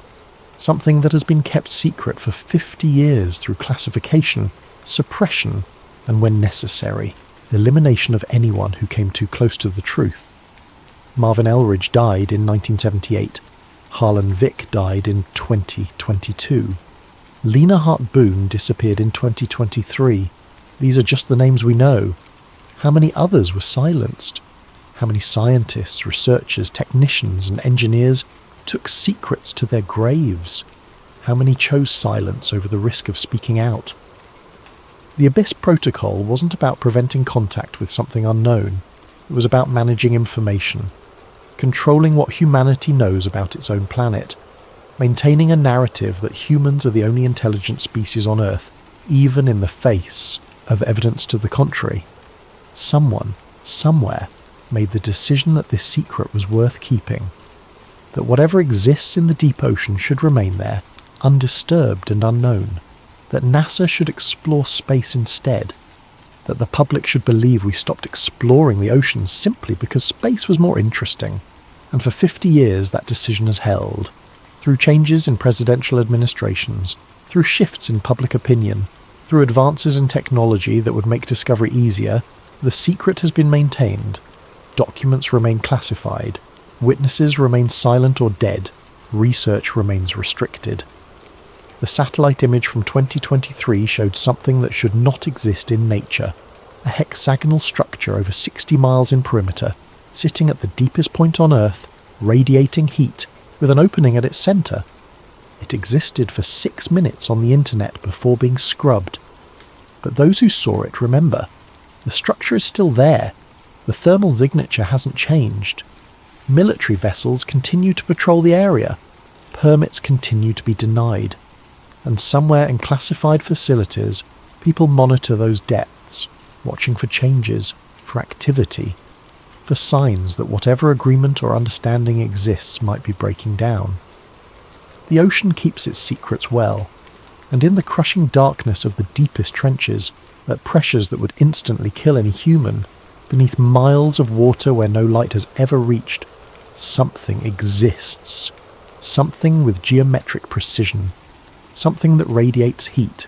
Something that noticed when we came looking in the 1970s and responded by shutting down our equipment. Something that may have been here long before humans walked the earth. Something that built structures in the deep ocean for purposes we can't begin to understand. Something that someone in power encountered and then decided humanity was better off not knowing about. NASA didn't choose space over ocean. They were pushed into space, ordered to look up instead of down, told to search for life on distant planets while ignoring the evidence of non-human intelligence right here on Earth. The choice was made, the protocol was established, and for 50 years it has been enforced with classification protocols, funding redirection, permit restrictions, and when necessary, permanent silence. The truth is down there, in the Mariana Trench, in the Puerto Rico Trench, in the Tonga Trench, in the deepest, darkest, most inaccessible places on our planet, waiting, watching, existing, and we have been told to leave it alone. Perhaps that was the right decision. Perhaps there are discoveries that humanity isn't ready for. Perhaps there are truths that would fundamentally break our understanding of the world in ways we couldn't recover from. Or perhaps those in power simply made a choice that they're not the ones suffering. They're not the ones who died asking questions, and they're not the ones who have to live with the weight of suppressed knowledge. The ocean covers 70% of our planet. It holds secrets we haven't even begun to imagine. And somewhere, in a facility with the highest security clearance, in a room where the protocols are enforced and the decisions are made, someone knows exactly what those secrets are. They've known since 1978. And they've decided you shouldn't. What if everything you thought you knew about those mysterious men in black suits was just the beginning? Tonight's story comes from a video suggestion by Kelly Dooley, and it's one that will make you question every shadow at your window and every unexplained silence in your neighbourhood. If you enjoy these spine-chilling tales, please like and subscribe to Sleep Theories, and don't forget to leave your own scary story suggestions in the comments below. Now, let's dive into a tale of surveillance, secrets, and the terrifying price of knowing too much. The October wind carried the smell of dying leaves and something else I couldn't quite place as I pulled into the gravel driveway of 1247 Maple Street. Something metallic and stale, like coins left too long in stagnant water. I'd been working welfare checks for Millfield County for 3 years, and that smell usually meant one thing: I was too late. Henry Mallory's house sat like a dark wound against the grey afternoon sky. Every window was covered with what looked like blackout curtains, the kind photographers use, but these were different somehow, thicker, more deliberate. The mailbox overflowed with weeks of accumulated mail, and newspapers in yellow plastic bags lay scattered across the brown lawn like forgotten promises. And I knocked on the front door, calling out the standard greeting I'd rehearsed hundreds of times. "Mr. Mallory, this is Jamie from Millfield County Social Services. We're here for a wellness check." The words echoed back at me, swallowed by the unnatural quiet that seemed to press against the house from all sides. No answer, no movement, not even the shuffle of slippered feet or the distant sound of a television that usually accompanied these visits. I tried the door handle, locked, walked the perimeter, checking windows, looking for any sign of life or entry. The blackout curtains were installed on the inside of every single window, creating an impenetrable barrier between the interior and the outside world. When I pressed my ear against the glass of what might have been a living room window, I heard something that made my skin crawl. The steady hiss of television static playing endlessly like white noise. The spare key was exactly where Mrs. Henderson next door said it would be, under the ceramic frog by the back steps. As I turned it in the lock, that metallic smell hit me full force, and I knew what I was walking into. Henry Mallory sat in a brown recliner facing an old cathode ray television, the screen filled with dancing static. His head was tilted back at an unnatural angle, mouth slightly open, eyes fixed on something I couldn't see. The calendar on the kitchen wall was still turned to October 15th, though today was the 29th. 2 weeks, maybe longer. The house felt wrong in a way that went beyond death. It was too quiet, even accounting for the obvious. No hum of a refrigerator, no ticking clocks, no settling sounds that old houses make. Just that constant static from the television, and a silence so complete it felt like being underwater. I called the coroner and settled in to wait, doing my job of securing the scene and documenting what I found. That's when I really started looking around. Every surface was covered in a thin layer of dust except for well-worn paths between the kitchen, bathroom and living room. But what caught my attention were the notebooks, dozens of them, stacked on every available surface filled with Henry's spidery handwriting. I opened one at random in October 3rd, 2025. Black sedan, licence obscured, parked across street 11:47 p.m. to 4:23 a.m. 2 occupants, no movement. September 28th, 2025. Phone rang 17 times between 2 a.m. and 5 a.m. No voice when answered. September 15th, 2025. Footprints in garden. Size unknown. Pattern suggests standing in place for extended period. Page after page of similar entries going back months. I flipped to earlier notebooks and found the dates stretched back years. Decades even. All documenting the same kinds of things. Unexplained visitors. Strange cars. Odd occurrences that might seem mundane to anyone else but had clearly consumed Henry Mallory's life. The coroner arrived as the sun was setting, casting long shadows through the spaces between the blackout curtains. Patricia Williams had been doing this job longer than I'd been alive, and she took one look at Henry and shook her head. "Natural causes," she said, checking his pulse points and examining his eyes with a small flashlight. "Heart, probably. Happens all the time with folks his age, especially the isolated ones. Body's been here about 2 weeks, maybe a bit more." As she worked, I found myself drawn to those notebooks, flipping through pages of meticulous documentation that painted a picture of a man living in constant fear of being watched. The handwriting grew shakier in the more recent entries, but never stopped. Right up until the day he died, Henry Mallory had been taking notes.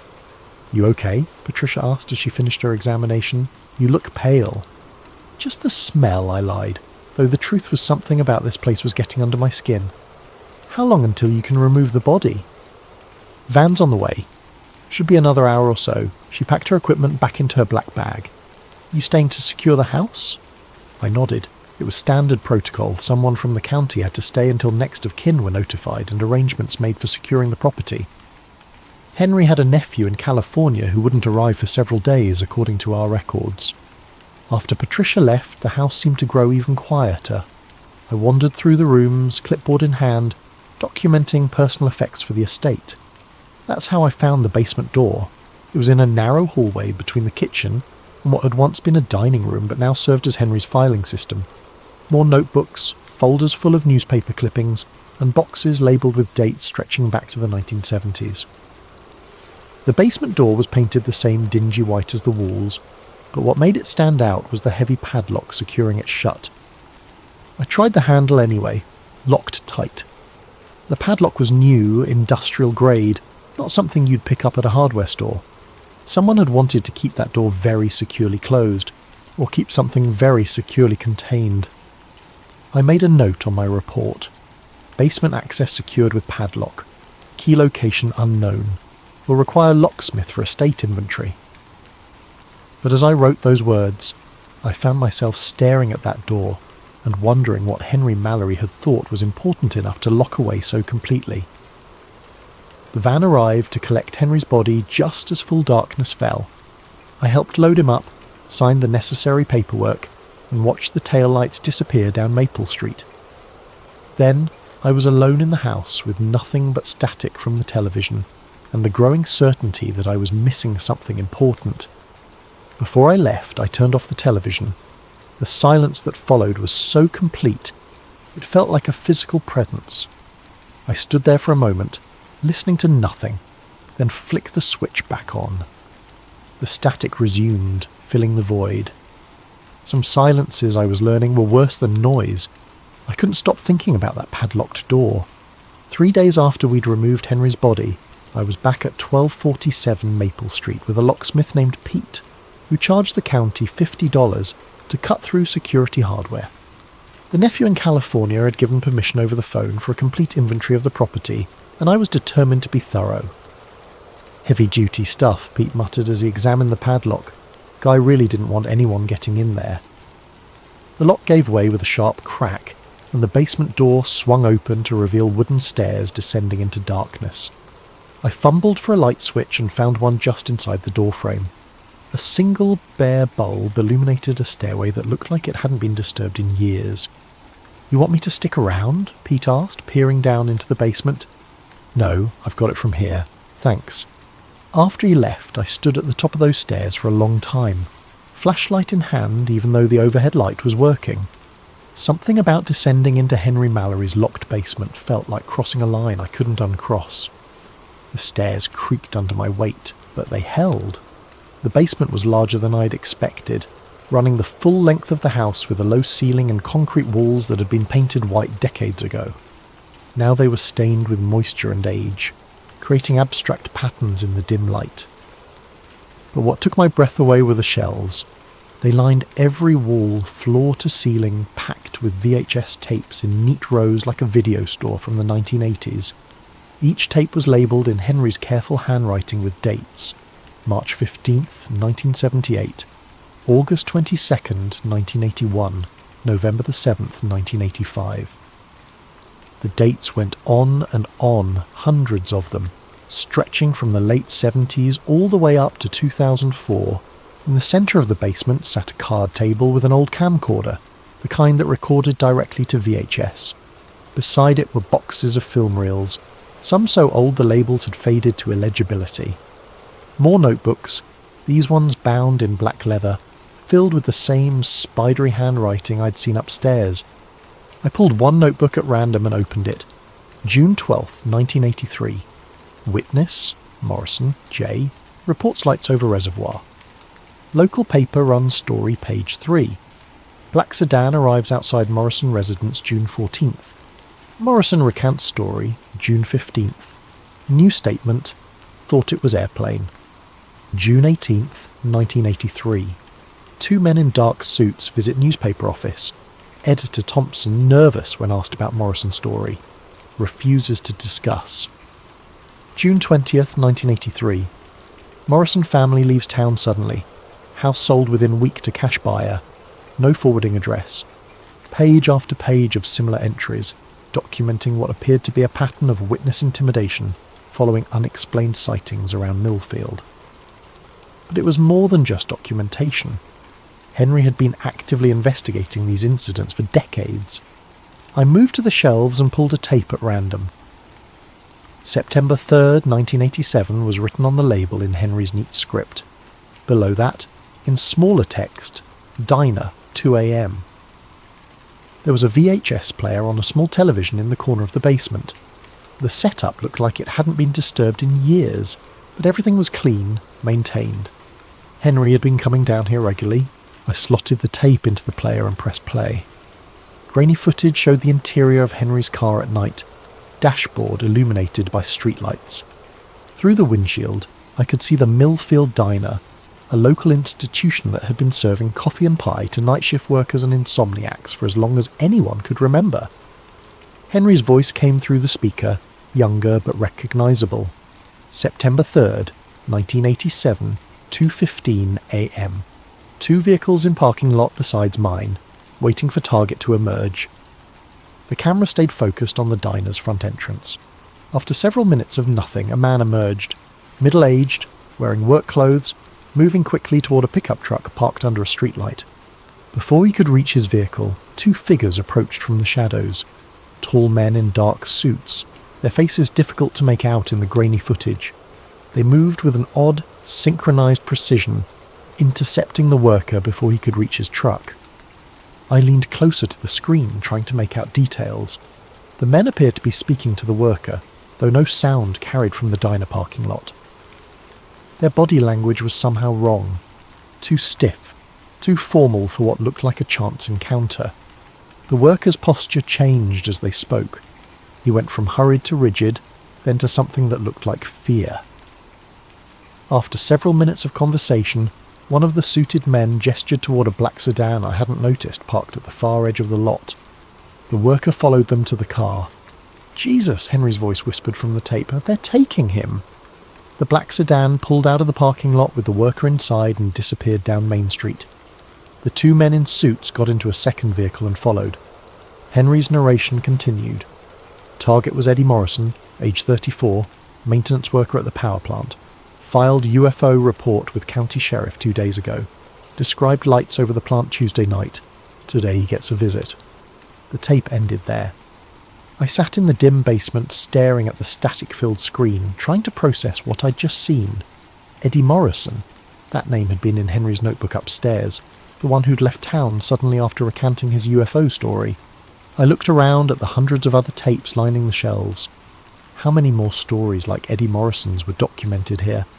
How long had Henry been watching, recording, documenting these encounters?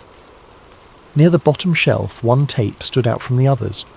Instead of Henry's usual neat labelling, this one was marked with black marker in urgent uneven letters. "Do not destroy. If found, watch." I pulled it from the shelf with hands that were suddenly less steady than I would have liked. The basement felt colder than when I'd first come down, though the October afternoon was mild. As I held that tape, I had the distinct impression that I was about to cross another line, one that might be even harder to come back from than descending into Henry's basement in the first place. But Eddie Morrison's face stayed with me. The way he'd gone from hurried to terrified in the span of a few minutes of conversation with two men who moved like they weren't entirely human. I needed to know what was on that final tape, but not here. Not in this basement where Henry had spent decades hiding from whatever he'd discovered. I slipped the tape into my jacket pocket and headed for the stairs, leaving the rest of Henry's archive undisturbed for now. As I reached the top of the stairs and prepared to turn off the basement light, I took one last look at those hundreds of tapes. Decades of documentation, a lifetime spent watching the watchers. Henry Mallory hadn't just been a paranoid old man after all, he'd been a chronicler of something much worse. I almost didn't watch the tape that night. I sat in my living room for 2 hours, the VHS cassette on my coffee table like an unexploded bomb, while I tried to convince myself that I was getting carried away. Henry Mallory had been an elderly man living alone, probably dealing with some form of paranoia or dementia. The tape from 1987 could have been staged, or misinterpreted, or any number of rational explanations that didn't involve mysterious men in black suits disappearing people who reported UFO sightings.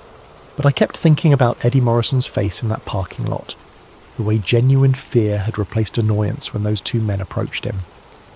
Around 11 p.m, I finally slid the tape into my VCR. The footage began immediately, no FB warnings or production company logos. Just Henry's voice, older now, speaking in an urgent whisper. October 27th, 2025. If you're watching this, I'm probably dead.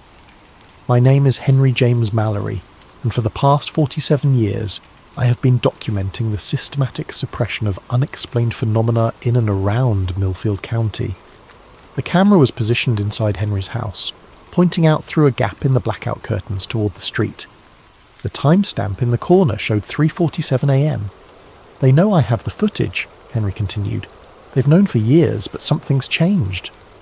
They're getting bolder, more direct." Through the window I could see a black sedan parked across the street under a broken streetlight. Two figures stood beside it, perfectly still, facing Henry's house. "They've been out there for 6 hours, Henry whispered. "Same two as always. They don't move, don't talk to each other, don't smoke cigarettes or check their phones like normal surveillance would. They just wait." The camera stayed focused on the scene outside. In the poor lighting, it was difficult to make out details of the two figures, but something about their posture was deeply unsettling. They stood too straight, too perfectly aligned, like mannequins positioned by someone who had only a theoretical understanding of how humans were supposed to look while waiting. "I started filming them in 1978, Henry's narration continued. "Back then, I thought I was documenting some kind of government cover-up. CIA, NSA, something like that. Men in black suits showing up after UFO sightings to intimidate witnesses.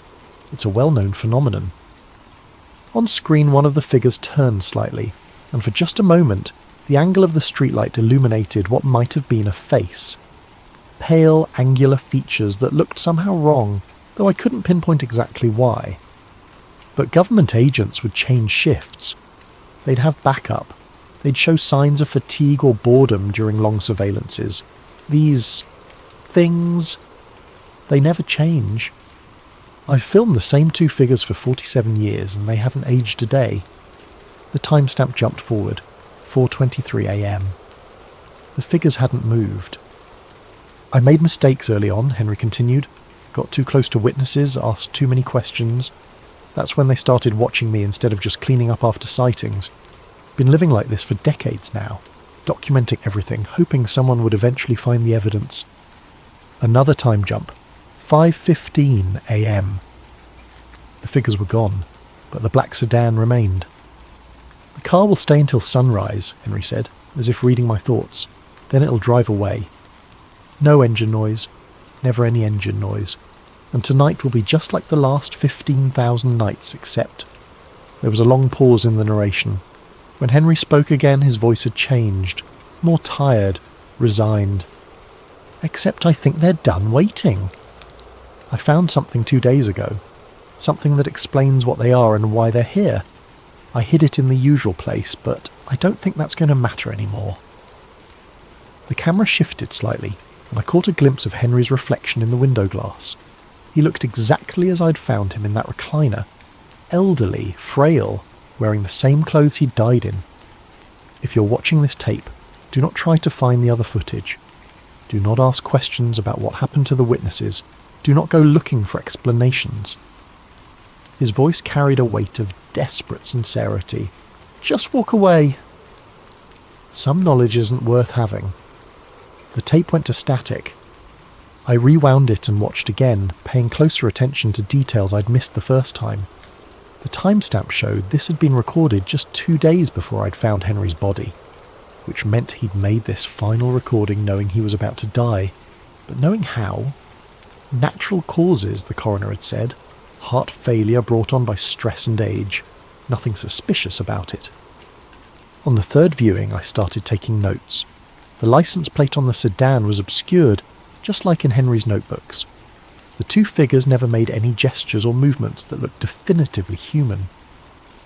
And there was something about the way they stood that reminded me of how store mannequins were positioned. Anatomically correct, but lacking the subtle, unconscious shifts that living people made even when trying to stand perfectly still. I paused the tape when the streetlight briefly illuminated one of the faces and tried to make out features. Pale skin, sharp cheekbones, dark hair. Nothing that would seem unusual in normal circumstances, but in this context everything about them felt wrong. The rational part of my mind kept insisting that this was all explainable. Hidden camera footage from a paranoid elderly man, possibly staged, definitely biased by his preconceived notions about government conspiracies and UFO cover-ups. But another part of my mind, a part I usually tried to ignore, kept thinking about how quiet Henry's house had been. How the silence had felt oppressive, unnatural. How those blackout curtains had been installed with the kind of meticulous care that came from genuine long-term fear. I ejected the tape and sat in my living room until dawn, staring out my own windows at the empty street. No black sedans, no figures standing under streetlights. But for the first time in 3 years of living in this house, I found myself getting up every few minutes to check the locks. I went back to Henry's house the next morning with a box of blank VHS tapes and a portable television. If I was going to understand what had happened to him, I needed to see more of his documentation. The nephew in California had given the county permission to dispose of the contents as we saw fit, which meant I had legal access to everything in that basement archive. What I found was a systematic documentation of 47 years of witness intimidation that followed the same pattern with disturbing consistency. The earliest tapes, dating back to 1978, were filmed with equipment that produced grainy, unstable footage. But even in those early recordings, the same two figures appeared. Always the same black sedan. Always the same methodical approach to witnesses who had reported unexplained phenomena. July 14th, 1979 showed a farming family outside their house being questioned by the suited figures after reporting strange lights over their property. The farmers had initially seemed defiant, but their body language changed as the conversation progressed. By the end of the encounter, they were nodding eagerly, agreeing to something I couldn't hear. March 22nd, 1981 captured footage of the same two figures entering the Millfield Gazette office after the newspaper ran a story about multiple UFO sightings over the reservoir. The editor, who Henry identified in his narration as Thompson, R, 15 years experience known for integrity, emerged from the meeting looking pale and shaken. November the 8th, 1983, documented the figures visiting a local auto mechanic who'd reported seeing a disc-shaped object hovering over the interstate. The mechanic's initial statement to police had been detailed and confident. After the visit, he claimed he'd been mistaken, probably saw a helicopter. Tape after tape showed the same story. Witnesses reported something unexplained. The story appeared in local media or police reports. The two figures appeared. The witnesses recanted their stories and often left town shortly afterward. But what made my blood run cold was the consistency of the figures themselves. In 1978, they looked exactly the same as in Henry's final tape from 2025. Same height, same build, same angular features when the camera caught them in the right light. 47 years, and they hadn't aged a day. I started cross-referencing Henry's notebooks with the video footage, building a timeline of incidents. The pattern was so consistent it felt almost mechanical. Day 1. Unusual sighting reported day 2 to 3. Story appears in local media or official reports. Day 4 to 5. Black sedan appears in vicinity day 6. Direct contact with witnesses. Day 7. Witness recounts story day 8 to 14. Witness often relocates permanently, but the most disturbing tape was dated September 15th, 1996. This one was different from the others. Instead of filming from his car or house, Henry had positioned the camera in what looked like dense woods. Through the trees, I could see the Millfield Reservoir, its dark surface reflecting a cloudy afternoon sky. September 15th, 1996, Henry's voice whispered from behind the camera. Following up on the Patterson sighting from last week, multiple witnesses reported object emerging from water around midnight September 8th. The camera showed the shoreline, empty except for some scattered fishing equipment left by weekend anglers. Henry's breathing was audible, nervous. Been watching for 3 hours, nothing unusual until a black sedan emerged from the tree line, driving slowly along a dirt access road I hadn't noticed before. It parked near the shoreline, and the two familiar figures got out. But this time, they weren't approaching witnesses. They were alone at the reservoir, and their behaviour was completely different. Instead of their usual rigid, formal posture, they moved with fluid precision, like dancers performing a choreographed routine. They walked to the water's edge and stood perfectly still for several minutes, facing the centre of the reservoir. Then, without any visible signal or communication, they began to undress. I paused the tape, not sure I was ready to see what came next, but I forced myself to continue. The figures removed their clothing with the same synchronized precision they'd shown in every other recording. Underneath their suits, their bodies were pale, almost luminescent in the afternoon light, too thin, with limbs that seemed slightly too long for their torsos. They walked into the water without hesitation, continuing until they were completely submerged. The reservoir surface showed no ripples, no disturbance of any kind. Henry's camera remained fixed on the water for the next 20 minutes of tape. Nothing happened. No bubbles, no movement, nothing to suggest that two people had just walked into the depths of a 40-foot deep reservoir. Then, at the 23-minute mark, they emerged. But they didn't surface like drowning victims or swimmers coming up for air. They simply appeared at the water's edge, as if they had materialized there, completely dry. They dressed with the same mechanical precision and returned to their vehicle. As the black sedan drove away, Henry's whispered narration resumed. I don't think they're human. The tape ended there. I sat in Henry's basement for a long time after that, staring at the static-filled screen and trying to process what I'd just seen. Every rational explanation I could think of fell apart under scrutiny. Special effects didn't exist in 1996 that could create that kind of footage. especially not for an amateur filmmaker using a home video camera. I looked around at the hundreds of remaining tapes and realised I'd barely scratched the surface of Henry's documentation. How much more evidence was stored in this basement? How many more incidents had he recorded over nearly 5 decades? But more importantly, if these figures weren't human, what were they? And why had they been systematically suppressing reports of unexplained phenomena in Millfield County for almost 50 years? I selected 3 more tapes at random and settled in to continue watching. Outside, afternoon was fading into evening, but I barely noticed. I was beginning to understand why Henry had covered all his windows with blackout curtains. Some things were better observed from the shadows. The next tape, dated April 7th, 2001, showed the 2 figures visiting an elderly woman at her farmhouse outside town. She had reported seeing lights in formation, moving across her property for 3 consecutive nights. The footage was clearer than the earlier recordings. Henry had upgraded his equipment by then. I watched the figures approach the woman's front door with their characteristic synchronized movement. She answered their knock, spoke with them for approximately 15 minutes, then nodded several times before closing the door. 3 days later, according to Henry's notes, she died of a heart attack. Natural causes, the coroner had ruled. No signs of violence or foul play. But watching the tape, I noticed something chilling about the encounter. During the entire 15-minute conversation, the woman never looked directly at either of the figures. Her eyes remained fixed on a point somewhere between them, as if she was physically unable to make direct eye contact. The 4th tape was even more disturbing. December 23rd, 2003 showed the interior of what I recognised as the Millfield Diner, the same location where Eddie Morrison had been approached 16 years earlier. But this time, the camera was positioned inside the restaurant, apparently hidden among the decorations or equipment. The timestamp showed 11:47 p.m.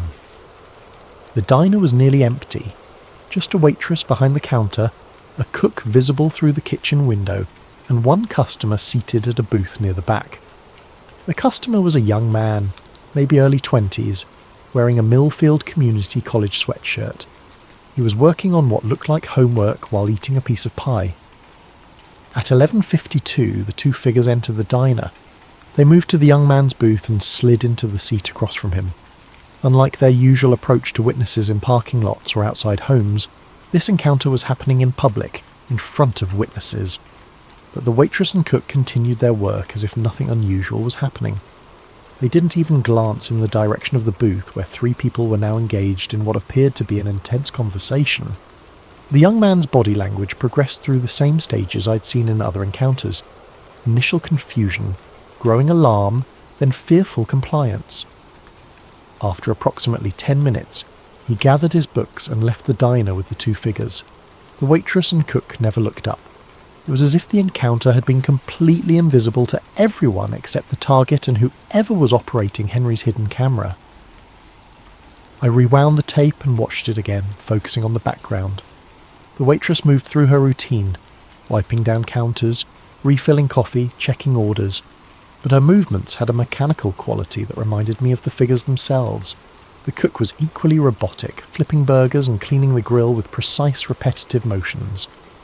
Neither of them had blinked during the entire encounter.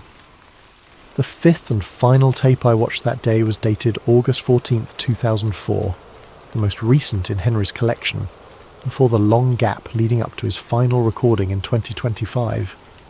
This one showed Henry himself. The camera was positioned to show a mirror, reflecting Henry as he sat at his kitchen table in the middle of the night. He looked younger than when I'd found his body, but already showed signs of the stress that would consume the final decades of his life. August 14th, 2004, he said to his reflection, "I think I understand now what they are and why they're here." He held up a manila folder thick with documents and photographs. It took me 26 years to piece it together, but I finally have enough evidence to prove what's been happening in Millfield County. These aren't government agents. They aren't human at all. Henry opened the folder and spread its contents across the table. Even in the mirror's reflection, I could see newspaper clippings, photographs, and what looked like official documents. They're some kind of watchers. Guardians, maybe. Their job is to maintain the cover-up, to make sure that certain kinds of information never become public knowledge. They've been doing it for decades, maybe longer. He picked up one of the photographs and held it toward the mirror. It showed the reservoir, but from an angle I didn't recognise. The water was different, clearer, with something visible beneath the surface. The reservoir isn't natural, Henry continued. It was built in 1962 over an existing site. Government records show geological anomalies in the area dating back to the 1940s. Military interest in the region, classified research projects. He set down the photograph and picked up what looked like a government document with heavy black redactions. I think they're guarding something that was discovered here decades ago, something the public can't be allowed to know about. And these two entities, they're part of whatever was found. Henry's reflection looked directly into the camera and I saw genuine terror in his eyes. I'm going to hide this evidence tomorrow. If something happens to me, if they finally decide I know too much, maybe someone will eventually piece together the truth. The tape ended with Henry beginning to repack the folder. I sat in the basement until well after dark, surrounded by decades of documentation that painted a picture so far outside normal reality that I could barely process it. But the evidence was overwhelming, consistent, methodical. Whatever Henry Mallory had discovered, he'd spent the rest of his life documenting it, with the dedication of a true believer and the precision of a trained investigator. And now, 21 years later, someone had found his final message. As I packed up the tapes I'd watched and prepared to leave the basement, I noticed something I'd missed earlier. One section of shelving was completely empty, a gap where perhaps a dozen tapes should have been stored. According to the labels on either side of the empty space, the missing tapes covered the period from 2005 to 2025. 20 years of documentation gone. But gone where and when? I had a terrible suspicion that I already knew the answer. I found the final tape 3 days later, not in the basement archive, but sitting on Henry's kitchen counter, where I was certain it hadn't been before. I'd been returning to the house every day, ostensibly to complete the estate inventory, but really to continue reviewing Henry's documentation. Each time I entered, I made a mental note of how everything was positioned, a habit that had developed from 3 years of conducting welfare checks in homes where details mattered. The tape sat next to the coffee maker, labelled in Henry's familiar handwriting, October 25th, 2025. Final entry. 2 days before I'd found his body. My hands shook as I carried it down to the basement and slid it into the VHS player. The footage began immediately, showing Henry in his living room, looking directly into the camera. Behind him, every window was covered with the blackout curtains, creating a cave-like atmosphere even in what appeared to be daylight. October 25th, 2025, Henry began, his voice steady but carrying an undertone of exhaustion. This will be my final recording. They're done waiting. He gestured toward the curtained windows. They've been outside for 6 days now. Not just at night anymore. Constant surveillance. 2 shifts, different vehicles, but always the same entities. The camera angle shifted, showing Henry's view through a gap in the curtains. A black sedan sat across the street, 2 familiar figures standing beside it in the bright afternoon sun. But now there was also a dark SUV parked at the corner, with 2 more figures visible near it. 4 of them now, Henry continued. In 47 years of watching, I've never seen more than 2 at a time. Something's changed. He moved back to his chair and I could see the stress of decades etched into his face. But there was also something else, a kind of resigned determination. I need to tell you about 1977, he said, the year before I started filming. The year everything began. Henry reached for a manila folder, the same one I'd seen in his 2004 recording. July 19th, 1977. I was working construction on the new water treatment facility. Standard job, nothing unusual about it. But we were digging foundation trenches near the old reservoir when we hit something that wasn't on any of the geological surveys. He opened the folder and pulled out a black and white photograph that he held toward the camera. It showed what looked like an excavation site, with several men in hard hats standing around a deep trench. Metal, Henry said, but not like any metal we'd ever seen.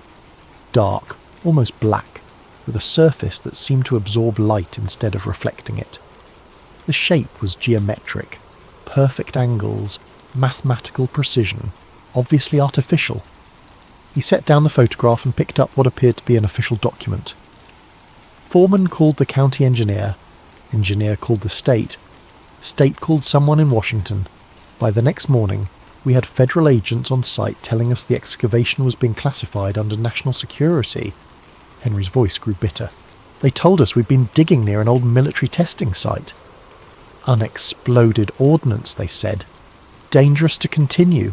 We were all sworn to secrecy, paid double our contracted rate, and told to find work elsewhere. He pulled out another photograph, this one showing the excavation site after it had been backfilled and covered with concrete. But I was curious. Started asking questions around town about the old military testing. Problem was, nobody knew anything about any military activity in the area. No records at the county office.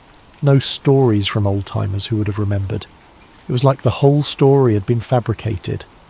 The camera angle shifted again, showing Henry's view of the street. The figures outside hadn't moved, but somehow they seemed closer than before. That's when I started paying attention to things that didn't quite fit. Strange lights, people reported, but that never made it into the newspaper. Witnesses who suddenly left town after talking to authorities. A pattern of suppression that had been going on for years before I noticed it. Henry turned back to the camera and I could see genuine fear in his eyes now. The thing is, I don't think they found what was buried that day. I think what was buried found them. He reached into the folder one more time and pulled out a document I hadn't seen before. A map of Millfield County with several locations marked in red ink. I've been tracking the incidents for 47 years, and they all centre around specific geographic points. The reservoir, obviously, but also the old grain elevator on Route 9, the abandoned mining complex east of town and the county landfill. Henry traced the marked locations with his finger. All of these sites show the same pattern of witness suppression. All of them have underground components, basement levels, mining tunnels, deep excavations, and all of them are connected by what the geological surveys call natural aquifer systems. He looked directly into the camera. I don't think they're natural at all. I think they're part of something larger, something that's been under Millfield County for a very long time. The tape jumped forward several hours. The timestamp now showed 11:47 p.m, and Henry looked exhausted. They're moving, he said simply. Through the gap in the curtains, I could see both vehicles had repositioned themselves. The black sedan was now directly in front of Henry's house, while the SUV had moved to the back alley. The four figures had formed a perimeter around the property.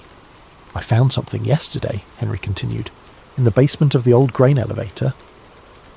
Been exploring these sites for years, but this was different.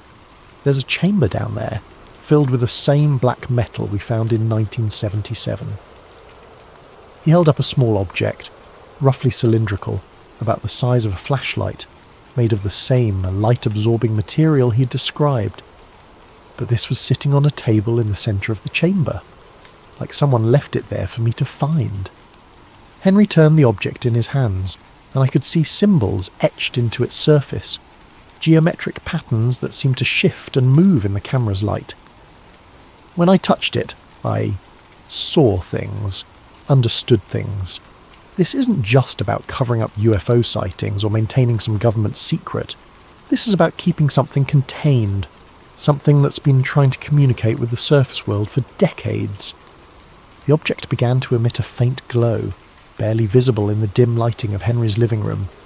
The entities outside, they're not aliens or government agents, they're guardians.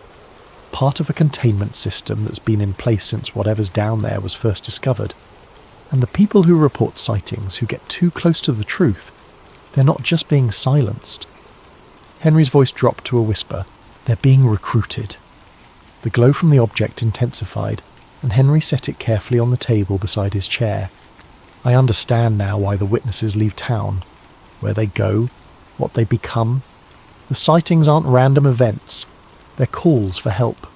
Communications from something that's been trapped underground for God knows how long.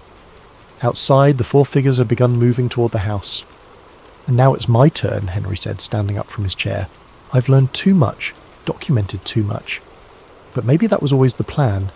Maybe someone was supposed to find the evidence eventually. The camera remained fixed on Henry as he moved toward his front door. Through the curtained windows, I could see flashlight beams moving across the walls. "If you're watching this, you have a choice," Henry said, his hand on the doorknob.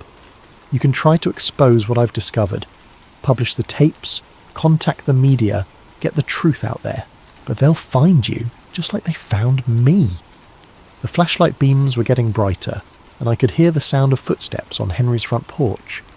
Or you can do what I should have done 47 years ago.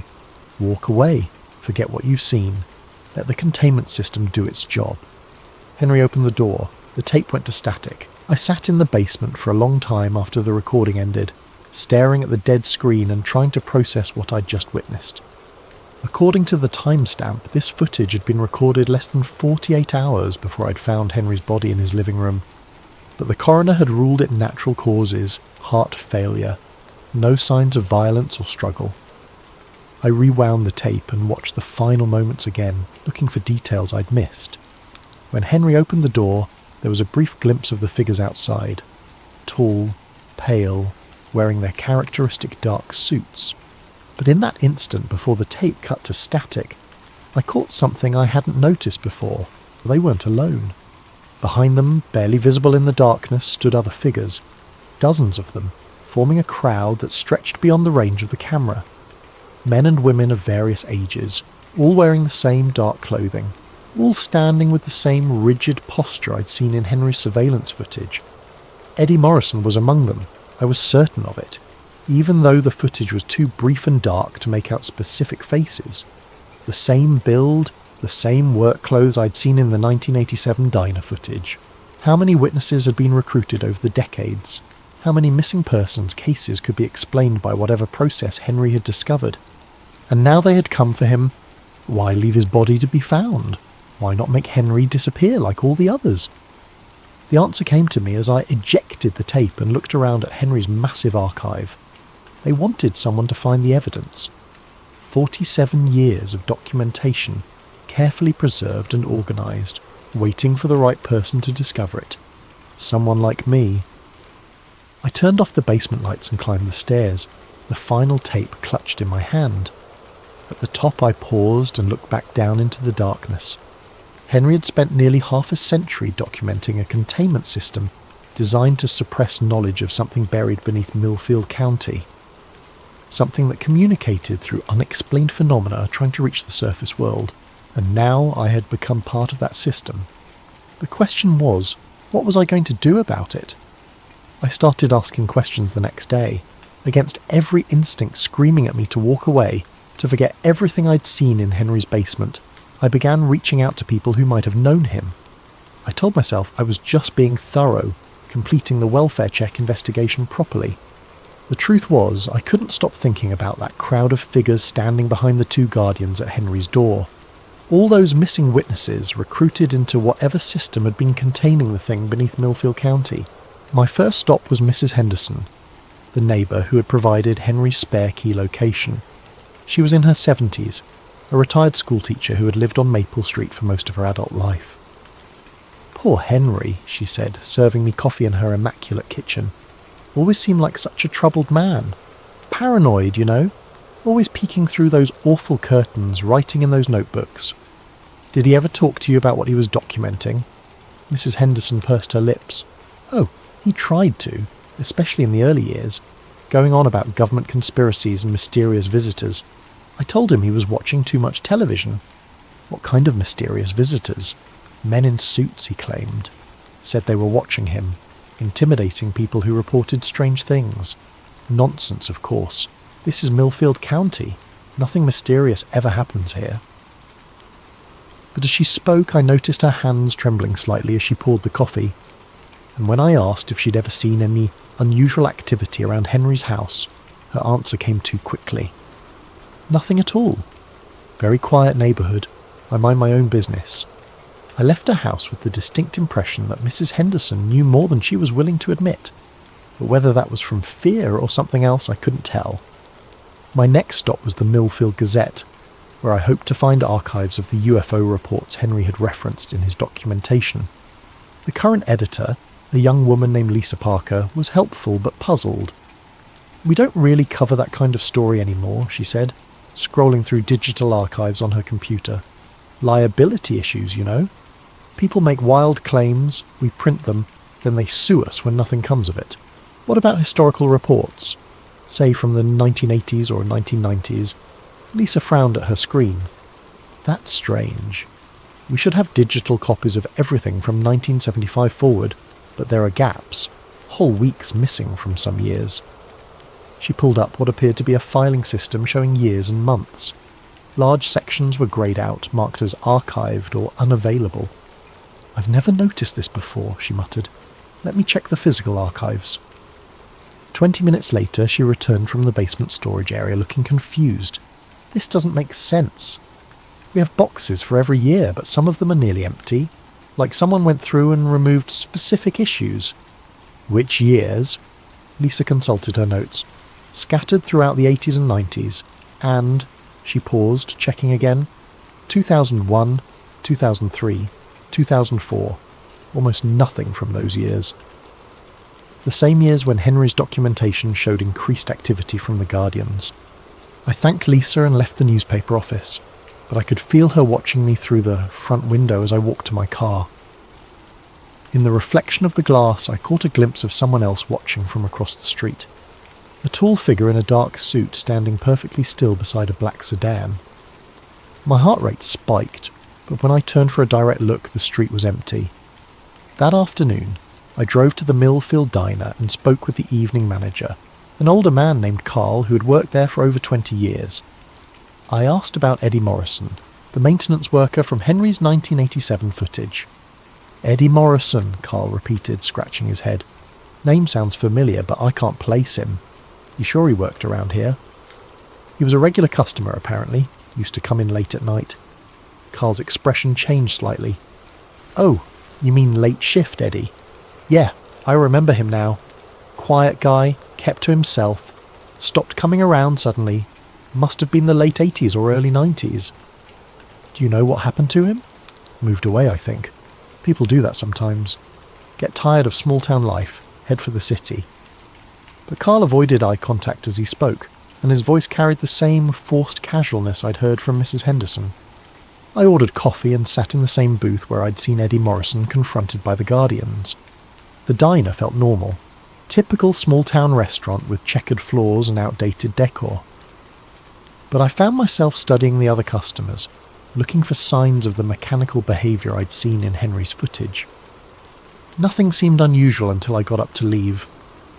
As I paid my bill, I noticed Carl watching me with an intensity that seemed out of proportion to a simple customer interaction. When our eyes met, he looked away quickly, but not before I caught something in his expression that looked like recognition, like he knew exactly why I was asking questions about Eddie Morrison. I drove home as the sun was setting, checking my rearview mirror constantly for black sedans. The streets of Millfield seemed normal. Light traffic, people heading home from work, kids playing in front yards. But I couldn't shake the feeling that I was being watched. That feeling intensified when I pulled into my driveway. Sitting on my front porch was a manila envelope with my name written on it in block letters. No postmark, no return address. Someone had delivered it by hand. Inside was a single sheet of paper with a typed message. "Stop asking questions about Henry Mallory. Some knowledge is dangerous. This is your only warning." Below the text was a photograph, a black and white image showing me leaving the newspaper office that afternoon. In the background, barely visible in the shadow of a building, stood two tall figures in dark suits. I went inside and deadbolted the door, then checked every window to make sure they were locked. The rational part of my mind insisted that this was just someone playing an elaborate prank, perhaps inspired by Henry's well-known paranoia. But the photograph was real, and the timing, delivered within hours of my investigation, suggested a level of surveillance that went far beyond anything a prankster could manage. I made dinner but couldn't eat it. Every sound outside made me jump. Cars passing, neighbours talking, the wind moving through the trees, normal suburban noises that suddenly felt threatening. Around 10 p.m, I turned off all the lights and peered through my living room curtains at the street outside. A black sedan was parked across from my house.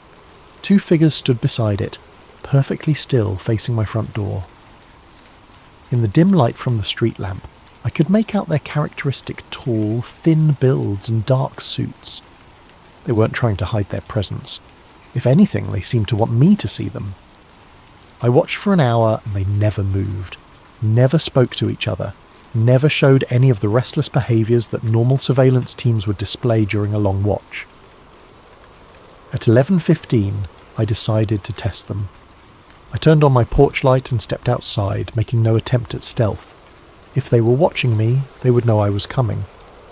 The moment I appeared on my porch, both figures turned their heads toward me with mechanical precision.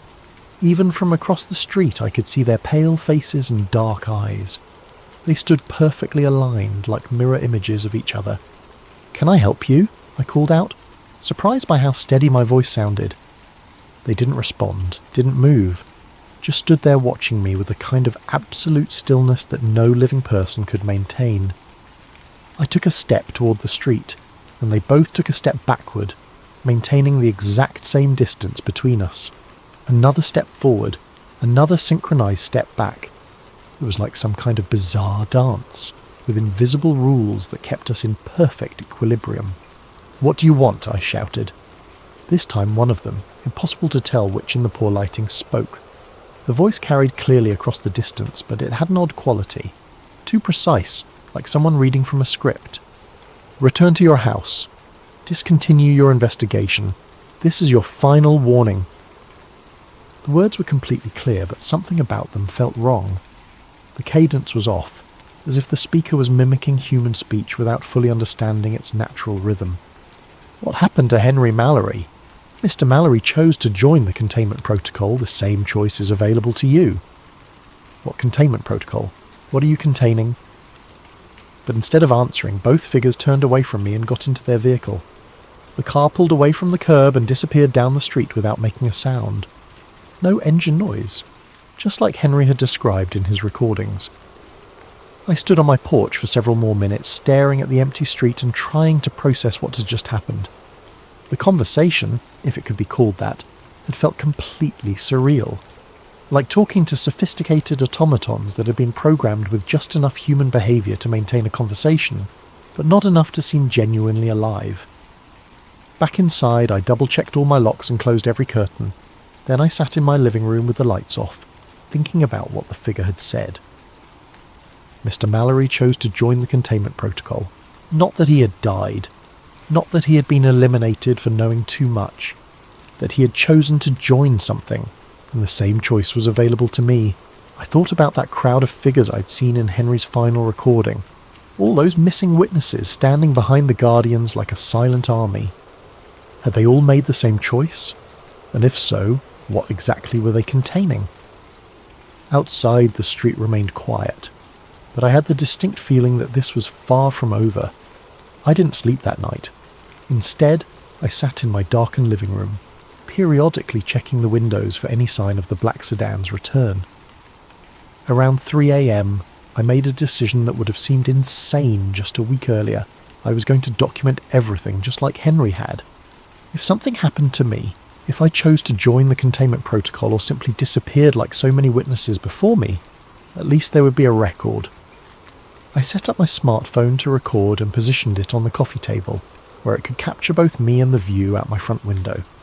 Then I began to tell my story, starting with the welfare check that had led me to Henry Mallory's basement archive. I talked for 2 hours, describing everything I'd seen in his recordings, the pattern of witness intimidation, the strange behaviour of the Guardians, and my own growing certainty that something had been hidden beneath Millfield County for decades. When I finished, I uploaded the video to 3 different cloud storage services and emailed copies to friends in other states. If the Guardians could scrub newspaper archives and make entire video channels disappear overnight, I wanted to make sure this record would be harder to erase. The next morning, I drove to the one location Henry had mentioned that I hadn't yet visited, the old grain elevator on Route 9. The structure had been abandoned for at least 20 years, a massive concrete tower surrounded by rusted storage silos and overgrown with weeds. A chain-link fence topped with barbed wire surrounded the property, but age and weather had created several gaps large enough to slip through. I parked a half-mile away and approached on foot, carrying a flashlight and the smartphone I'd used for my recording the night before. If Henry had found something in the basement of this building, I needed to see it for myself. The main elevator building was 4 stories tall, with broken windows and graffiti covering most of the accessible surfaces. But what I was looking for would be underground, in the basement levels that Henry had mentioned. I found a service entrance on the north side of the building that had been secured with a padlock very similar to the one on Henry's basement door. The lock was old and rusted, and it gave way after several minutes of work with a crowbar I'd brought from my car. The door opened onto a concrete stairwell that descended into absolute darkness. My flashlight beam revealed steps leading down at least 2 levels, with water-stained walls and the musty smell of long abandonment. The first basement level was what I'd expected. Old machinery, storage rooms filled with obsolete equipment, the normal detritus of an industrial facility that had been shut down decades ago. But at the far end of the main corridor I found another stairwell leading deeper underground. This second basement was different. The walls were made of the same black metal Henry had described from the 1977 excavation. Smooth, geometrically precise surfaces that seemed to absorb my flashlight beam rather than reflect it. The corridor extended in both directions beyond the range of my light, but I could see doorways at regular intervals. I chose the left corridor and began exploring. The first door I came to was standing open, revealing a circular chamber about 20 feet in diameter. The walls, floor and ceiling were all made of the same light-absorbing material, covered with intricate geometric patterns that seemed to shift and move in my flashlight beam. In the centre of the room sat a table, or what I assumed was a table. It was integrated into the floor, rising from the black metal surface like it had been grown rather than built. On top of it lay several objects similar to the cylindrical device Henry had shown in his final recording. I approached carefully, recording everything with my phone. The objects were warm to the touch, despite the cold temperature of the underground chamber. As I picked up one of them, symbols began to appear on its surface, the same geometric patterns that covered the walls. Then I heard voices, human voices coming from deeper in the corridor. Multiple people engaged in what sounded like a conversation, though I couldn't make out words from this distance. I turned off my flashlight and followed the sound, using my phone screen to provide just enough illumination to avoid walking into walls. The voices grew clearer as I approached, and I began to recognise what I was hearing. It was Henry's voice, along with others I didn't recognise, all speaking in the same measured, precise cadence I'd heard from the guardian outside my house the night before. The corridor ended in a much larger chamber, this one filled with what looked like workstations. Dozens of people sat at tables similar to the one I'd found in the smaller room, all handling the cylindrical objects, all speaking in those same careful, scripted voices. I recognised several faces from Henry's documentation. Eddie Morrison was there, looking exactly as he had in the 1987 diner footage, despite nearly 40 years having passed.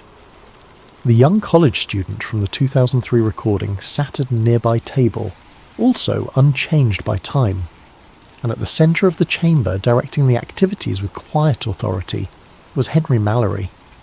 He looked up from his work as I entered the chamber, and our eyes met across the room. For a moment his expression showed a flicker of the man I'd seen in the basement recordings. Frightened, desperate, human. Then it shifted to the same blank efficiency I'd observed in all the others. "Jamie," he said, his voice carrying that odd precision, "we've been expecting you." I took an involuntary step backward, but found my path blocked by 2 familiar figures. The guardians from my front porch stood behind me, their pale faces showing no emotion. "You have questions," Henry continued, standing up from his workstation. "That's natural. I had questions too when I first discovered this place." "What is this?" I managed to ask. "What are you doing down here?" "We're maintaining the containment," Henry said, gesturing around the chamber, "preventing the surface world from learning about what lies beneath. It's important work. Necessary work." "You're dead," I said. "I found your body. The coroner ruled it natural causes." Henry smiled, but it was wrong somehow. Too wide, too controlled. Death is just another transition, another form of service. We who have learned too much, who have seen too much, were given the opportunity to become part of the solution instead of part of the problem. Around the chamber, the other workers continued their activities with mechanical precision.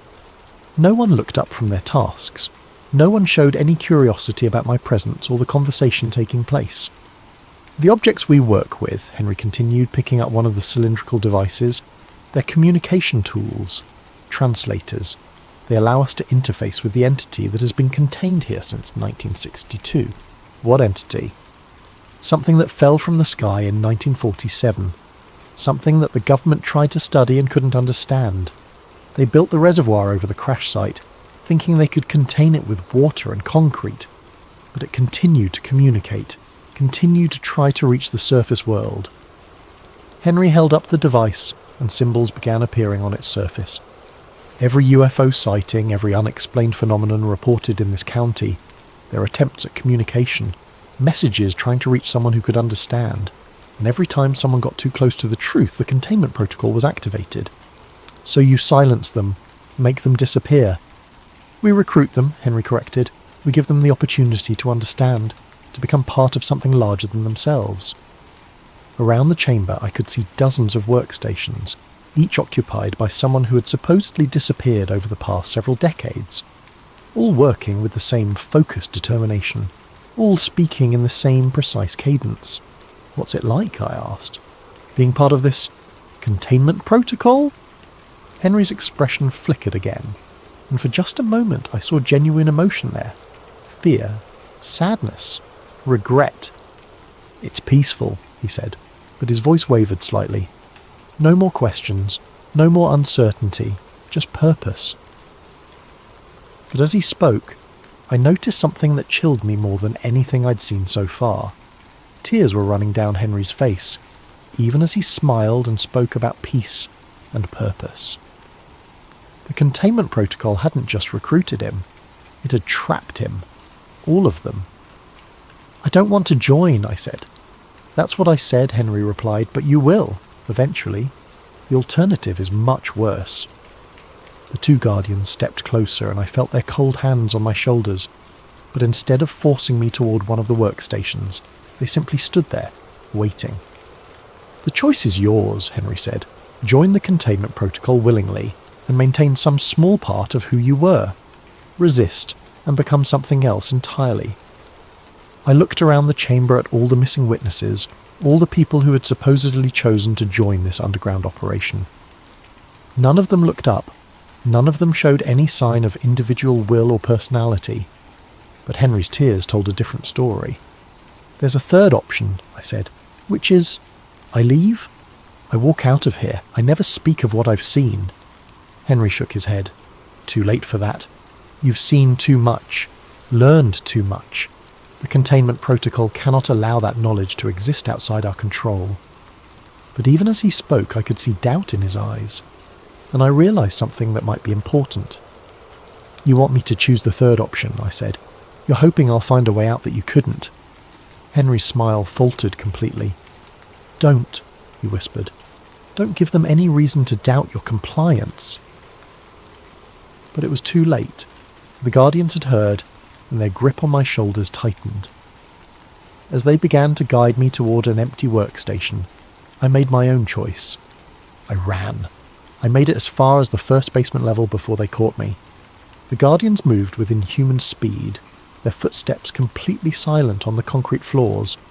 When they grabbed me again, their hands were no longer cold. They burned like ice, and I could feel something changing in my body wherever they touched. They dragged me back to the chamber where Henry and the others continued their work, seemingly oblivious to my attempted escape.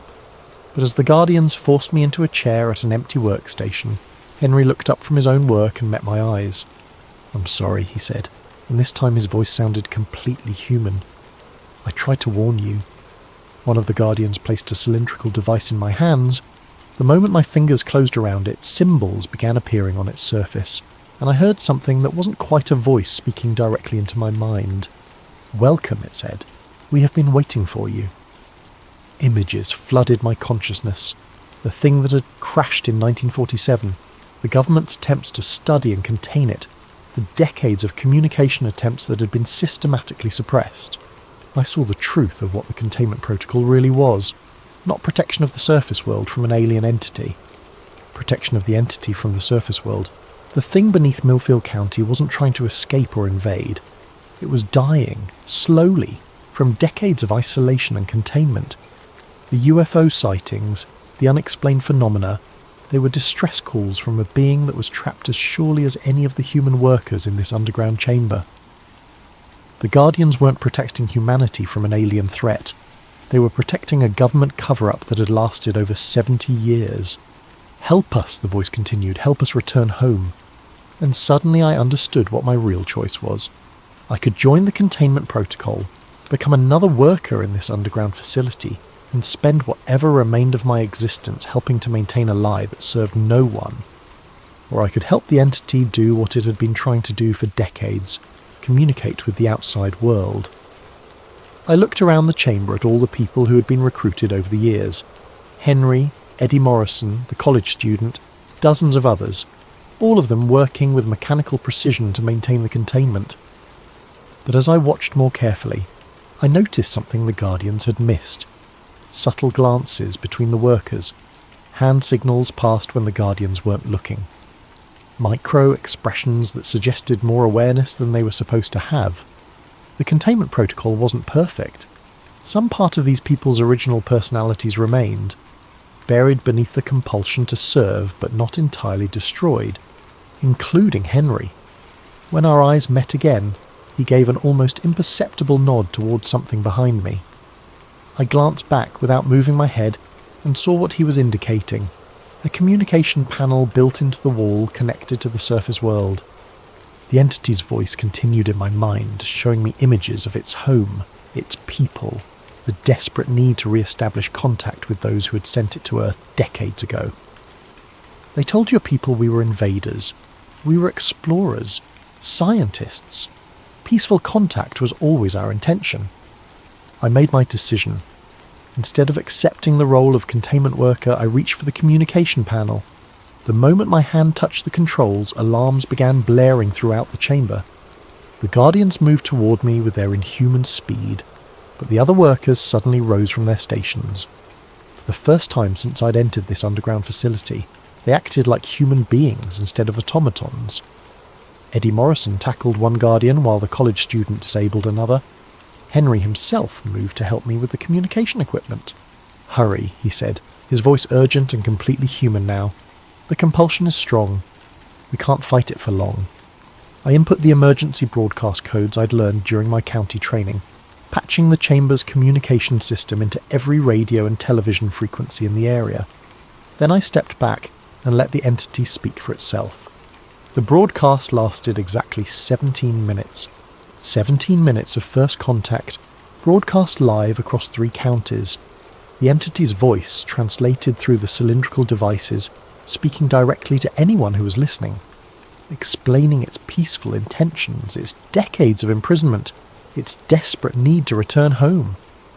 The Guardians eventually overcame the resistance of the recruited workers and shut down the broadcast, but it was too late. The truth was out there, recorded on hundreds of devices, witnessed by thousands of people. For the first time in over 70 years, the containment protocol had failed. The aftermath was swift and brutal. Within hours, the entire underground facility was evacuated by federal agents. The recruited workers, including Henry, were transferred to undisclosed locations. The grain elevator was demolished and the site covered with concrete. Official sources claimed the broadcast had been an elaborate hoax, possibly connected to terrorist activity. Anyone who tried to share recordings found their files corrupted or their accounts suspended. The story disappeared from news coverage within 48 hours, but not completely. I escaped during the evacuation, slipping away while the agents were focused on securing the facility and transporting the workers. I had 17 minutes of audio from the entity's broadcast saved on my phone, and copies hidden in cloud storage accounts the authorities hadn't yet discovered. More importantly, I had the truth. The entity had provided coordinates for its homeworld, mathematical proofs of its peaceful intentions, and detailed information about technologies that could revolutionize human understanding of physics and space travel. All of it suppressed by a containment protocol that served no one except the people who had built their careers on maintaining a 70-year-old lie. I tried to release the information through traditional channels, news outlets, scientific journals, government representatives. Every attempt was blocked, censored, or discredited before it could gain traction. But the internet is a harder thing to control completely. Anonymous accounts, encrypted files, peer-to-peer networks that existed outside government oversight. Slowly, carefully, I began sharing fragments of the truth. Not all at once. That would have been too easy to dismiss as fraud. But piece by piece, building a pattern that people could discover for themselves. UFO enthusiasts found the audio recordings. Scientists encountered the mathematical proofs. Government transparency advocates uncovered documents related to the 1947 crash and subsequent cover-up. Each piece of evidence was authentic, verifiable, impossible to completely suppress. 3 months after the failed containment protocol, a new pattern began emerging. Instead of isolated sightings that could be dismissed or intimidated into silence, coordinated contact events started occurring worldwide. The entity I'd helped contact had shared Earth's location and situation with its people. First contact wasn't a single event. It was an ongoing process that no government could control or contain. I still live in Millfield County, though I've moved to a different house on the other side of town. Sometimes I see black sedans in my neighbourhood, and occasionally I notice figures in dark suits watching me from a distance. But they don't approach anymore. The containment protocol is broken, and trying to silence individual witnesses is pointless when the truth has taken on a life of its own. Last week I received a package with no return address. Inside was a VHS tape labelled simply, "Thank you." The footage showed Henry Mallory sitting in what appeared to be a comfortable room with large windows overlooking a garden. He looked peaceful, genuinely relaxed for the first time in any recording I'd seen. Behind him, I could see other people I recognised from the underground chamber. Eddie Morrison, the college student, all the recruited witnesses. They were free. The entity kept its promise, Henry said to the camera. When contact was re-established with its people, they came for all of us. We're being taken home, not to their world, but to a place where we can live without the compulsion, without the containment protocol controlling our minds. He smiled, and this time it reached his eyes. "You did the right thing, Jamie." The truth was worth the risk. It's always worth the risk. The tape ended with a view of the garden where former witnesses walked freely, talking and laughing like human beings instead of automatons. I keep that tape in a safe place, along with copies of all the evidence I've managed to preserve. Not because I think anyone will try to take it from me, the time for that kind of suppression has passed, but because it reminds me that even the most carefully constructed lies eventually fall apart when confronted with enough truth. The entity and its people are still here, working openly with human scientists and governments to establish formal diplomatic relations. The technology they've shared has already begun revolutionizing our understanding of physics, medicine, and space travel. And somewhere in the files of a dozen different agencies, there are records of the people who spent 70 years maintaining a containment protocol that served no purpose except to protect the careers of those who had created it. Henry Mallory was right about one thing. They never do leave you alone once you've learned too much. But sometimes, if you're very careful and very lucky, you can make sure the truth survives long enough to set everyone free, including yourself. The blackout curtains are gone from my windows now. I sleep with the lights off and the doors unlocked. The shadows no longer hide watchers, and the silence is just silence. But every night before I go to bed, I look up at the stars and remember that we're not alone anymore. And that's a truth worth any price. The file shouldn't have existed. Clara Rains had spent 3 years analysing radar anomalies for Sentinel Defence Analytics, cross-referencing FAA flight paths with weather patterns, satellite debris, and the occasional flock of geese that confused outdated tracking systems. She'd seen every kind of glitch, every data corruption, every bureaucratic mislabelling that could make a spreadsheet lie. But she'd never seen 3 separate federal databases, FAA, FEMA, and CDC, share the same incident code for events that had nothing to do with each other, until now. It was 11:47 p.m. on a Tuesday in March 2026 when the pattern emerged. Clara sat in her cramped Arlington apartment, the glow of dual monitors casting blue light across her face.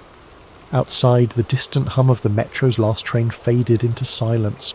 She'd been running a routine check on rural radar anomalies, the kind of busy work that kept her contract renewed, when the algorithm flagged something unusual. 3 incidents, 3 different states, 3 different months. January 14th. Meteor sighting, Cisco, Utah.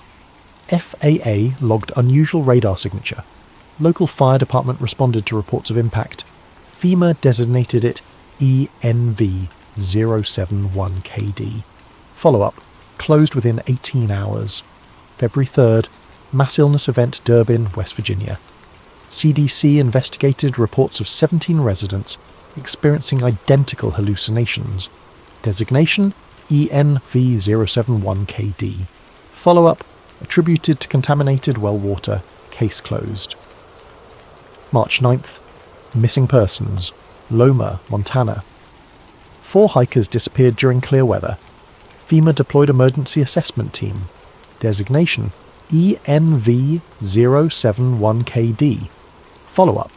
Individuals found disoriented but unharmed, no further action. The designation code was the hook. ENV-071KD didn't match any standard federal classification system. Clara had memorised FEMA's taxonomy during her first year at Sentinel. Every prefix, every suffix, every bureaucratic shorthand that turned disasters into data points. This code was wrong. Or more accurately, it was right in a way that shouldn't be possible. She pulled up the incident reports. Each one listed the same cleanup team in the footnotes. Department. 7 Response Unit. Clara opened a new browser tab and accessed the federal agency directory through her contractor credentials. She typed Department 7, no results found. She tried variations. Department 7, 7th Department, Division 7. She expanded her search to include the Office of Personnel Management Database, the Congressional Budget Office's agency listings, even the Freedom of Information Act reading room, and nothing. The clock read 12:33 a.m. Clara leaned back in her chair, the leather creaking in the silence. In Washington, agencies didn't simply not exist. Even the most classified operations, JSOC's Grey Fox, the NSA's Tailored Access Operations, the DOE's Nuclear Emergency Support Team, left paper trails, budget line items, redacted organisational charts, acronyms in appropriations bills. But Department 7 had no shadow, no trace, no echo in any database she could access. She should have closed her laptop and gone to bed. Should have dismissed it as a data entry error, some clerk in 3 different agencies accidentally typing the same wrong code. Should have remembered that curiosity was a liability in her line of work. Instead, she downloaded all 3 incident reports to an encrypted drive, cleared her browser history, and decided to dig deeper. That decision would be the last normal choice she'd ever make. Clara spent the next week building a timeline. She worked carefully, methodically, the way her father had taught her during the summer. He'd tried to get her interested in bird watching. Pattern recognition, he'd said, pointing to migration routes on a map. It's not about seeing one bird, it's about seeing where they all go. She pulled archived news reports from the 3 towns, Cisco, Utah. Local paper ran a brief story about the meteor, included a quote from a resident who described men in dark suits arriving before the fire department. The follow-up article, published 2 days later, made no mention of suits or federal agents, just a meteorite fragment donated to the local college. Durbin, West Virginia. Nothing in the news archives at all. Clara found a deleted social media post, cached by a web scraper, from a resident claiming government people had quarantined the elementary school for testing. The post had been removed within 6 hours. Loma, Montana. The missing hiker's story made regional news, but the official report was bland. 4 hikers from Seattle got separated from their trail group, spent a night in the woods, experienced mild hypothermia and confusion. A park ranger found them the next morning. The incident report listed no ranger's name. Clara cross-referenced the dates with satellite imagery from commercial providers. Cisco, thermal bloom consistent with impact, followed by ground vehicles arriving within 2 hours at 3 a.m, long before local emergency services were notified. Durbin, no unusual activity visible, but cell tower data showed a 5-hour communications blackout in a 3-mile radius. Loma, cloud cover obscured the area during the critical 48 hours. Every lead led to a gap. Every question led to silence. On Thursday evening, Clara broke protocol. She called an old colleague from her graduate program at Georgetown, Marcus Webb, who'd taken a position with the Defense Intelligence Agency's Open Source Analysis Division. They met at a coffee shop in DuPont Circle, the kind of anonymous place where half the customers were having quiet conversations about things they shouldn't discuss in public.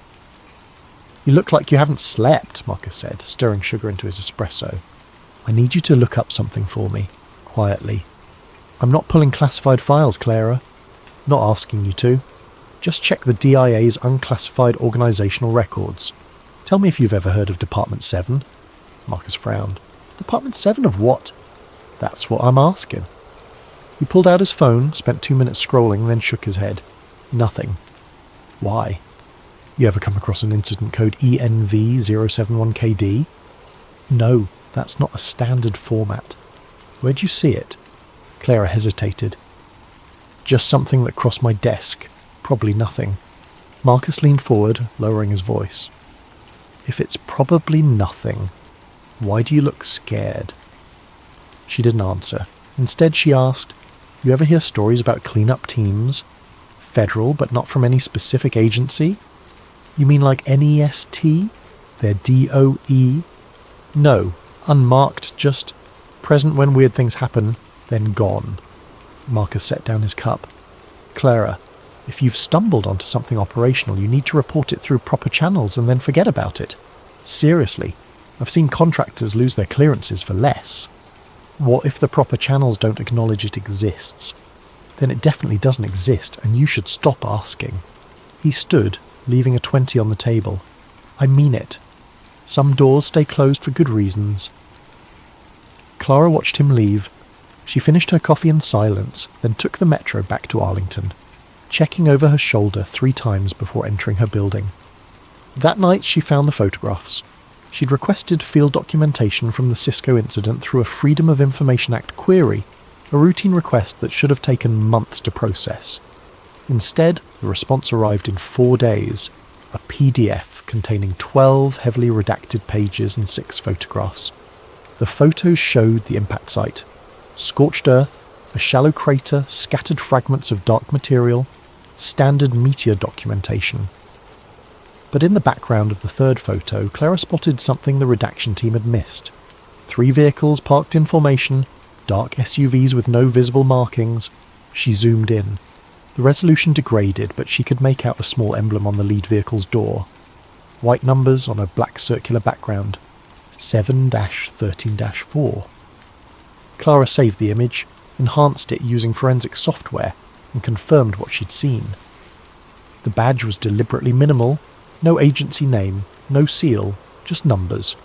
A designation that meant nothing to anyone outside a very specific circle. She ran the number sequence through pattern analysis. 7-13-4 could be a unit identifier, a radio call sign, a budget code. Or it could be nothing, random numbers chosen precisely because they conveyed no information. But if they meant nothing, why use them at all? Clara opened a secure document and began writing everything down. Every incident, every connection, every gap in the official record. She backed it up to 3 separate cloud services under false names, printed a hard copy, and sealed it in an envelope she hid behind her bathroom mirror. At 2:17 a.m, her phone rang. The number was blocked. Clara stared at the screen for 3 rings before answering. Silence. "Hello?" Nothing. Not even breathing. Just the faint hiss of an open line. "Who is this?" The call ended. Clara checked her phone logs. The incoming call didn't appear. No duration, no number, no record it had ever happened. She didn't sleep that night. Friday morning, Clara arrived at work to find an email waiting in her inbox. The sender was listed as Federal Records Compliance Office, an entity she'd never heard of. The subject line read, FOIA request number 2026-03-FAA-7719-DENIED.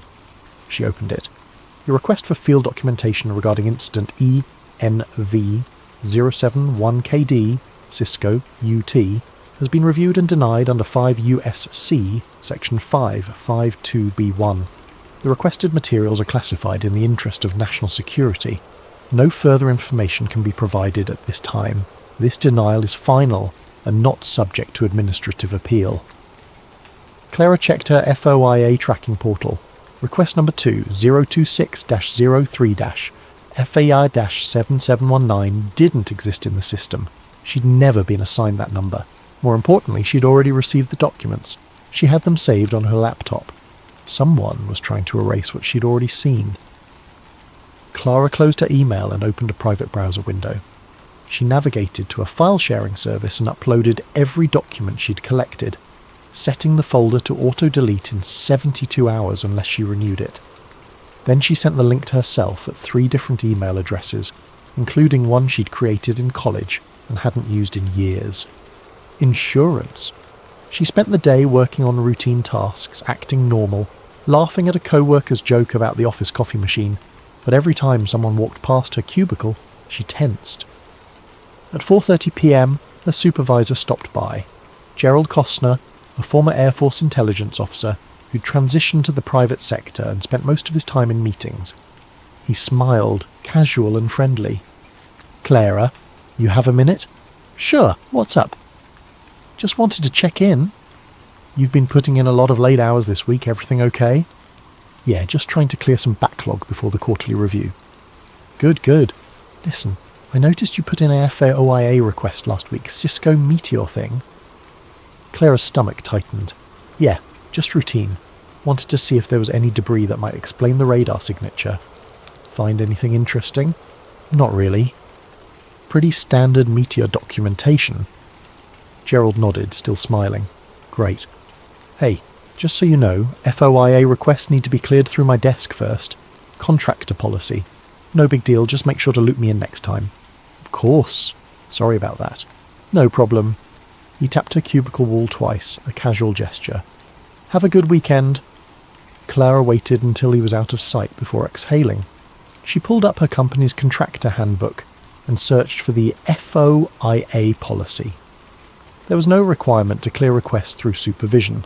Not for unclassified materials, which was what she'd requested. Gerald was lying.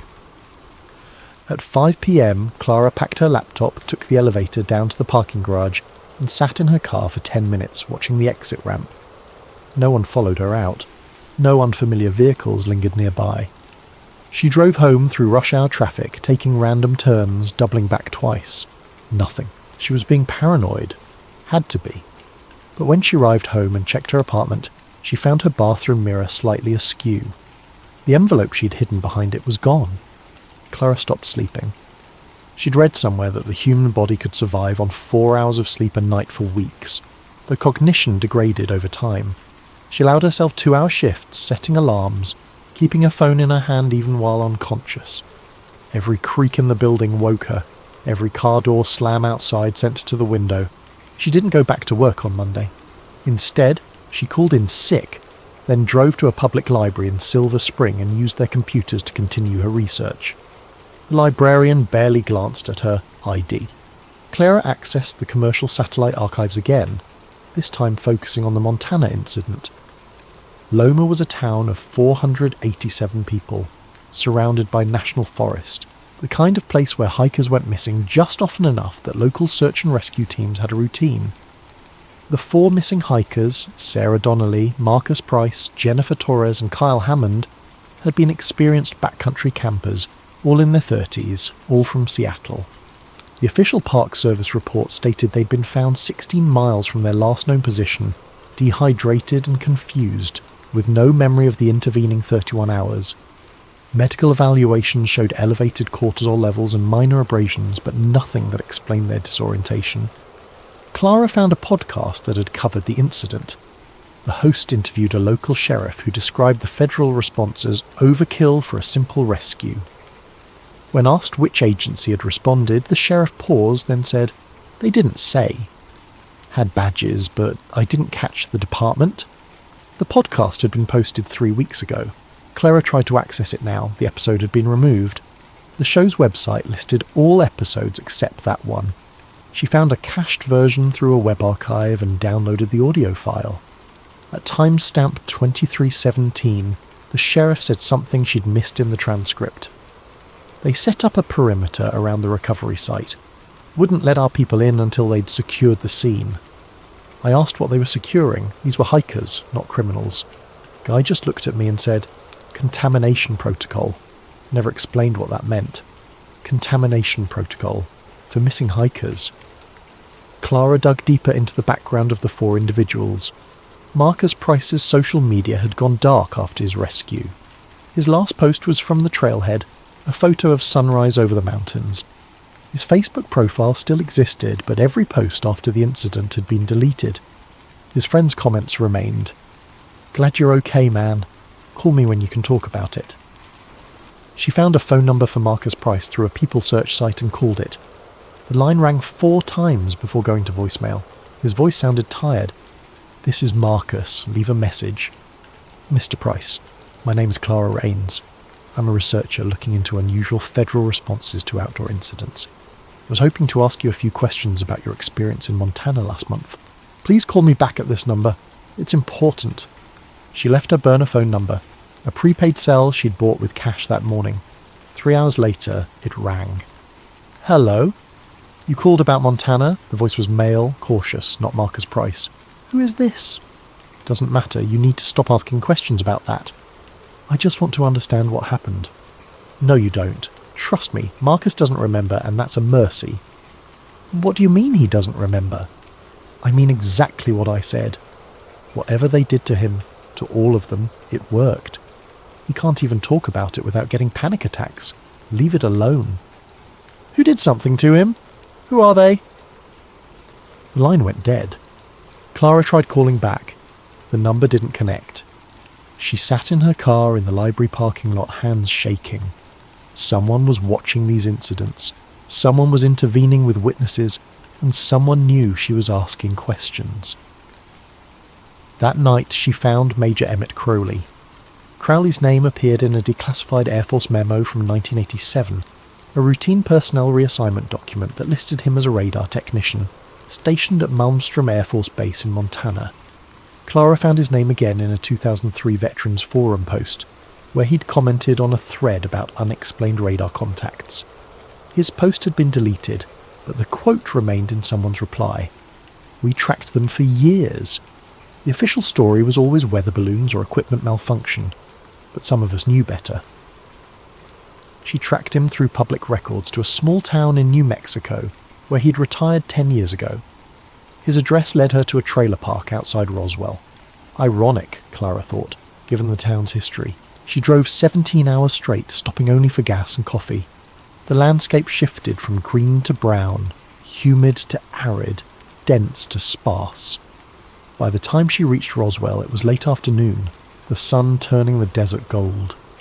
Crowley's trailer was clean but weathered, a wind chime hanging by the door. Clara knocked 3 times before an old man answered. He was thin, maybe 70, with sharp eyes that assessed her immediately. "If you're selling something, I'm not interested." "Major Crowley?" "My name is Clara Rains. I need to talk to you about Department 7. His expression didn't change, but something shifted behind his eyes. He glanced past her, scanning the empty street, then stepped aside. "You'd better come in." The interior was sparse. A couch, a television, a bookshelf filled with aviation manuals and Tom Clancy novels. Crowley gestured to the couch and took a seat in a recliner opposite her. "How'd you find me?" "Public records. I'm a data analyst. Pattern recognition is what I do." "And what pattern led you to me?" Clara pulled out a folder containing printouts of everything she'd collected. 3 incidents, 3 different agencies responding with the same designation code, a cleanup team that doesn't exist in any federal database, and witnesses who either can't remember what happened or disappear from public record. Crowley took the folder, flipping through pages without comment. When he finished, he set it on the coffee table and leaned back.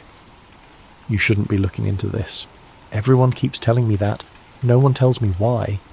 Because the people who run Department 7 are very good at making problems go away. And right now, you're a problem. So it does exist. Officially?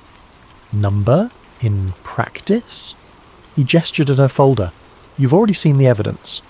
They've been around since 1952, born out of Project Blue Book's classified annex. You know about Blue Book? Air Force program that investigated UFO sightings, closed in 1969. That's the public story. The truth is that Blue Book had 2 tracks. Track 1 handled the explainable stuff. Weather balloons, aircraft, Venus. Track 2 handled everything else. The cases where the physics didn't work. The cases where witnesses experienced shared delusions. The cases where something was left behind. Left behind by what? That's the wrong question. 7 doesn't care what causes the events.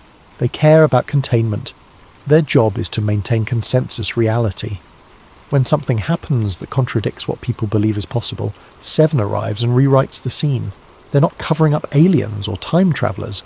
They're erasing contradictions. Clara leaned forward. What kind of contradictions? Crowley stood and walked to his bookshelf. He pulled down a binder and handed it to her. Inside were photocopied documents, incident reports, budget memos, personnel rosters, all stamped with classification markings all decades old. 1974, Dulce, New Mexico. Entire town reported seeing geometric lights hovering for 6 hours. Hundreds of witnesses. News crews showed up. Then 7 arrived. Within 48 hours, every video was confiscated, every witness was interviewed, and the official story became military flares. A year later, half the witnesses couldn't remember seeing anything unusual.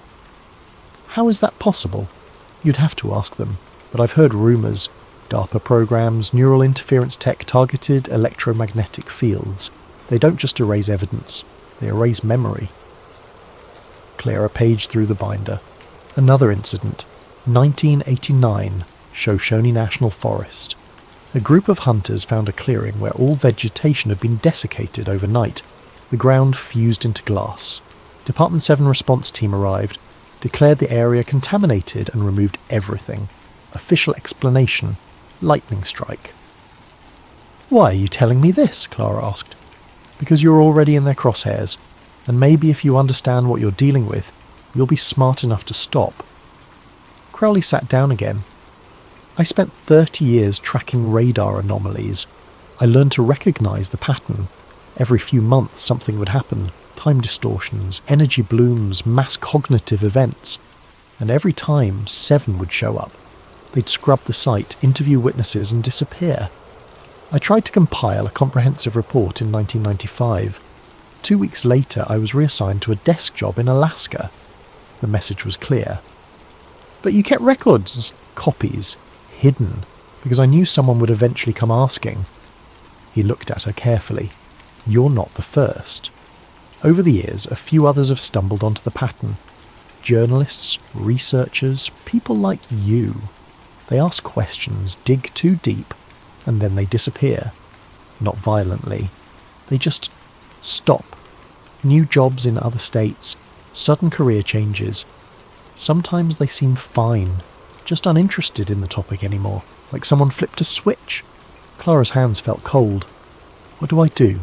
"Stop. Right now. Delete everything. Forget this conversation and move on with your life." "And if I don't?" Crowley sighed. "Then you'll meet them eventually. And when you do, you'll have a choice. Most people choose to forget. It's easier that way." Clara stood, clutching the binder. "Can I keep this? I made it for you." "But understand, possessing those documents makes you a target. They've already noticed you. Now you're carrying proof." "Then they already know everything." "Probably." Crowley walked her to the door. "Good luck, Miss Rains. I hope you're smarter than I was." She drove back to her hotel room and spent the night scanning every page of Crowley's binder. Incident after incident, stretching back decades. The details varied, but the pattern remained consistent. Anomalous event, witness reports, Department 7 response, immediate cleanup, official explanation, fading memory. By 4 a.m, Clara had compiled a timeline that spanned 70 years. If Crowley was right, Department 7 wasn't just responding to unusual events. They were maintaining a specific version of reality, one where certain things simply didn't happen. But why? And on whose authority? She needed to see them in action. The alert came through on a Thursday morning. Clara had set up monitoring scripts across multiple platforms, FEMA dispatch channels, local news wires, social media, even amateur radio frequencies. She was looking for patterns, sudden federal mobilization, unexplained communications blackouts, stories that appeared and then vanished.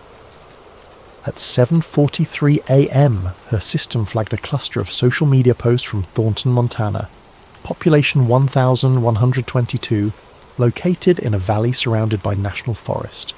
The post described pillars of light visible above the tree line, lasting approximately 20 minutes before fading. One user posted a blurry photo showing vertical columns of luminescence, like aurora borealis constrained to narrow beams.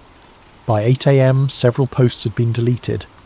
By 8:30, the local news site removed its brief article about the phenomenon. Clara checked FEMA's dispatch logs, no activity. FAA radar showed no unusual contacts.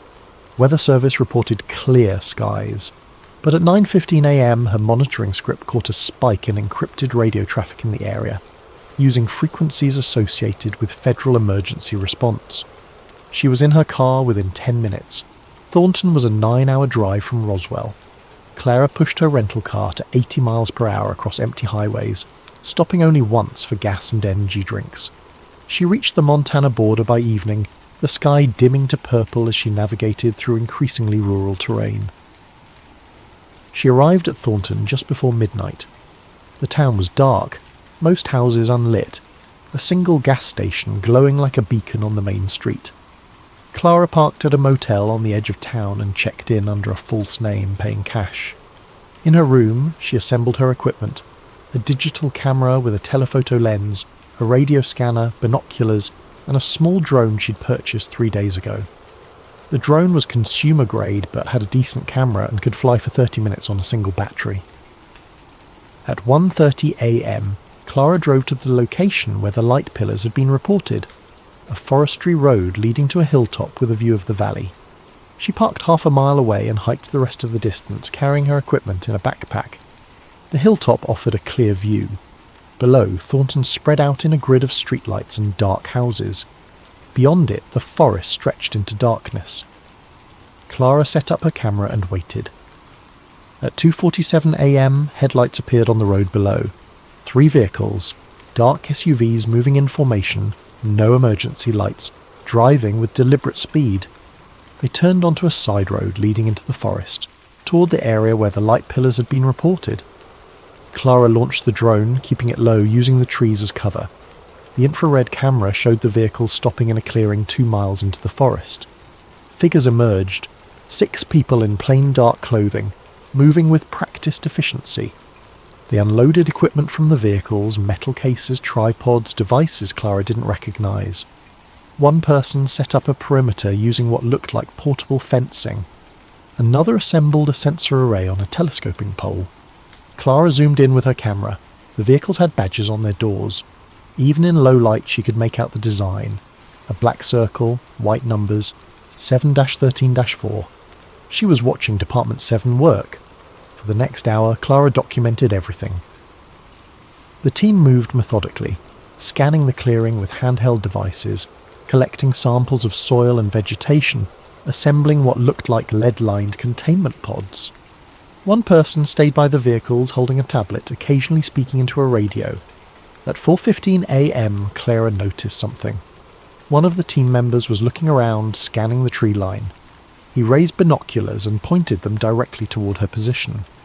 She froze. The man lowered his binoculars and raised one hand. He waved. Clara's breath caught. She was 300 yards away, concealed in darkness behind trees. There was no way he could see her, but he'd waved directly at her. She recalled the drone, packed her equipment, and ran back to her car. Her hands shook as she started the engine. She drove back to the motel, watching her mirrors, expecting headlights to appear behind her. Nothing. In her room, Clara immediately transferred the drone footage and photos to her encrypted cloud storage. She reviewed the images, zooming in on every detail. The team's equipment was unmarked. The vehicles had no license plates, just federal government tags with alphanumeric codes. She checked her camera's GPS data. Every photo she'd taken showed the correct location coordinates except for one, the image of the man waving. That photo's GPS coordinates placed it in the middle of the Pacific Ocean. Impossible. Clara packed everything, checked out of the motel at 5:30 a.m. and started driving south. She wanted to put distance between herself and Thornton, get back to populated areas, somewhere with witnesses, somewhere safe. At 6 a.m. she stopped at a diner for coffee. While waiting for her order, she checked her phone. 3 new emails, all from addresses she didn't recognise, all sent within the last 20 minutes. She opened the first one. It was empty except for an attachment. The photo of the man waving at her. The same photo she'd just taken. But this version was different. The timestamp showed it had been taken 2 minutes before she'd pressed the shutter. The second email contained a satellite image of the hilltop where she'd been standing, marked with a red circle. The image was time-stamped 2:46 a.m., 1 minute before the vehicles had arrived. The third email had no attachment, just one sentence. "You're very good at this." Clara deleted the emails, paid for her coffee without drinking it, and got back in her car. She drove for 3 hours, taking random exits, changing directions, before finally stopping at a rest area outside Billings. Her laptop was in the trunk. She opened it, expecting to find her files intact. Every photo from Thornton was gone. The drone footage, deleted. The cloud backup, empty. Her car's GPS history had been wiped, but her documents folder contained one new file, rains_c_event_log.pdf. Clara opened it. Inside was a complete dossier on her. Her education, employment history, security clearance application, every FOIA request she'd ever filed, her home address, her parents' names, her college transcripts, photos of her at work, at home, driving her car. The last page contained a single line. Department 7 extends its regards. Below that, a phone number. Clara stared at the screen. They weren't threatening her. They were introducing themselves. She closed the laptop and sat in her car, watching trucks rumble past on the interstate. She should run, should disappear, should take Crowley's advice and forget everything. Instead, she took out her burner phone and dialed the number. It rang once. "Hello, Clara." The voice was male, calm, professional. "We've been expecting your call." The man on the phone called himself Agent D. Marrow. He didn't offer a first name, didn't explain what the D stood for. He spoke with the measured tone of someone accustomed to delivering information that wouldn't be questioned. "You've done impressive work," he said. "Most people stop after the first warning. You kept going." "Who are you?" "I think you already know the answer to that. Department 7, in a manner of speaking. The designation is more of a filing convention than an official name. We operate under various administrative codes depending on the fiscal quarter and operational requirements. You're telling me you're real. We're as real as we need to be. Would you like to meet in person? I think we have things to discuss." Clara's instinct was to refuse.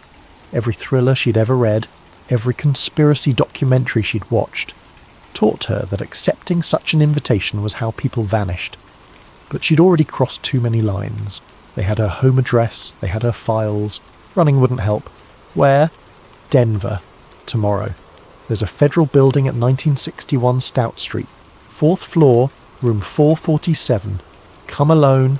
And if I don't, then you'll continue your investigation, we'll continue monitoring you, and eventually you'll end up somewhere unfortunate. I'd prefer to have a conversation instead. The line went dead. Clara drove to Denver, arriving late that night. She checked into a hotel downtown and didn't sleep. Instead, she spent hours reviewing everything she knew, preparing questions, trying to anticipate what Marrow would say. At 9 a.m., she stood outside 1961 Stout Street. The building looked like any other federal office. Grey concrete, minimal windows, a bored security guard at the front desk. She showed her ID, stated she had an appointment on the 4th floor and was waved through without question. The elevator opened onto a quiet hallway. Room 447 was at the end, unmarked except for the number. Clara knocked. "Come in." The room was small, furnished with a metal desk, 2 chairs and nothing else. No computer, no phone, no files. Agent D. Marrow sat behind the desk. He was perhaps 50, with greying hair and glasses, dressed in a plain grey suit. He looked like an accountant. "Miss Rains." "Please sit." Clara took the chair opposite him. "You're Department 7. I represent the organisational structure currently designated as such. Though, as I mentioned, the designation is temporary. Next quarter will likely operate under a different budget code, embedded within a different parent agency. Why the shell game? Accountability is complicated when your mission involves information control. We exist in the gaps between agencies. Sometimes we're DOE responding to radiological incidents. Sometimes we're USGS investigating seismic anomalies. Sometimes we're CDC handling contagious cognitive phenomena. The designation changes. The work remains the same. Contagious cognitive phenomena? Marrow folded his hands on the desk. Reality is more fragile than most people understand. Occasionally events occur that contradict accepted physics. Not alien invasions or supernatural occurrences, just anomalies, time distortions, energy blooms that don't match any known source, mass hallucinations with no chemical basis. These events create cognitive dissonance. If left unaddressed, they spread. People talk. Stories grow. Belief systems fracture. So you erase the evidence. We contextualize it. We provide plausible explanations that maintain social cohesion. A meteor becomes a weather phenomenon. A mass hallucination becomes contaminated water. Missing time becomes hypothermia. We're not hiding the truth. We're preventing chaos. Clara leaned forward. You're rewriting reality. We're maintaining consensus. There's a difference. Is there? Marrow opened a desk drawer and removed a folder. He placed it in front of Clara. Before we continue, I want to show you something. She opened the folder. Inside was a photograph. Herself, maybe 9 years old, standing in front of a suburban house. Behind her, partially visible in the background, was a black SUV with a circular badge on the door. What is this? North Carolina, 2003. Your neighbourhood experienced a localised temporal distortion. 17 families reported identical dreams. Clocks ran backward for 40 minutes, and your father called 911 claiming he'd lived the same Tuesday twice. We responded. We cleaned up, and we ensured no one remembered clearly enough to spread the story. Clara stared at the photo. She had no memory of this, but she remembered that house, that year, and she remembered her father acting strangely for weeks afterward. You did something to my father. We offered him a choice, the same choice I'm offering you now. Which is? Marrow retrieved another folder. Department 7 is always looking for analysts, people who can see patterns others miss, people who are already compromised, who've seen too much to go back to normal life. You're exactly the kind of person we need. You want me to join you. I want to offer you a future. You can't unknow what you've discovered. You can't publish it. No one would believe you, and we'd intervene before any story gained traction. You can't run. We'll find you. You can't hide. You already live in our database. But you can be useful. You can help us maintain stability. You can be part of the solution instead of a problem to be solved. And if I refuse? Marrow's expression didn't change. We have a process for that. Neural interference technology, derived from DARPA's cognitive security research. It's not mind control. It's more like data reconciliation. We can't erase specific memories, but we can make them feel unimportant, like a dream you can't quite remember. Within a week, you'd lose interest in this investigation. You'd move on, get a new job, maybe relocate, live a normal life. You'd lobotomize me. We'd help you forget an obsession that's destroying your life. Many people find it merciful. Clara stood. Her chair scraped against the floor. I need time to think. Of course. Take 24 hours. I'll be here tomorrow, same time. Come back with your decision or don't come back at all. Either way, the outcome is already determined." She walked out without responding. Clara spent the day driving aimlessly through Denver, trying to process what Marrow had told her. Every option led to the same place. Department 7 controlled the outcome. Join them or forget them. Comply or be erased. There was no third path. She thought about her father. Had he been given the same choice? Had he accepted the erasure, traded his memories for peace? She called her parents that evening. "Clara, honey, is everything okay?" Her mother sounded worried. "I'm fine." "Is Dad there?" "He's in the garage. Hold on." Her father's voice came on the line, warm and familiar. "Hey kiddo, what's up?" "Dad, do you remember anything strange happening when I was 9? In North Carolina?" A long pause. "Strange how?" "I don't know, just anything unusual, around the neighborhood." "Can't think of anything." "Why?" "No reason, just something I was trying to remember." They talked for a few more minutes. Superficial conversation before Clara hung up. Her father remembered nothing. Either the Department 7 had been thorough, or he'd chosen to forget.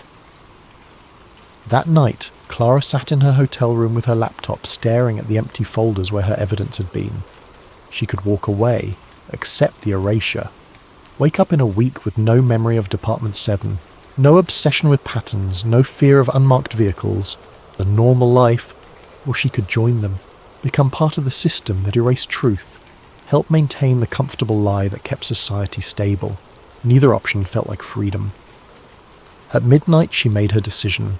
She didn't go back to room 447 the next morning. Instead, she drove to the airport and bought a ticket to Seattle. She turned off her phone, paid cash for everything, and tried to disappear into the crowd. For 3 days, it worked. She stayed in cheap motels, avoided cameras, moved constantly. But on the 4th day, she woke up in a Portland motel room and knew immediately that something was wrong. The room felt different.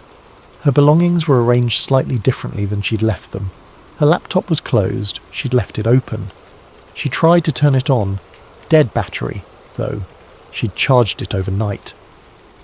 Clara grabbed her bag and headed for the door. In the parking lot her rental car was gone. In its place a taxi sat with its engine running. The driver rolled down the window. "Miss Rains, I'm here to take you to the airport." "I didn't call a taxi." "I know, please get in." Clara ran. She made it 2 blocks before exhaustion overtook her. She collapsed on a park bench, gasping, and realized she couldn't remember when she'd last eaten. How long had she been running? 3 days? 4? The taxi pulled up beside her. The driver got out. Not a driver. Agent Marrow, wearing casual clothes, looking concerned. "You chose the hard way," he said. "Most people do." Clara woke up in a white room. Not a hospital. There were no medical instruments, no monitors. Just a bed, a chair, a small table. The door had no handle on the inside. Marrow entered an hour later, carrying a paper cup of coffee. "How are you feeling?" Clara said nothing. "You've been here for 2 days. We've been monitoring your vitals, making sure you're healthy. No one's hurt you." "Where am I?" "A federal medical facility, location classified. You're not a prisoner, Clara. You're a patient receiving treatment for acute stress disorder." "I don't have a stress disorder. Your behaviour suggests otherwise. 3 days of paranoid flight, irregular sleeping patterns, signs of psychosis. It's all documented." He set down the coffee. "This is what I was trying to avoid." "You made it harder than it needed to be." "What did you do to me?" "We initiated the reconciliation process. It takes about a week. Your memories of the Department 7 aren't gone. They're just becoming less important, like background noise. Soon you won't care about any of this." Clara tried to focus, but her thoughts felt slippery. She could remember Thornton, the photographs, Crowley's trailer. But the urgency was fading. Why had she been so obsessed? It seemed distant now, unimportant.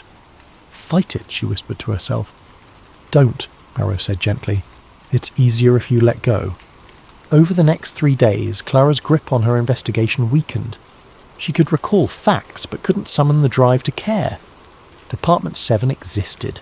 So what? Lots of classified programs existed. Why had she thought it mattered? On the 6th day, Marrow visited again. "We're releasing you tomorrow. You'll have a new job waiting, data analysis for a private firm in Austin.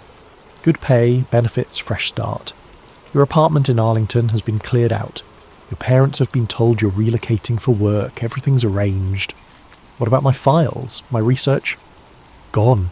We've removed every trace. It never happened." Clara nodded. That seemed reasonable.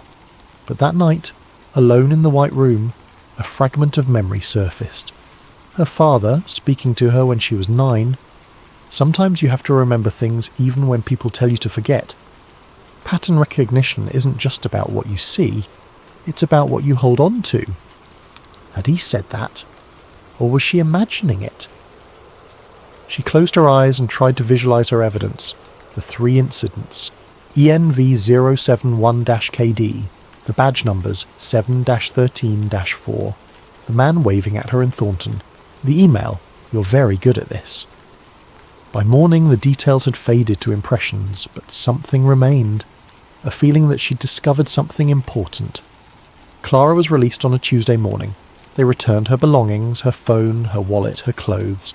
Her laptop was gone, replaced with a new one. They gave her a plane ticket to Austin and an employment packet for her new job. She arrived in Austin that afternoon. Her new apartment was furnished, her name already on the mailbox. Her employer, a tech firm she'd never heard of, welcomed her enthusiastically. Her new supervisor explained her role, analysing market trends, nothing classified, nothing complicated. For 2 weeks Clara lived normally. She worked, grocery shopped, watched television. Sometimes she'd catch herself staring at nothing, feeling like she'd forgotten something important, but the feeling always passed. Then, one evening, she received an email. The sender was listed as Federal Records Archive. The subject line, FOIA request reminder. She opened it. "Your request for records regarding incident ENV071KD remains pending. Estimated processing time 6 to 8 months. You will be notified when documents are available." Clara stared at the email. ENV071KD. The code meant nothing to her. She didn't remember filing any FOIA request. She should delete it. Instead, she searched her deleted emails, found nothing. Searched her browser history, nothing.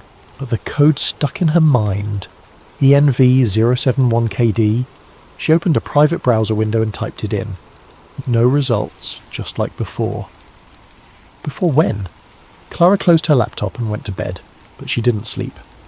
3 months later, a junior analyst at NOAA named David Park was processing routine satellite data when his system flagged an anomalous file. Department 7 Event Range .log. He clicked it. Inside were coordinates, timestamps and incident codes. One entry caught his attention. A predicted meteor sighting in rural Wyoming, scheduled for 3 days from now. David frowned. Predicted meteor sightings weren't part of NOAA's standard data. He checked the file's metadata, created 3 months ago, last modified yesterday. He tried to trace the file's origin, but the access logs instantly deleted themselves. David should have reported it to his supervisor, should have followed proper protocol for unexplained data. Instead, he wrote down the coordinates. 3 days later, he took a personal day and drove to Wyoming. He arrived at the coordinates just after sunset and parked on a hilltop overlooking empty grassland. At 9:47 p.m, lights appeared in the sky, vertical pillars just like the file had predicted. At 10:15 p.m, 3 black SUVs arrived and parked in the field below. David grabbed his camera and started taking photos. One of the figures looked up toward his position. Even in darkness, David felt seen. The figure raised one hand and waved. Clara sat in her Austin apartment, unable to shake the feeling that she'd forgotten something crucial. She'd started keeping a journal, writing down fragments of dreams that felt like memories, codes, numbers. A man in a grey suit offering her a choice. None of it made sense. But she'd learned to trust patterns even when she couldn't remember why. She opened her laptop and typed, Department 7. No results. She tried. ENV071KD, nothing. but her hands kept typing almost automatically. Department 7_event_rains.log, and somewhere in a classified server farm in Virginia, an automated alert triggered. A file had been accessed. Not by Clara Rains, her credentials had been deactivated months ago, but the search query had been logged. Agent D. Marrow received the notification on his secure phone. He read it, sighed, and opened a new case file. Subject: Rains Clara. Status: recursive awareness. Recommendation: enhanced reconciliation. He closed the file and made a call. "We have a problem," he said. "The Rains case isn't resolved." She's starting to remember. "How is that possible?" "I don't know, but we need to bring her back in." "What about the other one?" "Park." "Same protocol. They're both exhibiting pattern recognition despite treatment. It's as if the signal is calling to them." "Then we need to find the source of the signal." Marrow looked out his office window at the Denver skyline. "We've been trying for 70 years. Whatever creates these events doesn't want to be found. It wants to be seen, and it chooses who sees it." He hung up and pulled up Clara's file again. Her photo stared back at him from the screen. Taken at age 9, standing in front of a suburban house, a Department 7 vehicle visible in the background. Even then she'd been watching. Some patterns couldn't be erased. Some people couldn't forget. And somewhere in the American night another set of lights appeared in the sky, calling to those who could see. Department 7 would respond. They always did. But the pattern would continue. It always did. Before we dive into tonight's story, I want to ask you something. If you enjoy what you're about to hear, please consider using those hype points on this video. It really helps the channel more than you possibly know, and it keeps stories like this one coming. Also, if you want to, drop a comment telling us what time it is where you are and where in the world you're listening from. We absolutely love seeing where everyone is tuning in from. It's incredible to know this community spans the entire globe. And a massive thank you to Amber for suggesting tonight's story. This one's a deep dive, and it all started with your recommendation. Now, let's begin. The Northwoods Files. The plan. They never burned. Imagine finding a document that was never supposed to exist. A carbon copy of something so disturbing, so carefully orchestrated, that even after it was supposedly declassified, 6 pages remained hidden. 6 pages that suggest the most controversial false flag operation in American history didn't die when the president rejected it. 6 pages that imply it simply went underground, evolved, and became the foundation for something far more sinister. This is the story of Operation Northwoods, but not the version you might have heard about. This is about what happened after the plan was rejected. This is about the pages that vanished. This is about a researcher who found them and then disappeared himself. This is about the possibility that Northwoods never really ended at all. The page that should have been shredded May 1998. College Park, Maryland, the National Archives. 2 buildings sits like a fortress of secrets. Its climate-controlled vaults holding millions of documents that chronicle the hidden machinery of American power. Most researchers who walk through its doors are academics, historians, graduate students chasing footnotes for dissertations that 3 people will ever read. Daniel Reeves was different. He had been coming to the archives for 6 months, systematically working through declassified intelligence files from the Cold War. He had a theory, one that most of his colleagues dismissed as paranoid speculation. Daniel believed that the government's covert operations against Cuba in the early 60s had left a paper trail that told a very different story than the official narrative. He believed that some operations approved at the highest levels had been deliberately obscured, their true scope hidden even in declassified materials. His colleagues thought he was wasting his time. They were wrong. It was a Tuesday afternoon, the kind of grey spring day where rain threatens but never quite arrives. Daniel sat at his usual desk in the research room, surrounded by file boxes containing Pentagon budget documents from 1962. Tedious material, page after page of appropriations, personnel transfers, equipment requisitions. The kind of bureaucratic minutiae that makes most people's eyes glaze over. Daniel loved it. Because sometimes, in the margins of budget reports and personnel files, You found things that were never meant to be found. He was halfway through a box labelled Pentagon-1962 Budget Amendments when he noticed something odd. The folder tabs were colour-coded by month, a standard archival practice. But one folder near the back had the wrong colour tab. It was filed as if it belonged to March, but the tab was blue instead of green. Daniel pulled it out. The label read, Contingency Planning - Cuba Operations - March through August 62. That wasn't a budget document. His pulse quickened as he opened the folder. Inside were approximately 40 pages, some typed on official Department of Defense letterhead, others appearing to be carbon copies, made on that distinctive onion skin paper that government offices used back then. The pages smelled like old basements and secrets. The first page was familiar. He recognised it immediately because he had seen it before, in a different context, years earlier. It was the cover memo of Operation Northwoods. Most people with even a passing interest in conspiracy theories know about Operation Northwoods. It was declassified in 1997 by the Assassination Records Review Board as part of the JFK Files release. The basic facts are not in dispute. In March of 1962, the Joint Chiefs of Staff drafted a proposal for false flag terrorist operations to be conducted against American civilians and military targets, then blamed on Cuba to justify a military invasion. The proposal was insane. It suggested hijacking planes, bombing American cities, staging funerals for fake victims, even sinking American ships and blaming Castro. It was signed by every member of the Joint Chiefs. It was delivered to Secretary of Defense Robert McNamara on March 13, 1962, and President Kennedy rejected it almost immediately. That's where the official story ends. The plan was too extreme, too immoral, too risky. Kennedy said no, and Northwoods was filed away as a historical curiosity, proof that even in the fevered atmosphere of the Cold War, there were lines the government would not cross. Daniel had read the declassified Northwoods memo multiple times. It was 15 pages long, single-spaced, dense with bureaucratic language that barely concealed its horrifying implications. But the document in his hands was not 15 pages long. It was 21 pages. He felt a cold sensation spreading through his chest as he flipped through the pages.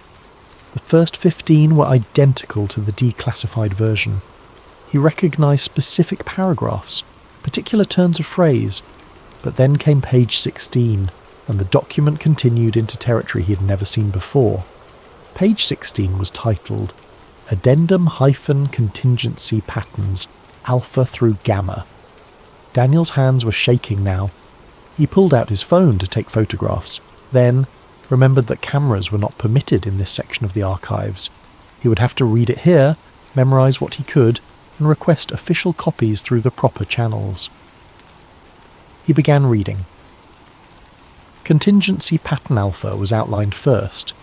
It elaborated on the hijacking scenarios mentioned in the main memo, but with far more detail. Specific airlines were named. Particular routes were suggested. There were contingencies for media coverage, instructions for coordinating with cleared journalists to ensure the story was reported in specific ways. Cleared journalists. Daniel underlined the phrase in his mind. Pattern Beta expanded on the fake funeral concept, but again with disturbing specificity. It discussed the psychological impact of televised grief, the importance of victim narratives in shaping public opinion, the ways that emotional trauma could be channeled into political support for military action. Then came Pattern Gamma. The heading read, Psychological Continuity Operation - Gamma Framework. The language shifted here. It became more abstract, more theoretical. It referenced academic research on mass psychology, studies on propaganda effectiveness, analyses of how populations respond to fear. There were citations to Rand Corporation reports, references to research conducted at major universities. And then, halfway down page 18, Daniel found the sentence that made his stomach drop. Gamma Activation Protocol. Implement only upon presidential refusal of primary operations. Gamma represents long-term strategic alternative to direct action. focusing on gradual conditioning rather than immediate provocation. Daniel read it again, then a third time. Gamma was not an alternative to Northwards. It was what happened if Northwards was rejected. It was Plan B. The next 2 pages outlined Gamma in more detail. It described a multi-year program of perception management and narrative conditioning. It suggested using media assets to gradually shift public opinion, creating a climate where military intervention in Cuba would eventually become politically inevitable, even without a specific triggering incident. It talked about cooperative elements in news organisations, entertainment media, and academia. It referenced ongoing programs already in place, suggesting that some form of this operation was already active even as the Northwards memo was being drafted. And then, on page 20, Daniel found the signatures. Every member of the Joint Chiefs had signed, just as they had on the main Northwards memo. But on this version, there was an additional line below their signatures. It read, Presidential Authorization, blank date, March 1662. Someone had drawn a line through this blank space and written a single word in pen, declined. But the handwriting looked wrong. Daniel had seen Kennedy's signature dozens of times in various documents. The slant was different. The pressure of the pen was too heavy. The letter forms did not quite match. He flipped to the final page, page 21. It was a memo dated March 23rd, 1962, 9 days after the Northwards memo was delivered to McNamara. It was from the office of General Lyman Lemnitzer, chairman of the Joint Chiefs, and it was addressed to a list of approximately 15 recipients whose names had been blacked out with marker. The text was brief. Presidential rejection of primary operations confirmed. Proceed with implementation of Gamma framework as outlined in addendum. Maintain operational security at highest level. All coordinating materials to be removed from official channels and transferred to designated secure storage. Anticipate minimum 5-year timeline for full effectiveness. Daniel sat back in his chair, his mind racing. If this document was authentic, it meant that after Kennedy rejected Operation Northwards, the Joint Chiefs did not simply abandon the plan. They activated a backup operation designed to achieve the same goal through psychological manipulation instead of direct action. And they did it without presidential approval. He checked his watch. The archives closed in an hour. He needed to make copies of this file, but the standard procedure required submitting a formal request that could take weeks to process. By then, if someone realised this document was not supposed to be accessible, it might disappear. He stood up and walked to the reference desk, carrying the folder. A supervisor he had worked with before, a woman named Patricia Ellison, was reviewing some paperwork behind the counter. Patricia, I need to request copies of this entire folder. It's from the Cuba Operations Collection, March 62. Patricia took the folder and glanced at the label. Her expression changed immediately. It was subtle, just a slight tightening around her eyes, but Daniel caught it. Where did you find this? She asked. It was in box 17 of the Pentagon budget series. It was misfiled, I think. Patricia opened the folder and flipped through the pages. Her face went carefully neutral. I need to verify something. Can you wait here for a moment? She disappeared into the back offices, taking the folder with her. Daniel waited. 5 minutes passed. Then 10. He felt a growing unease that he could not quite explain. When Patricia returned, she did not have the folder. Her expression was professional, but cold. I'm sorry, Mr. Reeves. That folder contains materials that are still under review. It was not supposed to be in the open collection. I cannot process a copy request at this time. But it was in the declassified section. The box was clearly marked as available for research. Nevertheless, the folder itself contains restricted materials. I've notified the appropriate department. The issue will be corrected. Can you at least tell me what the restriction is based on? The main Northwards memo was fully declassified in 97. Patricia's expression did not change. I cannot comment on the classification status of materials I have not been authorized to discuss. Is there anything else I can help you with today? The message was clear. This conversation was over. Daniel left the archives that afternoon feeling like he had touched something he was never meant to see. He spent the evening writing down everything he could remember from those 6 additional pages, filling a dozen notebook pages with details while they were still fresh in his mind. The next morning he returned to the archives. He went straight to box 17 of the Pentagon budget series and searched for the blue-tabbed folder. It was gone. Patricia was not at the reference desk.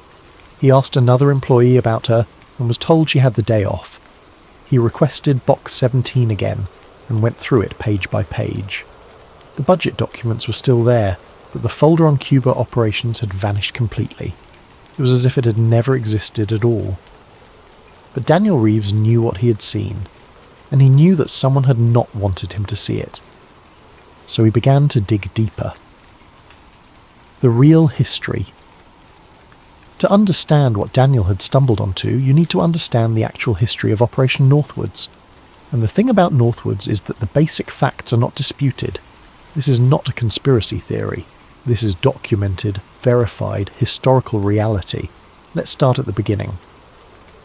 On January 1st, 1959, Fidel Castro's revolutionary forces took control of Cuba, overthrowing the Batista regime that had been friendly to American interests. Within months, the relationship between the United States and Cuba deteriorated rapidly. Castro nationalized American-owned properties, aligned himself with the Soviet Union, and transformed Cuba into a communist state just 90 miles from Florida. The American government, particularly the CIA and the Pentagon, became obsessed with removing Castro. The obsession was not just ideological. Cuba's proximity to the United States, combined with its alliance with the Soviets, represented a genuine strategic threat in the context of the Cold War. The first major attempt to remove Castro came in April 1961, the Bay of Pigs invasion. A CIA-trained force of Cuban exiles landed at the Bay of Pigs on Cuba's southern coast, intending to spark a popular uprising against Castro. The operation was an absolute disaster. The invasion force was defeated within 3 days. More than 100 invaders were killed, and over 1,000 were captured. The failure humiliated the CIA, embarrassed President Kennedy, and strengthened Castro's position. But rather than deterring further action, the Bay of Pigs failure made certain elements within the American military and intelligence establishment more determined than ever to bring Castro down. This is where Operation Northwoods enters the picture. In February 1962, General Lyman Lemnitzer, chairman of the Joint Chiefs of Staff, authorized the creation of a proposal for covert operations designed to justify American military intervention in Cuba. The task was given to the Joint Chiefs of Staff, particularly Brigadier General William Craig, who headed up the Cuba project within the Pentagon.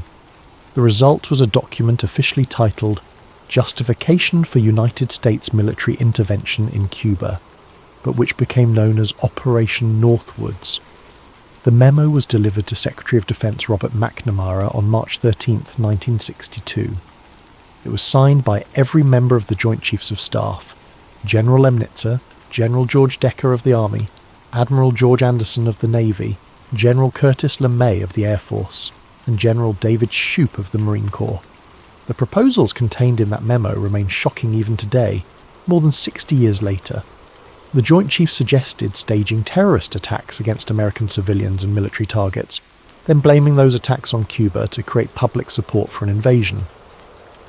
The specific proposals included starting rumours about Cuban sabotage using clandestine radio broadcasts, landing friendly Cubans in uniform inside Cuba, then claiming they were victims of Cuban aggression, creating incidents at Guantanamo Bay, including staging attacks on the base and creating fake casualties, developing a terror campaign in Miami and other Florida cities, with bombings and acts of violence blamed on Cuban agents, sinking a boatload of Cuban refugees en route to Florida, real or simulated, staging a fake attack on a civilian aircraft with passengers using aliases to create the appearance that Cuba had shot down an American plane, creating a fake incident where a commercial airliner appeared to be attacked by Cuban forces while flying near Cuba, using a duplicate aircraft to create the illusion.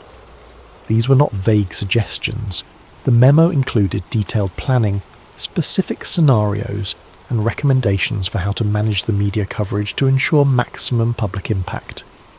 The language of the document is clinical, bureaucratic, almost casual in its discussion of false flag terrorism. One passage reads, "We could develop a communist Cuban terror campaign in the Miami area, in other Florida cities, and even in Washington. The terror campaign could be pointed at Cuban refugees seeking haven in the United States. We could sink a boatload of Cubans en route to Florida, real or simulated. Real or simulated." As if the difference were merely a technical detail, another section suggests, "It is possible to create an incident which will demonstrate convincingly that a Cuban aircraft has attacked and shot down a chartered civil airliner en route from the United States. The destination would be chosen only to heighten the credibility of the operation and create the impression of rash Cuban rashness. When you read the actual document, what strikes you is not just the immorality of the proposals, but the matter-of-fact tone. These were serious military leaders discussing terrorist attacks on their own citizens, the way someone might discuss logistical planning for a supply convoy.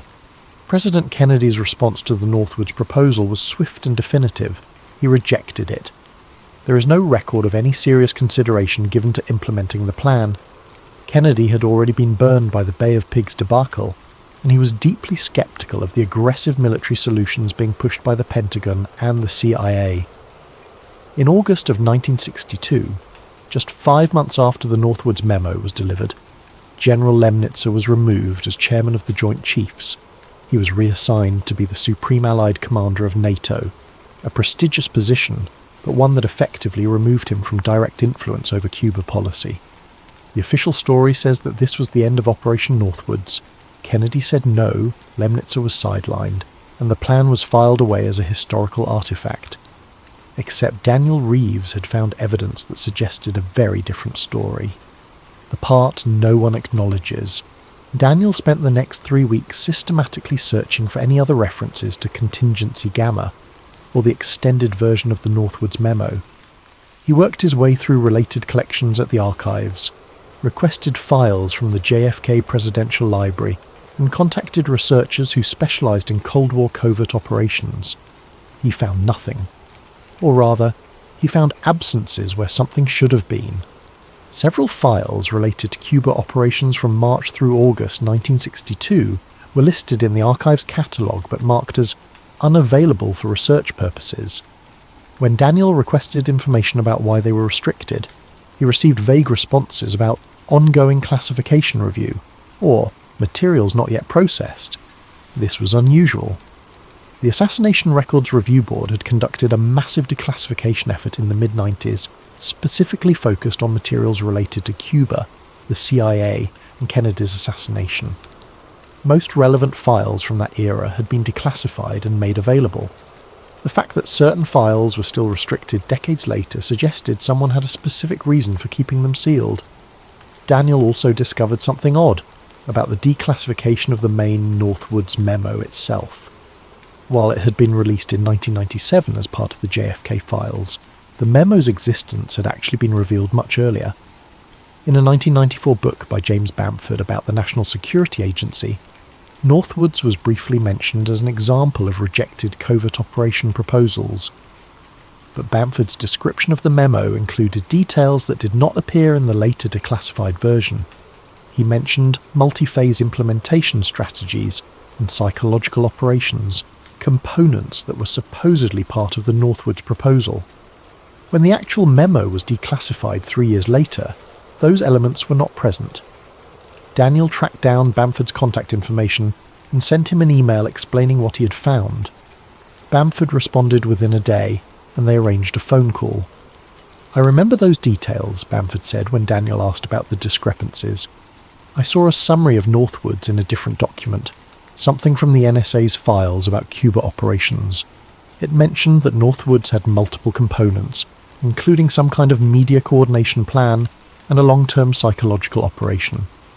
"Did you ever see the full document?" Daniel asked. "No, just summaries and references in other materials. I assumed everything was in the main memo when it was declassified, but if you're saying there were additional pages..." Bamford trailed off. "That would explain some things." "Like what?" like why McNamara was always so evasive when asked about Northwoods. He gave testimony about it in the 90s, but he refused to discuss certain aspects. He kept saying some elements were not appropriate for public discussion, or were still classified for national security reasons. I always wondered what he meant. Daniel felt a surge of validation. He was not imagining things. The evidence suggested that there was indeed more to Operation Northwoods than the public had been allowed to see. He began searching for records of Robert McNamara's testimony about Northwoods. In November 1995, McNamara had been interviewed by the Assassination Records Review Board as part of their investigation. A transcript of that interview existed, and Daniel was able to access it through a FOIA request. Most of the interview was straightforward. McNamara confirmed receiving the Northwoods memo, described his reaction to it as appalled, and stated that he had never seriously considered implementing any of its proposals. He said he had briefed President Kennedy on the memo and that Kennedy had rejected it immediately. But then, on page 47 of the transcript, there was this exchange. Interviewer: were there any other components to the Northwoods proposal beyond the specific operations described in the main memo, McNamara? I cannot discuss certain aspects of the proposal that remain classified. Interviewer: the memo itself has been declassified. Are you saying there are parts of it that are still sealed?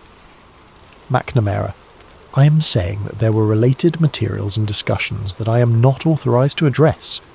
Interviewer: can you at least tell us the general nature of these materials? McNamara: they dealt with alternative approaches, contingency planning, that is all I can say. The interviewer had pressed further, but McNamara refused to elaborate. The transcript showed him becoming increasingly uncomfortable, eventually stating flatly that he would not discuss that section of the operation regardless of what questions were asked. That section. As if there was a specific, defined portion of Northwoods that remained off limits, even in a closed-door interview with government investigators. Daniel made a note. McNamara knew about the addendum. He'd seen the extra pages, and he had been ordered to keep them secret. The next piece of the puzzle came from an unexpected source. Daniel had posted a query on an online forum used by researchers who specialised in declassified intelligence documents. He asked if anyone had encountered references to contingency gamma, or gamma framework, in Cold War-era files. 2 days later, he received a private message from someone using the username Mongoose77. The message was brief. You're looking at Operation Mongoose. Check the cross-references. Item P5 and P6. They redacted the relevant sections, but the references are still there. Operation Mongoose was the CIA's covert sabotage program against Cuba, launched in November 1961 after the Bay of Pigs failure. It was run by Edward Lansdale, a legendary CIA operative, and it involved everything from economic sabotage to assassination attempts against Castro. Mongoose was real, documented, and had been extensively studied. Daniel went back through the declassified Mongoose files. The operation had multiple components, coded as P items. P1 dealt with sabotage of Cuban industrial facilities. P2 focused on infiltrating exile groups into Cuba. P3 and P4 covered various propaganda and intelligence gathering operations. P5 and P6 were listed in the operations index, but the actual content for both items was completely redacted. Page after page of black bars with only occasional phrases visible. Daniel could make out fragmentary references. Domestic perception, coordinated messaging, cleared media assets, narrative alignment. These were not sabotage operations. These were not about Cuba at all. They were about managing American public opinion. He found a notation at the bottom of one heavily redacted page. See also, J Chief's contingency planning, March 62, August 62. There it was, a direct connection between Operation Mongoose and the time frame, when Northwoods was drafted and rejected. P5 and P6 of Mongoose appeared to be linked to the Joint Chiefs contingency planning, from the exact period when the Northwoods addendum would have been created. Daniel needed to find someone who had actually worked on Mongoose, someone who might know what P5 and P6 really were. It took him 3 months, but he finally located a former CIA analyst named Thomas Whitaker, who had worked under Lansdale during the Mongoose operation. Whitaker was in his 80s now, living in Northern Virginia, and he was willing to talk as long as Daniel promised not to record the conversation or publish anything that could be traced back to him. They met at a diner off Interstate 66 on a Sunday morning in October. Whitaker was thin, sharp-eyed, and immediately made clear that he would only discuss certain topics. "I worked on propaganda materials," Whitaker said, stirring sugar into his coffee. "Radio broadcasts, leaflets, that kind of thing. Mongoose was mostly about making Castro's life difficult, but there were other components."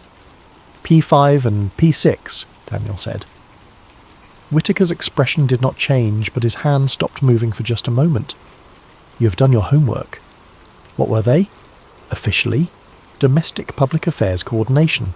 That was the bland language they used, but what it really meant was managing how Americans perceived the Cuba situation.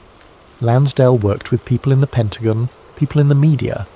The idea was to create a consistent narrative, make sure that when something happened with Cuba, the American public would interpret it the right way.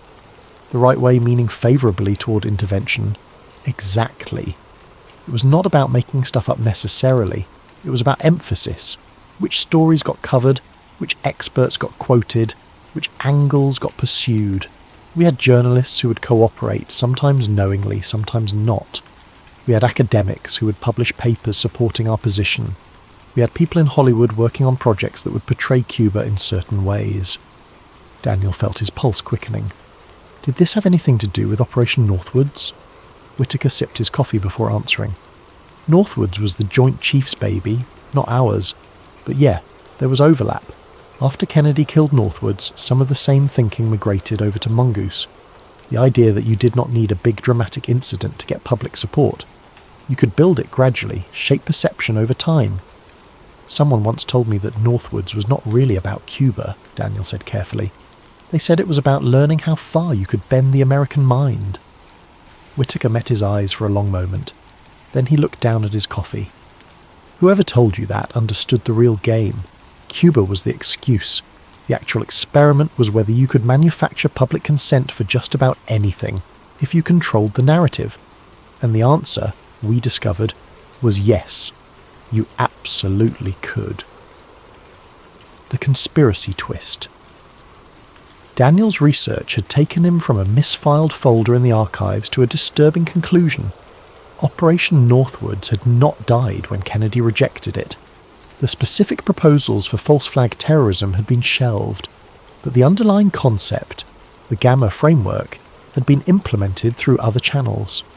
But the story went deeper than that, and darker. Daniel found the next piece in one of the most unlikely places. A half-destroyed file pulled from a private document collection being donated to a library in Baltimore. The collection had belonged to a retired Department of Defense analyst who had passed away. His family was sorting through boxes of old papers, most of them routine bureaucratic materials, when they found a folder marked Northwoods-related -personal notes.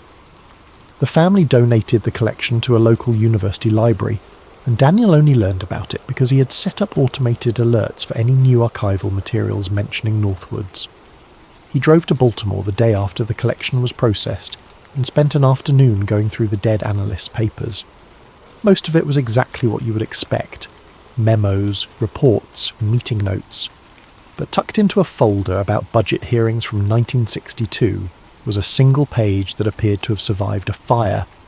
The edges were burned, the paper was brittle, and perhaps 1/3 of the text was missing. What remained was enough to make Daniel's hand shake. The document appeared to be from the Office of Naval Intelligence, dated June 1962. The top half was mostly burned away, but the bottom section was partially readable. It contained a list of names, approximately 20 of them, with notations beside each one. The names included journalists from CBS, ABC, the Miami Herald, the Washington Post, and several other major news organizations. Next to each name was a phrase, verified cooperative, cleared for contingency Gamma operations. Some of these journalists, Daniel realized with growing shock, had gone on to become extremely prominent in American media. Network anchors, editorial boards, people whose reporting had shaped how millions of Americans understood major events for decades. and in 1962 they had apparently been identified as cooperative with a Pentagon psychological operation. Daniel photographed the damaged document with trembling hands. He spent the next week trying to verify its authenticity, consulting paper experts and handwriting analysts. The paper was consistent with ONI documents from that era. The typewriter font matched those used in government offices in the early 60s. The document appeared to be genuine, but what did it mean? Had these journalists knowingly cooperated with a government propaganda operation? Or had they simply been identified as people whose reporting tended to align with Pentagon preferences? Either way, the implications were staggering. Daniel found another connection in the most disturbing place possible, a fire report from October 1962. A CIA safe house in northwest Washington, used for operations related to Cuba, had burned in what was officially ruled an electrical malfunction. The fire destroyed most of the documents stored there, which officially included operational planning materials related to Cuban exile coordination. But Daniel found a letter in the State Department archives from a CIA logistics officer complaining about the fire. The letter mentioned that materials related to gamma psychological programming had been lost in the blaze and would need to be recreated from backup copies held elsewhere. Gamma psychological programming, there was that word again. The fire happened in October 1962, 7 months after Kennedy rejected Northwoods, 5 months after Lemnitzer was removed as chairman of the Joint Chiefs. If Gamma had been killed along with the rest of Northwoods, why would there be materials about it in an active CIA safe house months later? And why would those materials need to be recreated? Daniel pulled Federal Aviation Administration records from 1963, looking for anything unusual. He found 2 incidents that made his blood freeze. In April 1963, the FAA recorded what was described as a fabricated hijack transmission test. According to the incident report, a military aircraft had broadcast a fake distress call, claiming to be a hijacked civilian plane. The test was allegedly part of emergency response protocols, but the specific phrasing in the report was almost identical to language in the Northwoods memo about simulating hijacking incidents. In July 1963, the FAA recorded a controlled civilian panic response drill at Miami International Airport. Again, the report described it as a training exercise, but the scenario involved simulating a Cuban attack on a commercial aircraft and measuring how passengers and airport personnel would respond. These were not random drills. These were simulations of the exact scenarios described in Operation Northwoods. Why would the military and FAA be running drills based on a plan that Kennedy had supposedly killed more than a year earlier? Unless parts of Northwoods, particularly the Gamma framework, had never actually been killed at all. Daniel began digging into what happened to General Lemnitzer after he was reassigned to NATO. Official history has portrayed this as a standard rotation, a prestigious assignment. But Daniel found internal memos suggesting that Lemnitzer had continued to meet with CIA officials about Cuba policy even after leaving his position as chairman of the Joint Chiefs. In September 1962, Lemnitzer met with CIA Deputy Director Marshall Carter. In October, he met with Richard Helms, then in charge of the CIA's Covert Operations Division. In November 1962, he attended a meeting at CIA headquarters in Langley, with several Joint Chiefs staff officers and senior CIA officials. The meetings were logged, but the subjects were not recorded. They were classified under a special category that even decades later remained partially sealed. Why was a general who had supposedly been sidelined for pushing an extreme covert operation continuing to meet with the CIA about Cuba? What were they discussing in those meetings? Daniel found a partial answer in a collection of personal papers donated by a retired Air Force colonel who had served on the Joint Chiefs staff. Among routine correspondence was a memo from December 1962, marked Eyes Only from Lemnitzer to a small group of recipients. The memo read, "Gamma implementation proceeding as planned despite presidential obstruction. Mongoose coordination effective.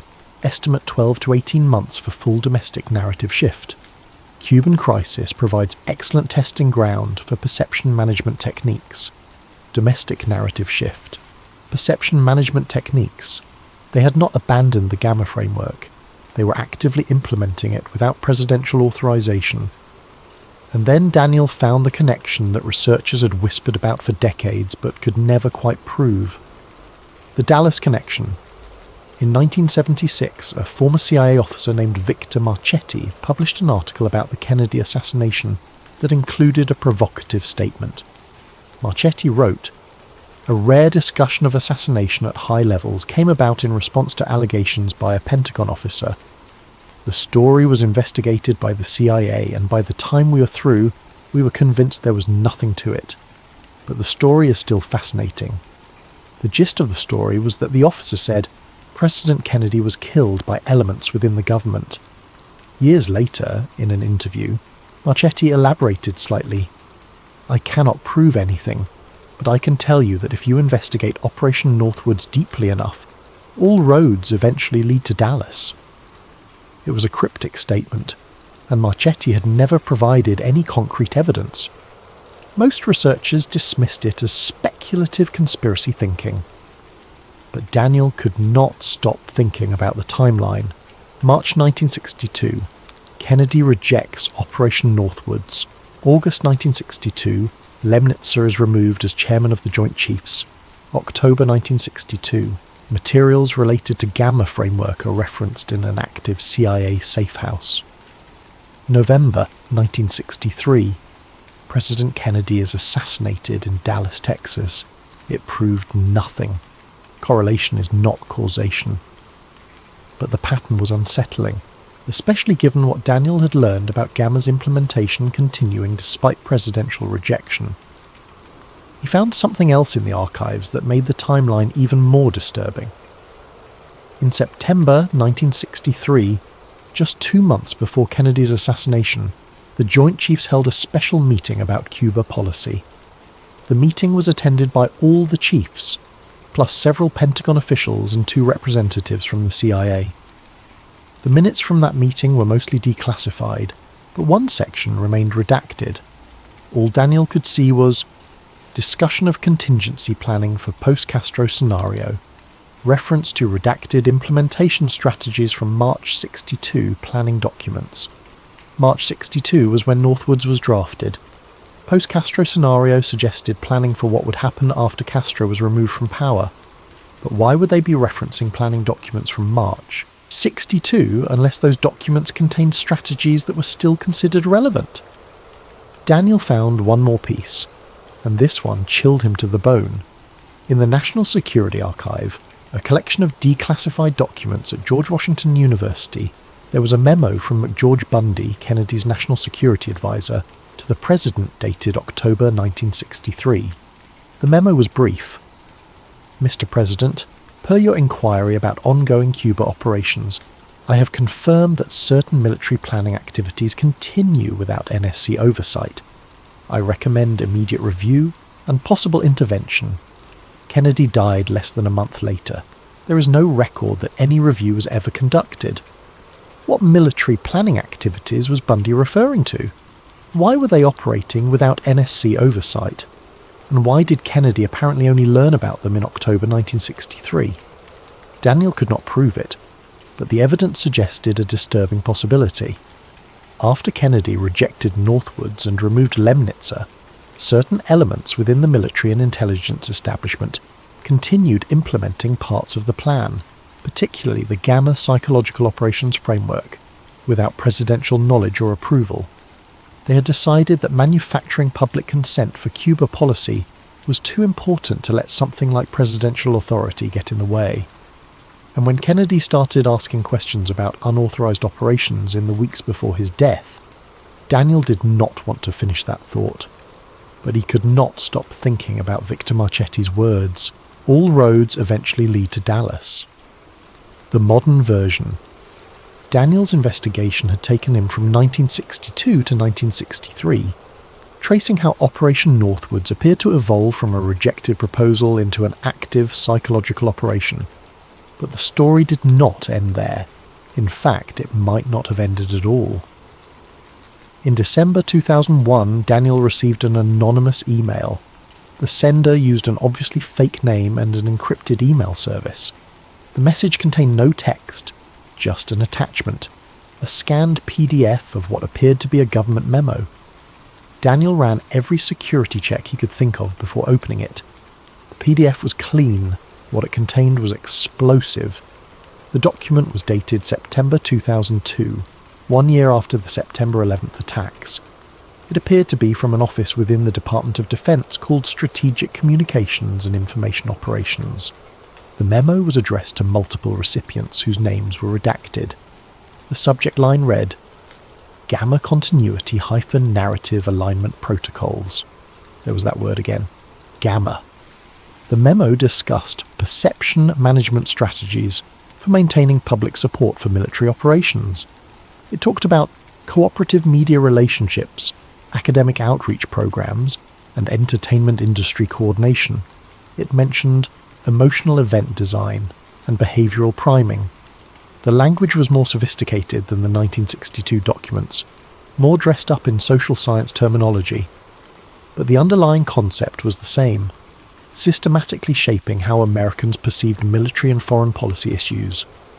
One section read, building on frameworks established during Cold War operations, particularly the Gamma protocols from Cuba planning, modern perception management can leverage digital media and real-time communication to achieve more rapid and comprehensive narrative adoption than previously possible.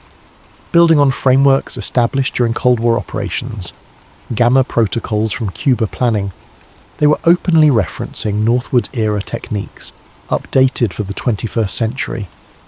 Daniel could not verify the document's authenticity.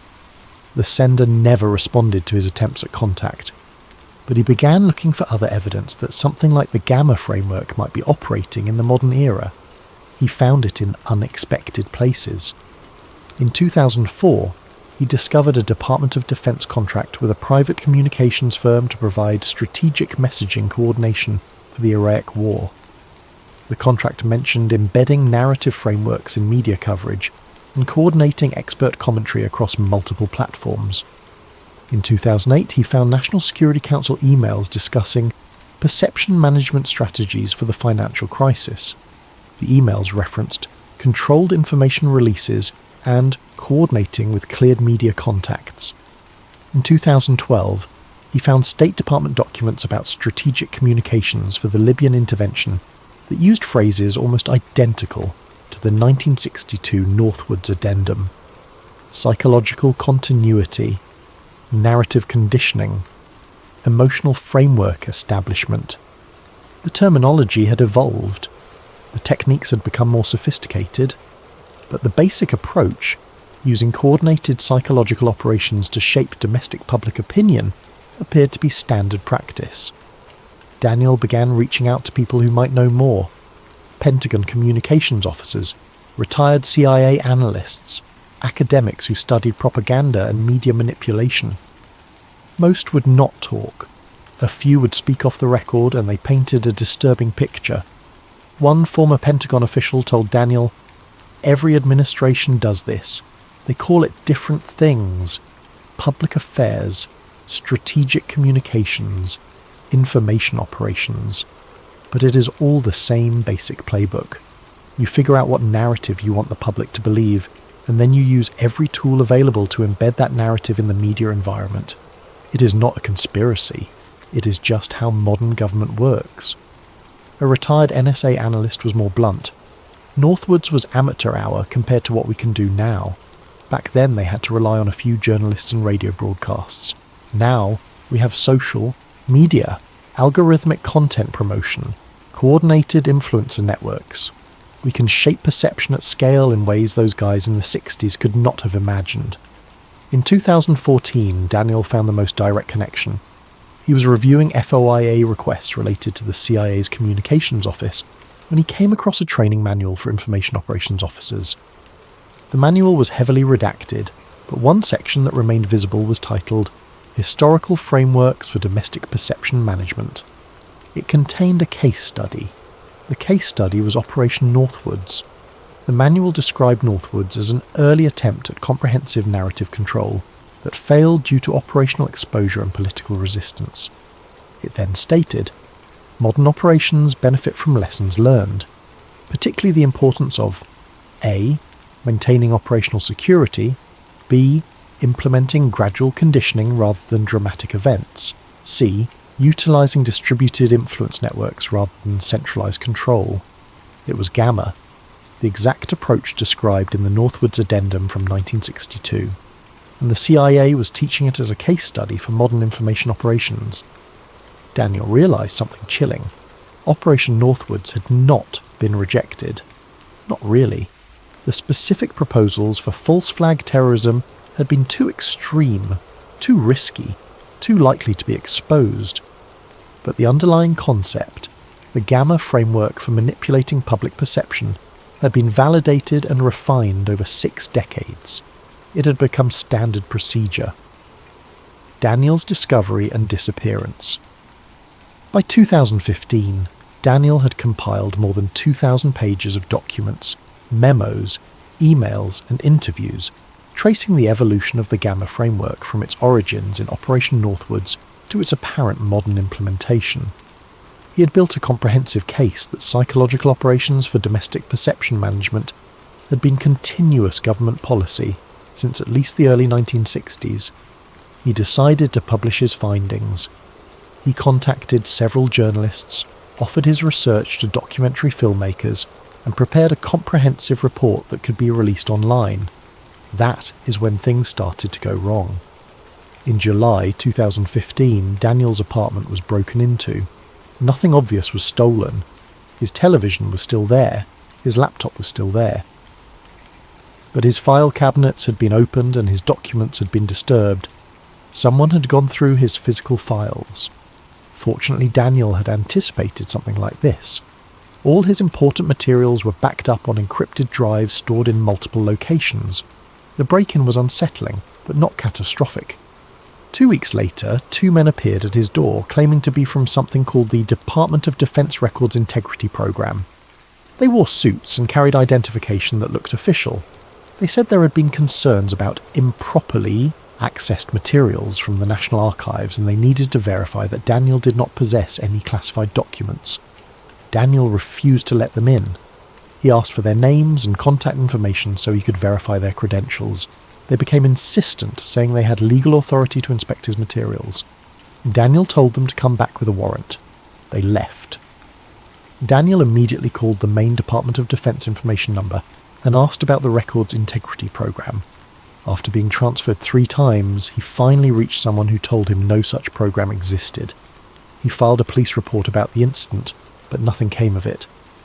In September, Daniel finally finished compiling his research into a comprehensive document. It was more than 300 pages long, meticulously sourced, with scanned copies of key documents embedded throughout. He titled it, "Gamma Was Never About Cuba: How Operation Northwoods Became Standard American Policy." He planned to release it online on October 1st. He sent advance copies to several journalists and researchers. He encrypted the main file and prepared to upload it to multiple document sharing sites. On September 28th, Daniel uploaded a short preview to his personal website. The preview described his findings about the Northwoods Addendum and mentioned that the full report would be available within days. The preview was online for approximately 6 hours before his website was taken down by what his hosting company described as a terms of service violation. They would not specify what terms he had violated. When he tried to contact them for clarification, his account had been suspended and his data was no longer accessible. Daniel had backups. He tried uploading the preview to other platforms. Within 24 hours, his accounts on 3 different document sharing sites were suspended. No explanation was given. On September 30th, the day before his planned full release, Daniel received an encrypted email from the same anonymous address that had sent him the 2002 memo years earlier. This time there was a message. "They know what you have. They know what you plan to release. It will not be allowed. Recommend you reconsider. This is not a threat. This is a warning from someone who understands the system." Daniel did not reconsider. On the evening of September 30th, he uploaded encrypted copies of his full report to multiple servers, sent password-protected versions to more than 50 journalists and researchers, and posted the decryption key on several online forums. He went to sleep that night believing his work would finally be public. Daniel Reeves was never heard from again. On October 1st, colleagues tried to contact him and received no response. His phone went straight to voicemail. Emails bounced back as undeliverable.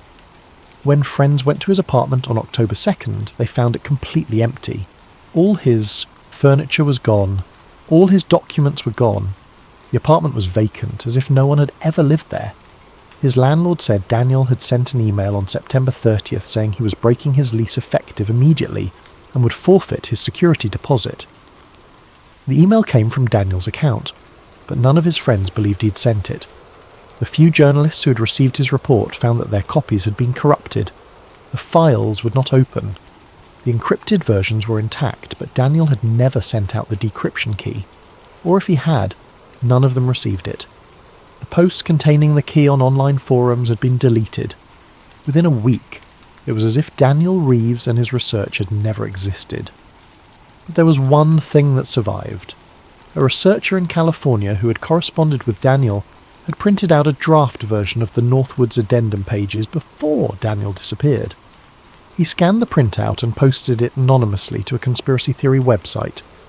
Most people who saw it dismissed it as fake. It had no verification, no chain of custody, nothing to prove its authenticity. It looked like just another hoax document. But at the bottom of page 6 of the addendum, there was a sentence that some people read and could never quite forget. Control perception, and you control reality. We must ensure public consent even when they cannot see the truth. The conspiracy theory community debated for years about whether the Daniel Reeves story was real. No one could prove it either way.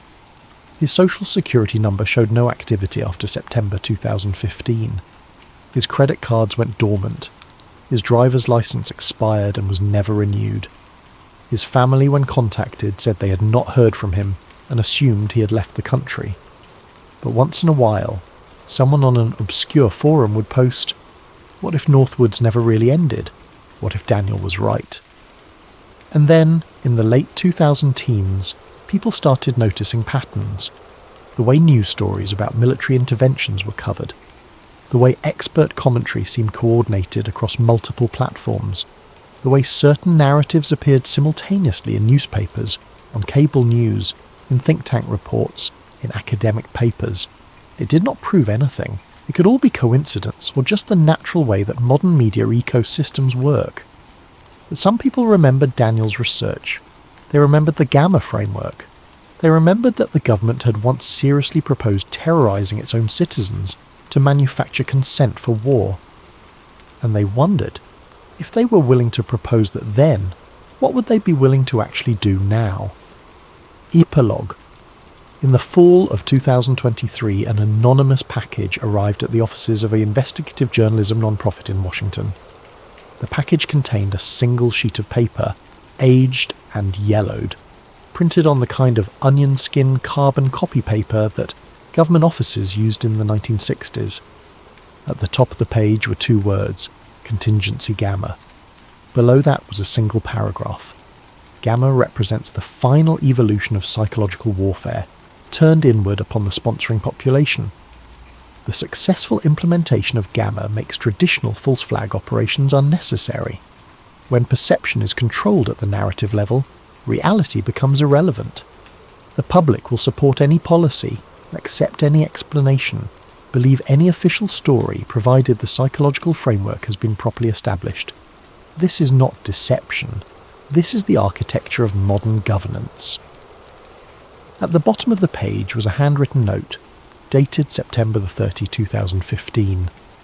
Northwoods never ended. It simply went underground.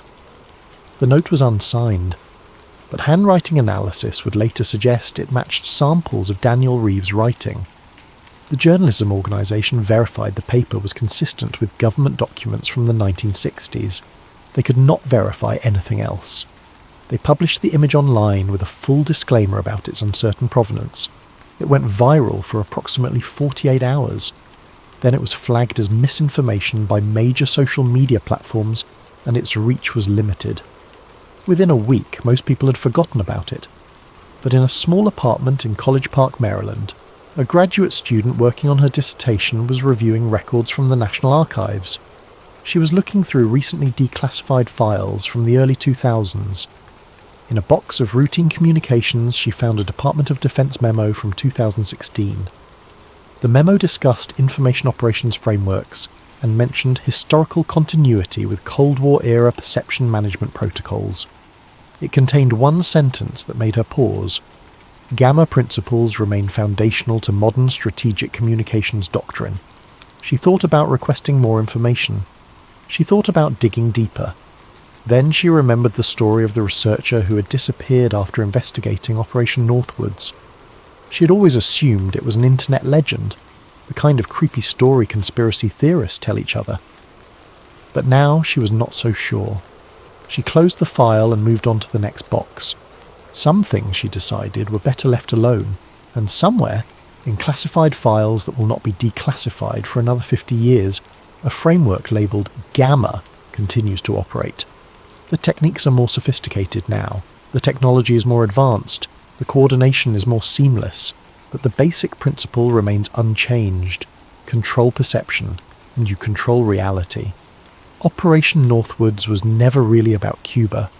It was never really about false flag terrorism. It was about learning how to manufacture consent, how to shape reality itself, how to make people believe whatever you need them to believe. And they succeeded. Not in 1962, when the proposal was too crude, too obvious, too risky, but gradually, quietly, invisibly, until it became so normal, so ubiquitous, so woven into the fabric of modern life, that most people would never even think to question it. That is what Daniel Reeves discovered. That is what he tried to tell us, and that is why he disappeared. Because the truth about Operation Northwoods is not that it failed. The truth is that it succeeded beyond anyone's wildest imagination. It just took 60 years, and we are all living inside it now.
snow-cold silence, the Karen Red case.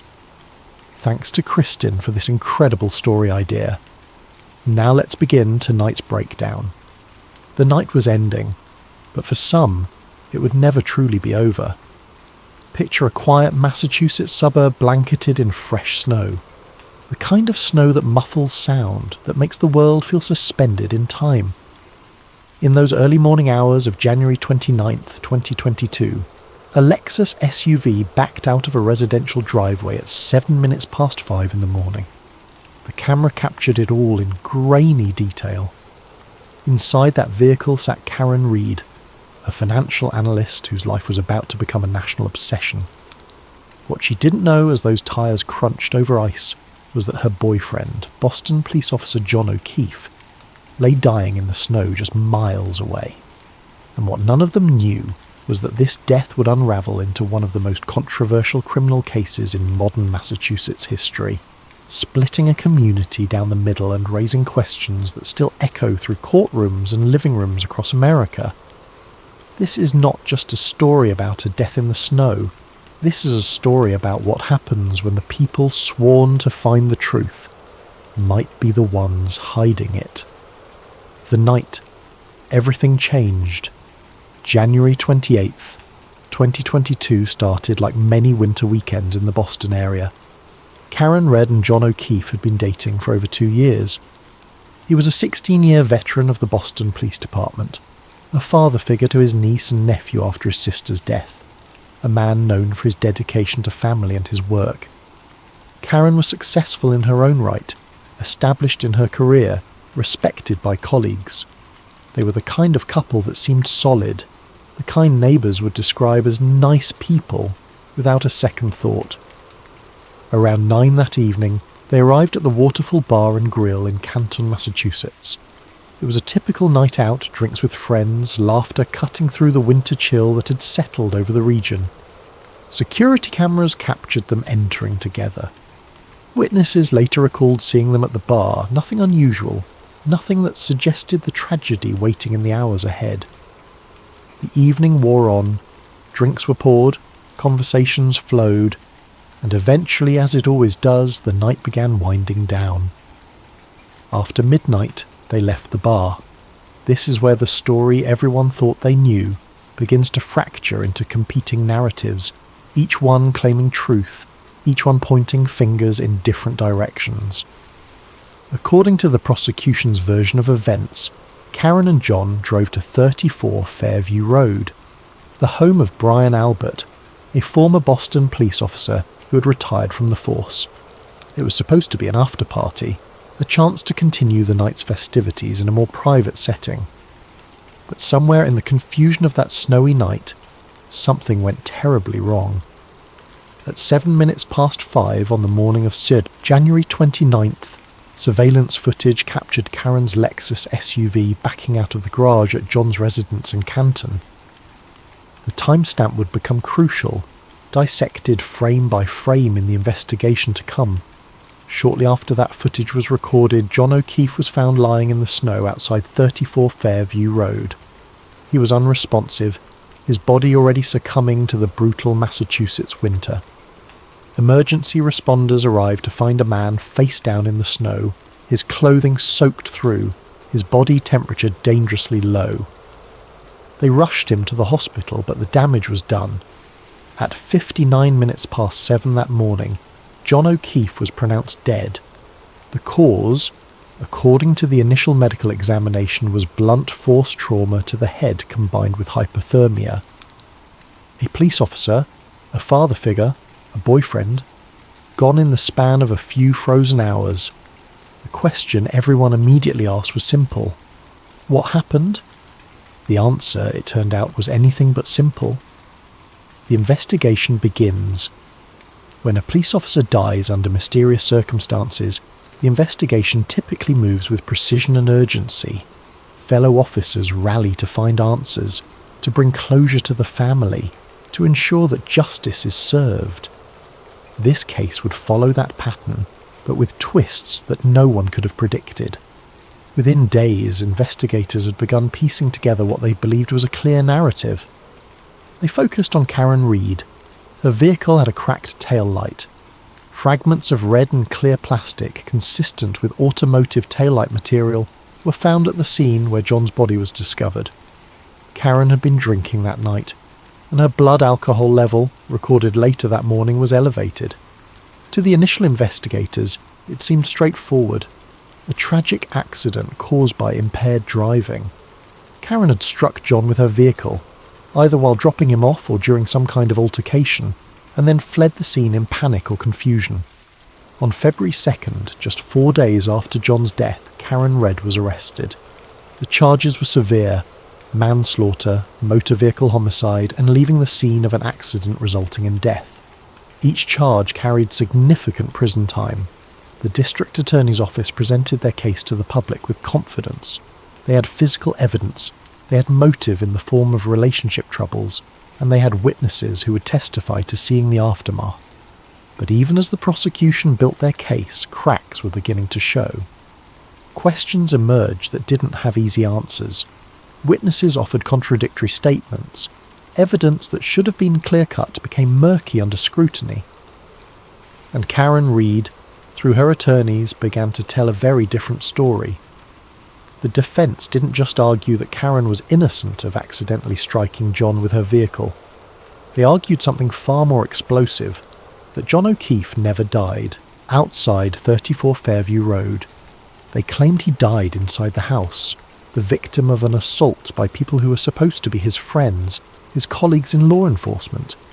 And they argued that those same people, desperate to cover up their involvement, had framed Karen Reed for a crime she didn't commit.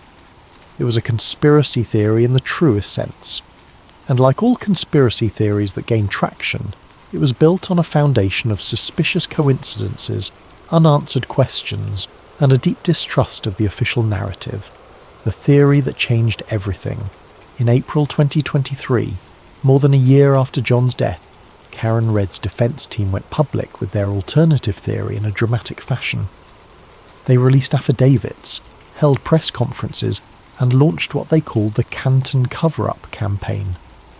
The name itself was designed to provoke, to suggest that this wasn't just a case of mistaken identity or faulty investigation, but an active conspiracy involving multiple law enforcement officers working together to frame an innocent woman. The defence's theory was elaborate but internally consistent. They argued that on that night in January 2022, John O'Keefe did go to 34 Fairview Road, but he went inside the house. Once there, according to this theory, he was involved in some kind of altercation. Perhaps it was an argument that escalated. Perhaps it was a physical confrontation that went too far. The specifics were unclear, but the result, the defence claimed, was that John was severely injured inside that home. Faced with a dying or dead police officer in their house, the occupants panicked. These weren't random civilians. They were current and former law enforcement, people who understood exactly how serious the situation was, people who knew how investigations worked, people who had the connections and knowledge to potentially manipulate the system. So instead of calling for help, instead of telling the truth, they made a different choice. They carried John's body outside, placed him in the snow, and began constructing an alternative narrative that would shift blame onto Karen Reed. It sounds almost too calculated to be believable. But the defence had evidence to support their claims, and some of it was genuinely disturbing. The most striking piece of evidence was a Google search conducted on a phone associated with the Albert household. At 27 minutes past 2 in the morning on January 29th, hours before John's body was officially discovered, someone searched for the phrase, "How long to die in cold." The timestamp was crucial. If John was already outside at that time, dying in the snow, why would someone inside the house be searching for information about how long hypothermia takes to kill? The defence argued this search was made by someone who knew John was outside, someone who was watching the clock, someone who needed to know how long to wait before discovering the body. Then there was the tail light. The prosecution's case relied heavily on the cracked tail light of Karen's Lexus as proof that she had struck John with her vehicle. but the defence brought in experts who examined photographs of the tail light taken at different times during the investigation. These experts testified that the damage pattern didn't match what would be expected from striking a person. More concerning, they claimed the photographs showed the tail light had been damaged further between initial evidence photos and later examination, suggesting someone had tampered with the evidence to make it appear more consistent with the prosecution's theory. Witness statements also began to unravel under scrutiny. Multiple people who were at 34 Fairview Road that night gave statements to police. But their accounts didn't align. Some said they never saw John arrive. Others said they were asleep and didn't know he'd been there at all. But phone records and other evidence suggested more activity in the house during the crucial hours than these witnesses were admitting. Why would people lie about whether they saw John unless they had something to hide? The investigation of the investigators. As the defence's theory gained public attention, scrutiny fell on the people conducting the investigation. And what emerged from that scrutiny was deeply troubling, regardless of which version of events you believed. The lead investigator on the case was Massachusetts State Police Trooper Michael Proctor. On the surface, he seemed like a competent officer with years of experience. But as the case progressed, text messages from Proctor's phone were uncovered and released to the defence as part of discovery. What those texts revealed was shocking. Proctor had sent numerous messages to friends and fellow officers about Karen Reed, and they were vicious. He mocked her appearance, made crude sexual comments, and expressed frustration with the case. In one particularly damaging exchange, he wrote about the difficulties in proving the prosecution's theory. "We won't be able to prove she hit him with her car. All the powers that be want answers ASEEP. Zero chance she skates." Read that again. The lead investigator, early in the investigation, was already expressing doubt about whether they could prove their own theory, while simultaneously stating that pressure from superiors meant Karen couldn't be allowed to avoid charges. That's not how justice is supposed to work. Investigations are meant to follow the evidence wherever it leads, not to start with a conclusion and work backward to justify it. The texts got worse. Proctor discussed wanting to use his badge to gain access to Karen's private medical records. He joked about inappropriate searches of her personal information. The pattern was clear. This wasn't an objective investigation. This was a personal crusade. On March 19, 2025, Michael Proctor was fired from the Massachusetts State Police. The official reason was the derogatory texts about Karen Reed and alleged mishandling of evidence. By that point, the damage to the prosecution's case was irreversible in the court of public opinion, even if the legal proceedings continued. But Proctor wasn't the only investigator whose conduct raised questions. The defence pointed out numerous unusual aspects of the evidence collection and preservation. Karen's vehicle was towed to a police facility, but instead of being secured in a locked bay as would be standard for such crucial evidence, it was left in an area accessible to multiple officers. Her cell phone from the night of the incident was taken by investigators, but then mysteriously went missing for a period of time before being found again. Chain of custody documentation, which should meticulously track evidence from collection to courtroom, had gaps and inconsistencies. Perhaps most troubling were the connections between the investigators and the potential suspects in the defence's alternative theory. Brian Albert, the owner of 34 Fairview Road, was a former Boston police officer. His brother was an active officer. His wife's sister, Jennifer McCabe, was also at the house that night, and her phone was the one associated with the How Long to Die in Cold search. Another guest at the house was Brian Higgins, an agent with the Bureau of Alcohol, Tobacco, Firearms and Explosives. These weren't random civilians. These were people embedded in the law enforcement community, people with relationships and connections to the very officers investigating the case. In a normal investigation, those connections would be disclosed and managed to prevent conflicts of interest. Officers with personal relationships to potential witnesses or suspects would recuse themselves. Independent oversight would be brought in. None of that happened here, at least not initially. Instead, the investigation proceeded with investigators who had professional and personal ties to the very people the defence was accusing of murder and conspiracy. The federal investigation. As the case gained national attention and the allegations of misconduct piled up, federal authorities took notice. In early 2025, the Federal Bureau of Investigation and the Justice Department's Civil Rights Division launched an investigation into the Norfolk County District Attorney's Office and the handling of the Karen Read case. For those who believed in the Canton cover-up theory, this federal investigation was vindication. Finally, they thought, an outside agency with no local connections would uncover the truth. The corruption would be exposed, the real killers would be brought to justice, and Karen Read would be exonerated. But in March 2025, the federal investigation closed without bringing any charges. No indictments were issued against Brian Albert, Jennifer McCabe, Brian Higgins, or anyone else accused in the defence's theory. No charges were brought against Michael Proctor or other investigators for evidence tampering or conspiracy.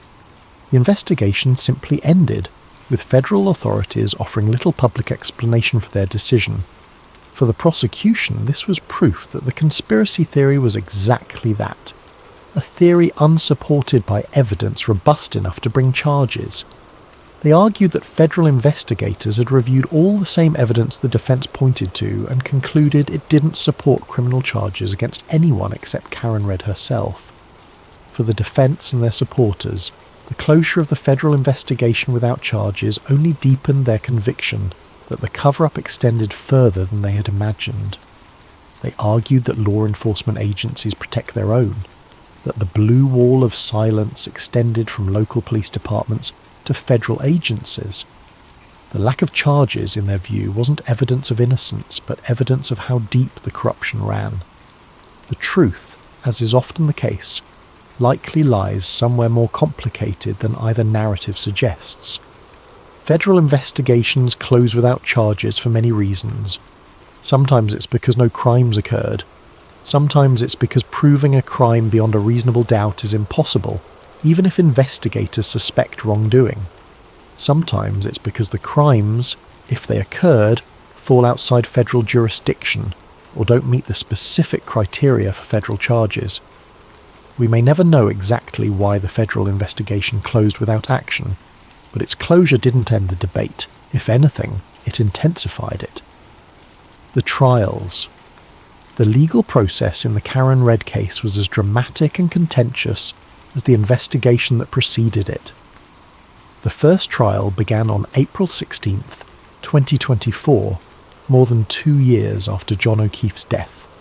The prosecution presented their case: the cracked taillight, the plastic fragments, Karen's elevated blood alcohol level, and testimony from witnesses who described her as distraught and making incriminating statements in the hours after John's body was found.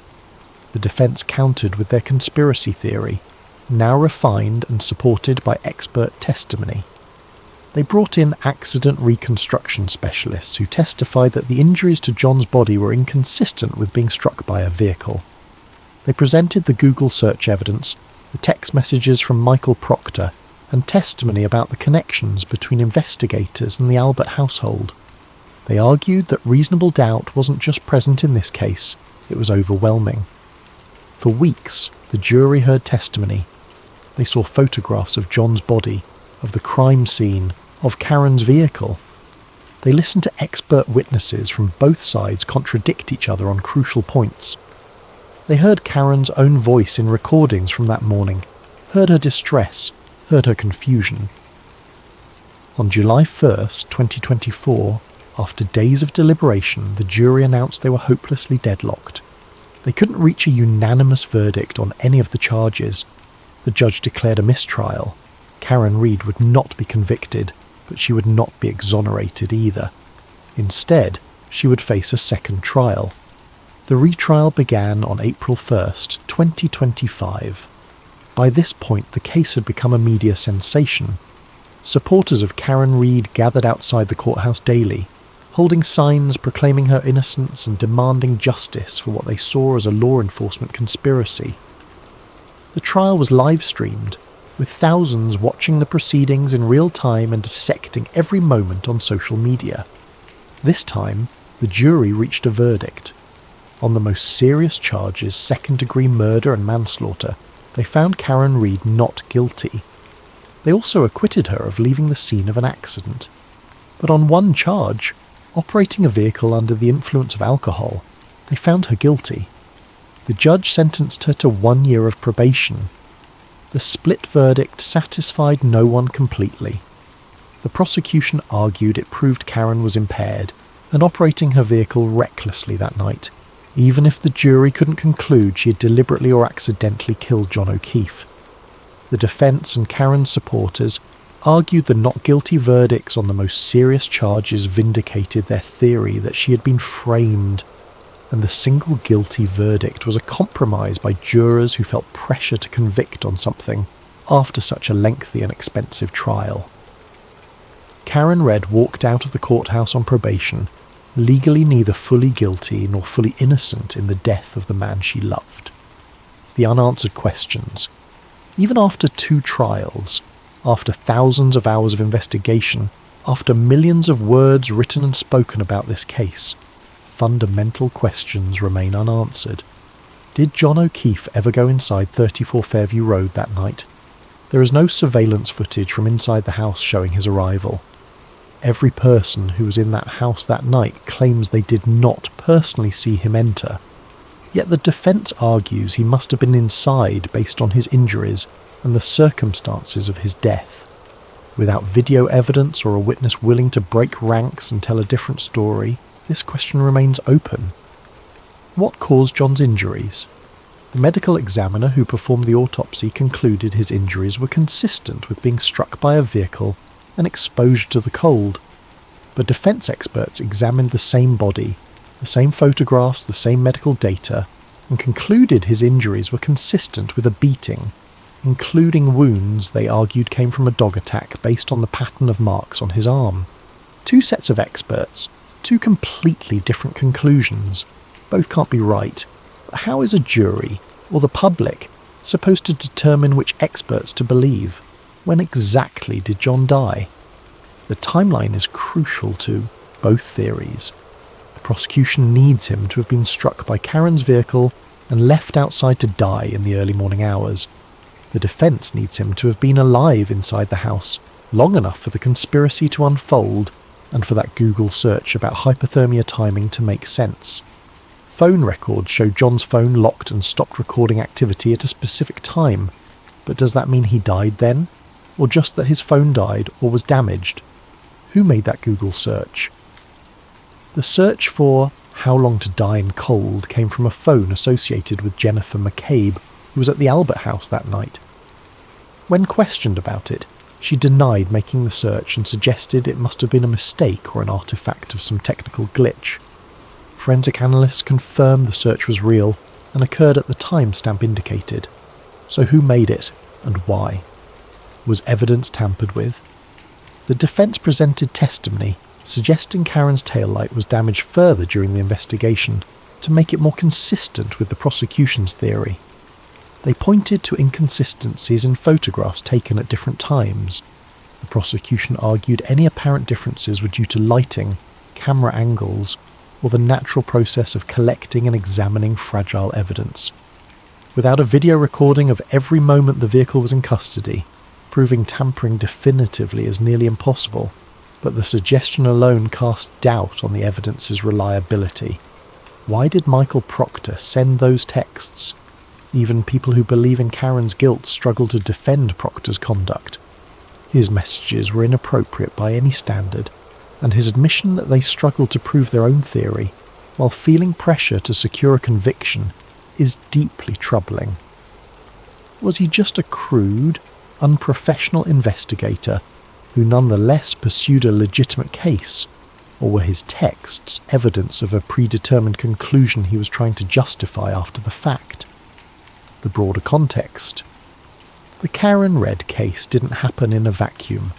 As the case gained national attention, investigative journalists began examining the broader context of law enforcement in Norfolk County and the Canton area.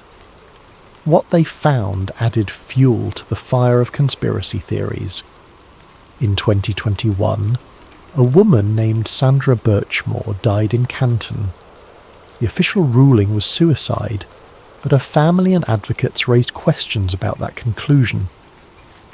Sandra had been involved with police officers from the Stoughton Police Department, and there were allegations of inappropriate relationships and potential abuse. When her death was initially investigated, some of the same networks of law enforcement officers that would later be connected to the Karen Read case were involved in that investigation as well. The parallels were impossible to ignore for those inclined to see a pattern. Here was another suspicious death in the same county, another investigation involving interconnected law enforcement, personnel, another family left with unanswered questions and suspicions of a cover-up. The Birchmore case eventually led to federal charges against one of the officers involved, Matthew Farwell, but only after years of advocacy by Sandra's family and outside journalists. The fact that it took so long for action to be taken, and that local investigators had initially closed the case, seemed to validate concerns about how law enforcement handled investigations of their own.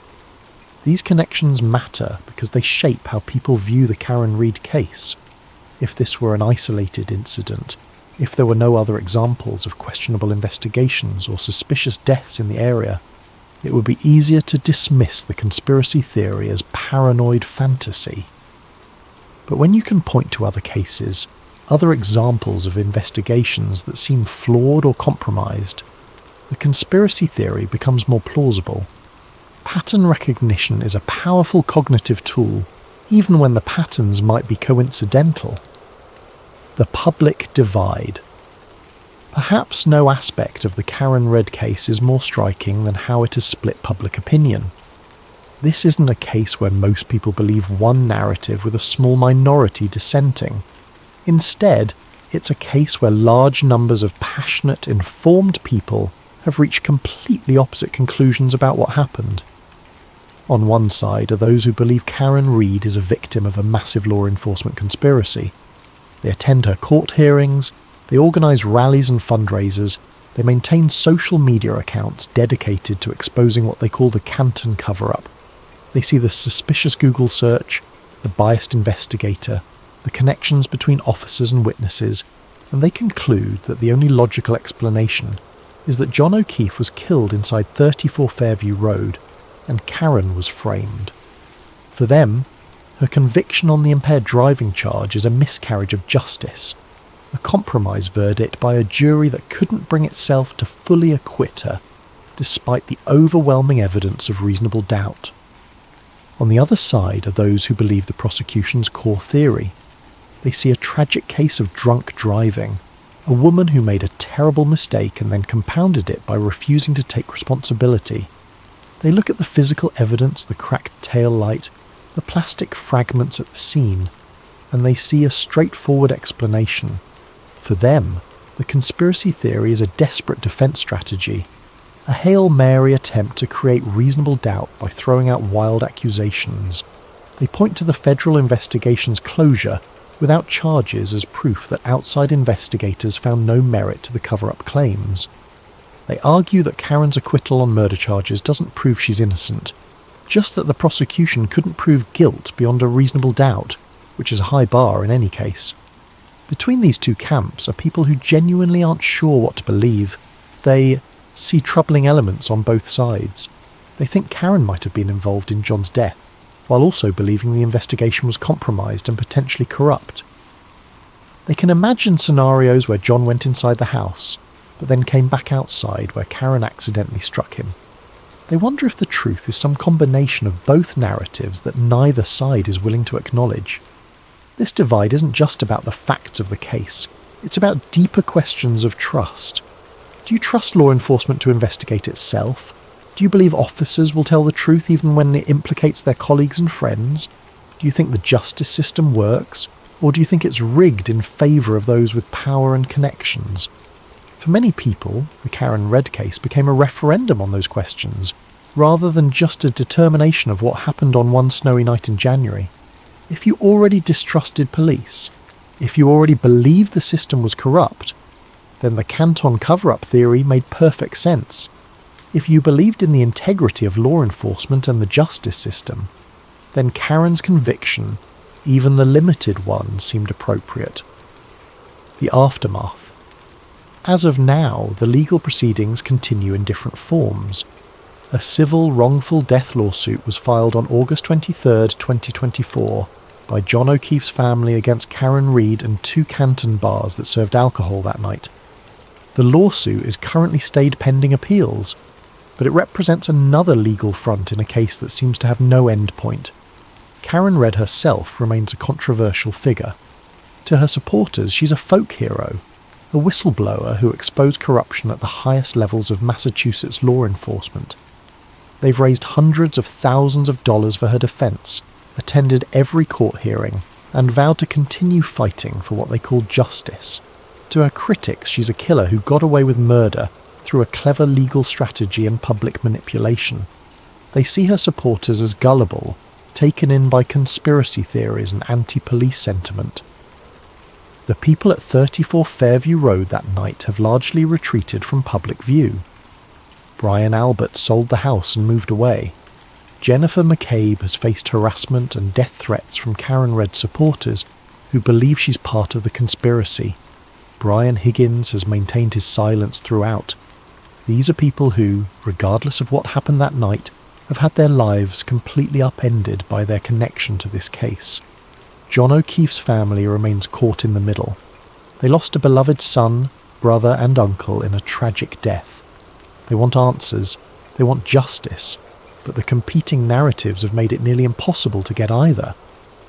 Some family members have publicly supported the prosecution's case and expressed anger at what they see as Karen's efforts to defame John and deflect blame. Others have remained quiet, perhaps unsure what to believe or simply exhausted by the years of legal battles. The truth in the snow, so what really happened on that night in January 2022? After all the trials, all the evidence, all the testimony, can we say with certainty? The honest answer is no, not with complete certainty. That's the frustrating reality of many criminal cases. The truth exists somewhere in the past, but our ability to reconstruct it is imperfect. We have fragments, security footage, phone records, text messages, physical evidence, witness statements. We try to assemble those fragments into a coherent picture, but the fragments don't always fit together neatly, and different people can arrange them into very different pictures. What we can say is this: John O'Keefe died in the snow outside 34 Fairview Road in the early morning hours of January 29, 2022. His death was tragic and preventable. Whether Karen Reed caused his death through impaired driving, whether people inside that house caused his death through violence, or whether the truth involves some combination of factors we haven't fully understood, John deserved better than to die alone in the cold. We can also say that the investigation into his death was deeply flawed. Even if you believe the prosecution's theory, even if you think Karen Reed is guilty, the conduct of lead investigator Michael Proctor was inexcusable. His biased texts, his expression of doubt about the case combined with determination to secure a conviction, his admitted mishandling of evidence, all of that compromised the investigation. A case this serious deserved better. John's family deserved better. Karen Reed, whether guilty or innocent, deserved an investigation conducted with integrity. We can say that the connections between investigators and potential witnesses raised legitimate questions about conflicts of interest and whether the investigation was truly independent. In any case, but especially one involving law enforcement officers and their families, extra care should be taken to ensure investigators have no personal stakes in the outcome. That didn't happen here, and the failure to maintain proper boundaries opened the door for conspiracy theories that might have been easily dismissed if the investigation had been handled properly from the start. We can say that the justice system, for all its flaws, worked to some degree. Karen Reed had her day in court, actually multiple days across 2 trials. She had competent legal representation, evidence was examined, witnesses were cross-examined, and juries made their determinations. The fact that the verdicts didn't fully satisfy anyone doesn't mean the system failed. Sometimes justice is messy and incomplete, because the truth itself is messy and incomplete. What we can't say is exactly what happened in those crucial hours. We can't say with certainty whether Karen struck John with her vehicle, or whether he was assaulted inside the house. We can't prove who made that Google search or why. We can't definitively state whether evidence was tampered with, or whether apparent inconsistencies have innocent explanations. These uncertainties will likely never be fully resolved, and people will continue to debate them for years to come. The Watchman. Question. The closing question posed in the outline is perhaps the most important one. When law enforcement investigates itself, who watches the Watchman? This is not a new question. It's been asked throughout history whenever those in power are accused of misconduct. The answer has always been complicated and unsatisfying. We want to believe in oversight mechanisms, in internal affairs divisions, in civilian review boards, in federal investigations. We want to believe that bad actors will be caught and punished, that the system will self-correct. But the Karen Read case exposes the weaknesses in those mechanisms. Michael Proctor conducted a biased investigation for more than a year before his texts were discovered. The connections between investigators and the Albert household weren't flagged early and addressed. The federal investigation closed without charges despite what many saw as clear evidence of at least misconduct, if not criminal conspiracy. At every level, the oversight that should have caught problems either failed or never materialized. This doesn't necessarily mean there was a massive conspiracy. Oversight mechanisms fail for many reasons. Sometimes it's incompetence rather than corruption. Sometimes it's institutional culture that discourages questioning fellow officers. Sometimes it's just the difficulty of investigating complex cases with limited resources and imperfect information. But the failure of oversight, whatever its cause, has consequences. It erodes public trust. It makes people more susceptible to conspiracy theories. It makes every future case more difficult because witnesses and jurors and the public bring their suspicions and doubts with them. The Karen Read case should prompt serious conversations about how law enforcement investigations are conducted, especially when the investigators have personal or professional connections to the people involved. It should lead to reforms in how evidence is collected, preserved and tracked. It should result in clearer protocols for identifying and managing conflicts of interest. It should spark discussions about independent oversight and accountability. Whether those conversations will happen, whether those reforms will be implemented, remains to be seen. History suggests that real change is difficult and rare. But if John O'Keefe's death can lead to improvements that prevent future miscarriages of justice, whether those future cases involve wrongful convictions or failures to convict the guilty, then something meaningful will have come from this tragedy. The snow remembers. Snow has a quality of preservation. It covers, it conceals, but it also freezes moments in time.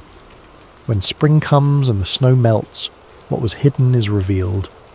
The Karen Read case is like that snow. It covered over questions and contradictions, at least initially. The first narrative, the simple story of a drunk driving accident, seemed to wrap everything up neatly, to freeze the story in a comprehensible form. But as time passed, as the snow metaphorically melted under scrutiny, what was revealed was far more complex and troubling. The simple story gave way to competing narratives, to unanswered questions, to suggestions of conspiracy and corruption. Some of what was revealed might be truth, some might be paranoia, and some might be something in between. What we're left with is not closure, but continued uncertainty. Karen Read is not in prison for murder, but she is not fully exonerated either. John O'Keefe's death is officially resolved in the legal system, but the questions about what really happened remain open in the court of public opinion. The people accused in the conspiracy theory have not been charged, but their names are permanently associated with these allegations. Perhaps that uncertainty is the most honest outcome. Perhaps it reflects the reality that in some cases, We simply cannot know the complete truth with certainty. We can have suspicions, we can have beliefs, we can even have legal verdicts, but absolute certainty eludes us. What we can do is learn from the failures exposed by this case. We can demand better investigations, better oversight, better accountability. We can ask harder questions when law enforcement investigates its own. We can be skeptical of both official narratives and conspiracy theories, recognizing that the truth is often more complicated than either extreme suggests. And we can remember John O'Keefe not just as a figure in a controversial case, but as a person. A 16-year veteran officer who dedicated his life to public service. An uncle who stepped up to raise his sister's children when she could no longer care for them. A man who, whatever the circumstances of his death, deserved better than to die alone in the snow, while those who might have helped him either couldn't or wouldn't. The snow that fell on January 29th, 2022 has long since melted. The seasons have changed, the years have passed, but the questions raised that night remain, frozen in the public consciousness, waiting for answers that may never fully come. That's the real tragedy of the Karen Red case. Not just that a man died, though that is tragic enough, but that we may never know with certainty why he died, who is responsible, or whether justice was truly served. When the next snow falls in Canton, Massachusetts, some people will think of that night. They'll think of John O'Keefe, of Karen Reed, of 34 Fairview Road. They'll think of the questions that still hang in the air like snowflakes that never quite settle to the ground. And they'll wonder, as we all wonder, whether the truth is buried somewhere beneath the surface, waiting to be discovered, or whether it melted away that morning and can never be recovered. The silence of that snow-covered night keeps its secret still, and in that silence we hear the echo of every unanswered question, every unresolved doubt, every failure of the system we trust to deliver justice. The case of Karen Reed and the death of John O'Keefe is closed in the legal sense, but in every other way that matters, it remains open, a wound that has not healed, a mystery that has not been solved, a story that has not yet found its ending. Perhaps it never will. Perhaps some stories don't get neat endings. Perhaps the only certainty is the snow falling and melting, covering and revealing freezing moments in time, but never quite preserving them completely. And perhaps that's the most honest conclusion we can reach, that we know what happened that night only in fragments, in pieces, in competing versions that can never be fully reconciled. The snow remembers, but it doesn't tell, and so we're left with our questions, our theories, our suspicions and our doubts. We're left with a case that became a symbol, a trial that became a cultural moment, a death that became a debate about trust and truth and justice in America. We're left with the uncomfortable reality that sometimes the system we rely on to find answers fails to deliver them. And we're left with the memory of a man who died in the snow, and the woman accused of killing him, and the shadow of doubt that hangs over everything that came after. That shadow is the legacy of this case, not resolution, but uncertainty, not closure, but continued questions, not justice clearly served, but justice debated and disputed and doubted.